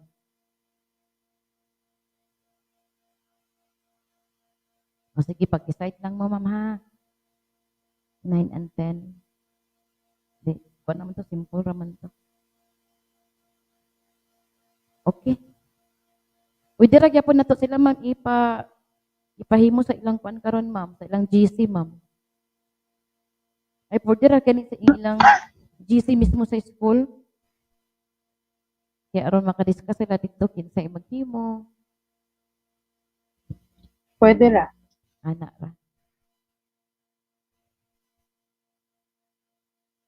Okay. It's 3 o'clock. 2:52 actually. So 3, we will give you 1 hour to be with your group. Kamu na'y bahala nga asa mo mag-meet. Di na kailangan. Pwede bantaan ni, di ba? Ha? Dani sila Pwede mag-discuss? taan ni, magkuan lang. Saan ang tawag i-group. Oh, pwede ta mag-group diri-diritso. Pero dili sila Pwede ka-istorya taan. ani ma'am kay ang Zoom. Kung Pero mag-iyag ang phone, kuan. ang mic magkasaba man. So mag-grouping ta Oo. diri daan. Ay. Naka-group naman na sila daan, ma'am. Ang ilan na lang pag-discuss. Kaya ang ako man sad nga tuod bisan si Ma'am Mary Ann ang magsulat, at least ang idea will be coming from the group. Para dili ra kayo nga bukat pa.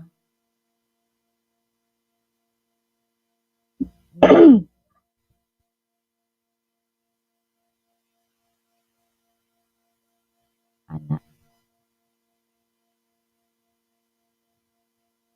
Open na ba yung cam?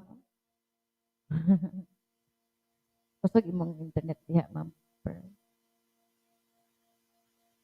Oo, ma'am. Naa ako dani sa akong manghud. Di na na. Dali sa balingasag. Kaya dito sa amo na namatay ang signal.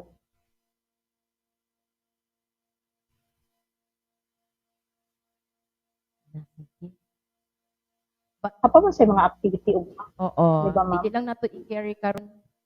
Kay kung atong i-carry karon Okay. na wala na tay i-discuss ugma. After ra kita ugma. Dayon kay carry naman natanaw na ko mga activities naman lang.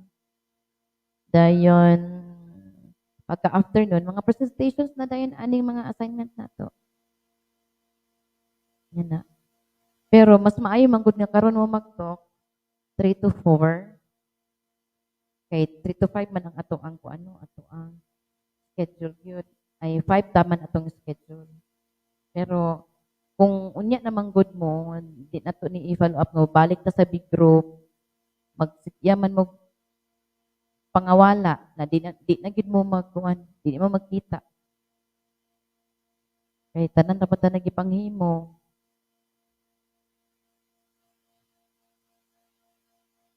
What's the pleasure of the body?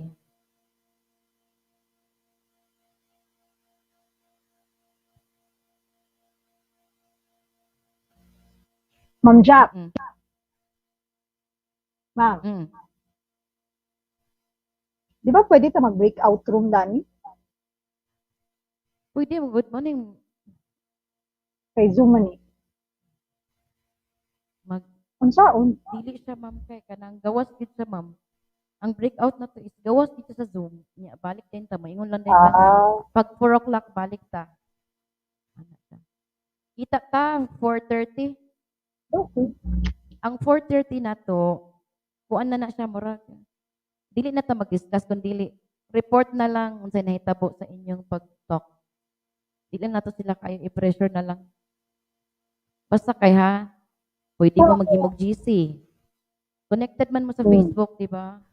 Ay na mo paghimog Zoom.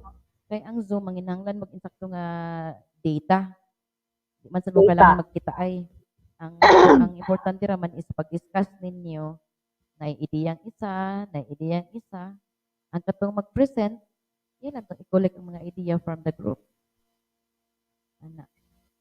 Sa months, pwede raman sila mag-discuss din sa among GC, dili na kailangan. Ang kuan lang, ang mag-add lang is katong four schools. Apil pa gani sa Ma'am Erin, oh. Isod po dili na to i-apil si Ma'am Erin nga, active ra ba kay sige ko diha. Sige. Comment. Ma'am Jack, pwede na ko i-clarify unsay buhaton nako kanibang reflection o output. Ang katulang output sa error ang imo, Ma'am Ann, kay wala man gud ka warning. Wala man ka sa morning. So I repeat, sa morning is kato ang teaching grammar communicatively. Sa months, sa 7 and 8, isa ang mag-prepare. Sa 8 and 9, isa po ang mag-prepare. Sa sense, isa po ang mag-prepare.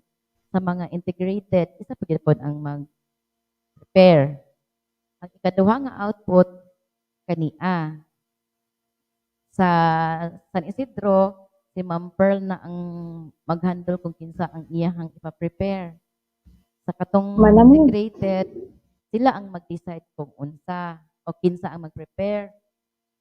Sa months, si Grace Dane. Grace nga Balde.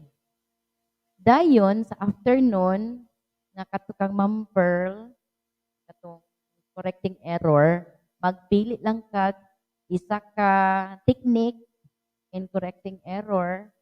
Dayon, isa ra pud ang mag-prepare sa inyong school. Mao nang purpose nga magkitaay mo para kung kinsa katong mag-prepare, i-layout pa na niya kung gusto niya butangan og picture, at least dili na sa lisod sa iya kay nanay iyang idea based sa inyong pag-talk with the group. Okay. Klaro. So ang reflection, katong error, maora tong imuan ha. Okay na. Ang dili makaklaro, ang wala nakadungog. Ma'am Jack, kung saan ito imo? Ang ako ma'am is Asa na to kita? teaching grammar communicatively. Ibutan ako sa Ang matrix, output. ma'am, kay para akong i-share ha. Okay. Sige, i-share. Ako sa lang i-share. I-out na lang ako. Open sa na ako ang kuan. Tapos i-add na ako si Jacqueline.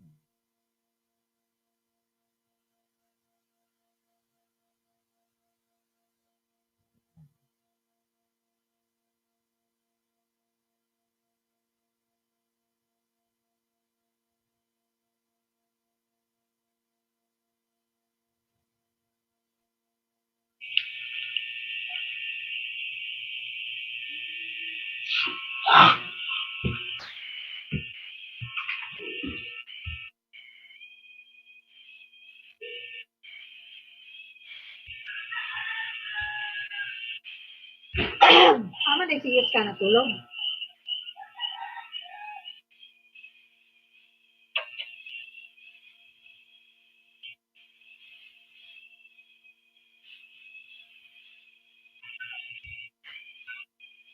Sige, i-out sa na, ma'am. Pwede man ko makashare.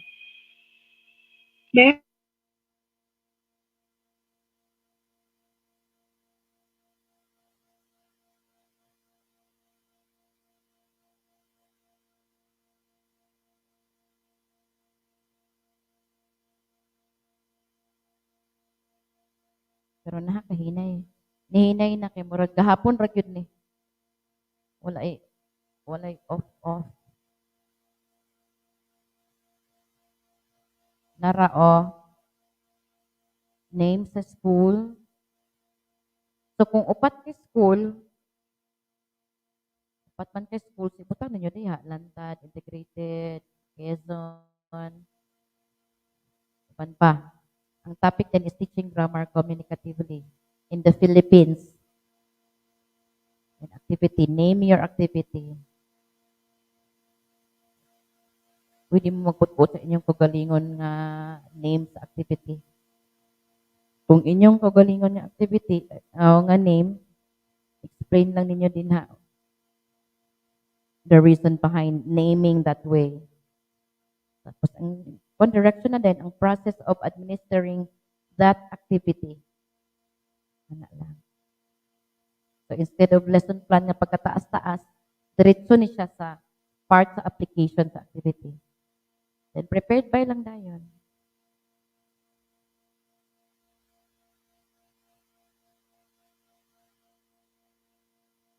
Ayan. At na ako ni pag-share ha.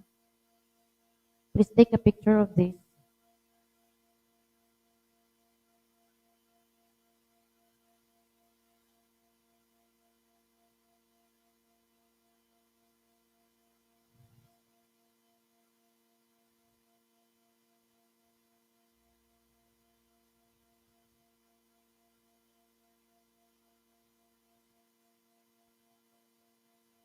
Okay na, ma'am.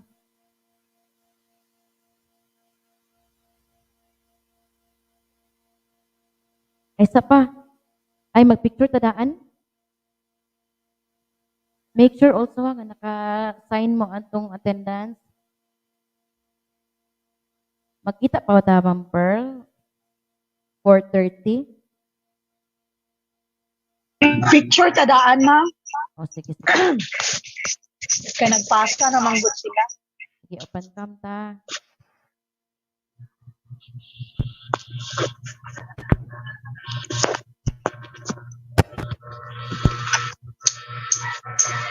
Kasi mag-picture ano di kanang sada-sadag phone di.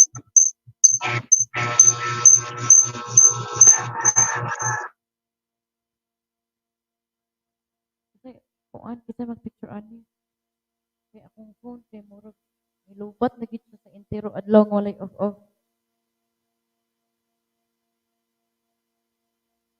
Ma'am Ann. Picture sa Ma'am Ann di. Okay, Ma'am Jack.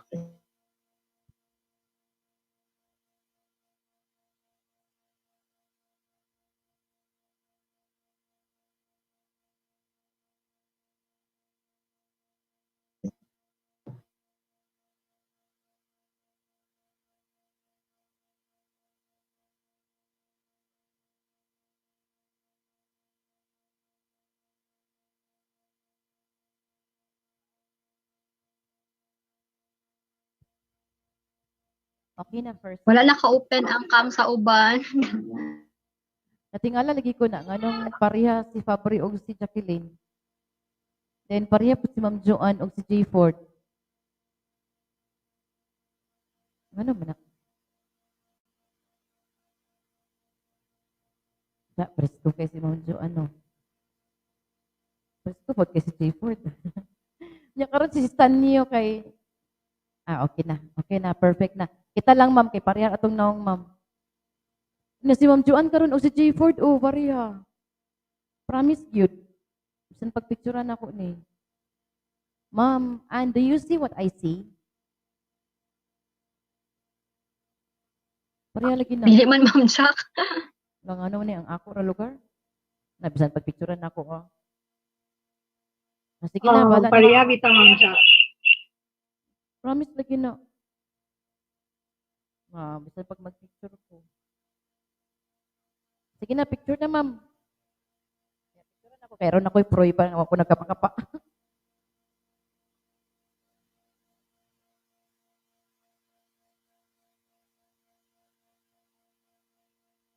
Okay, first slide, ma'am.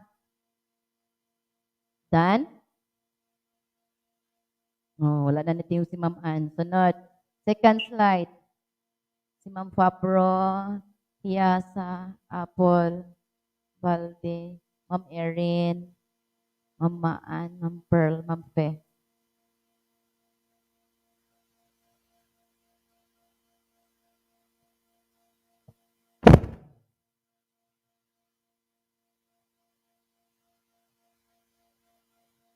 Next. One last slide. Balik ang uban. Pero sige lang. Sandoval. Tingala kung anong wala akong naong.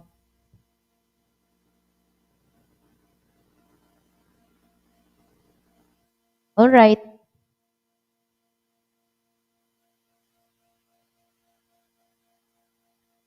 Okay na, nagkanta na ang bata diri.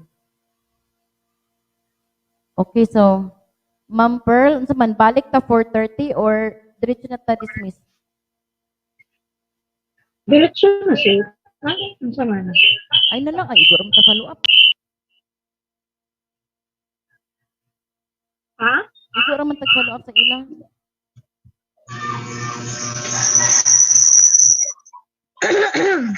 Ikaw daw, ikaw man na i-wisdom karon.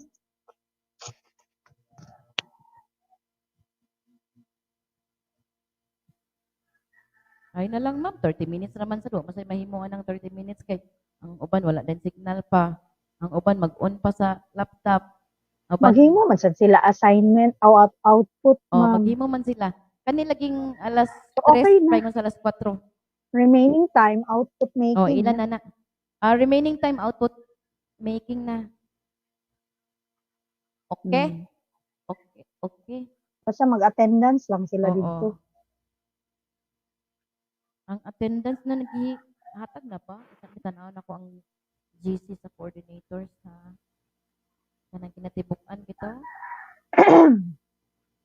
May balaan masad na nila ba kay Isen man dayon? Oh. Wala pa'y bago. PM session mat. Wala pa'y link man. Wala pa, picture lang gisend. Sige na. Alright, let's call it a day. Okay na. Bye-bye all. Ay, ang MOL Okay of na sa output making man. Ma'am Pearl, Yes. naka-istorya? Okay naman sa ding alas 3 ka. Output making. Oo. Sige. Bye for now. Thank you, thank you.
Mamper.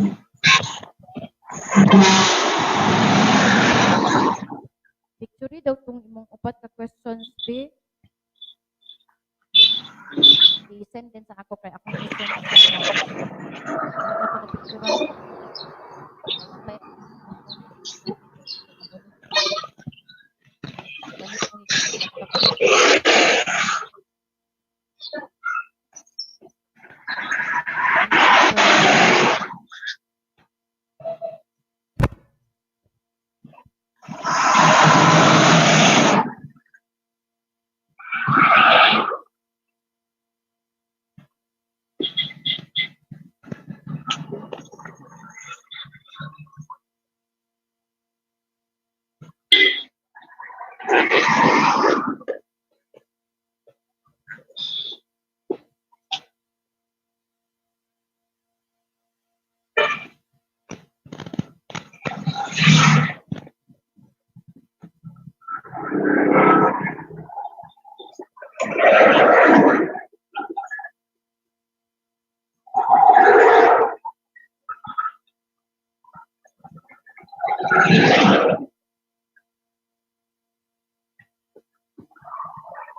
Dugay din na.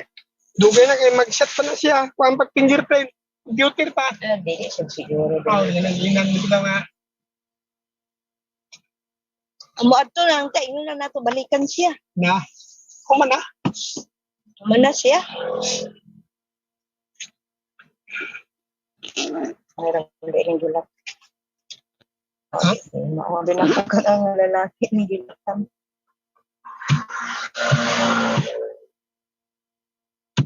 May pa sila diri magkuanda. Magparking. Siya. Ha? Siya. Alang-alang sa imong pamilya alpaka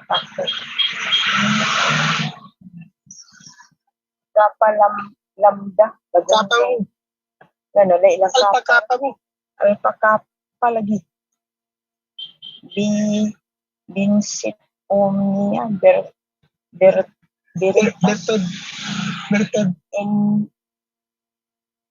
in pilagonglong in fire lagonglong life.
trying to call.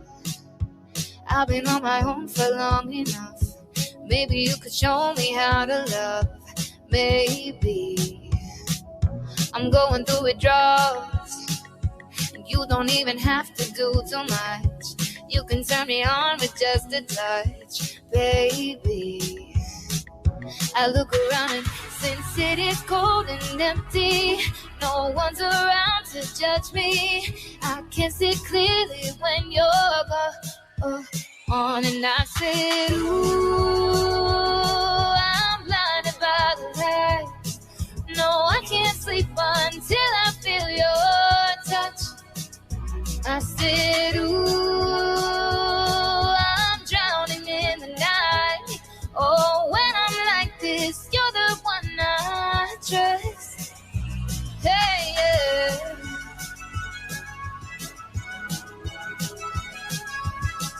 Ooh, yeah. I'm running out of time, 'cause I can see the sun light up the sky. So I hit the road and overdrive, baby. Oh, the city's cold and empty, no one's around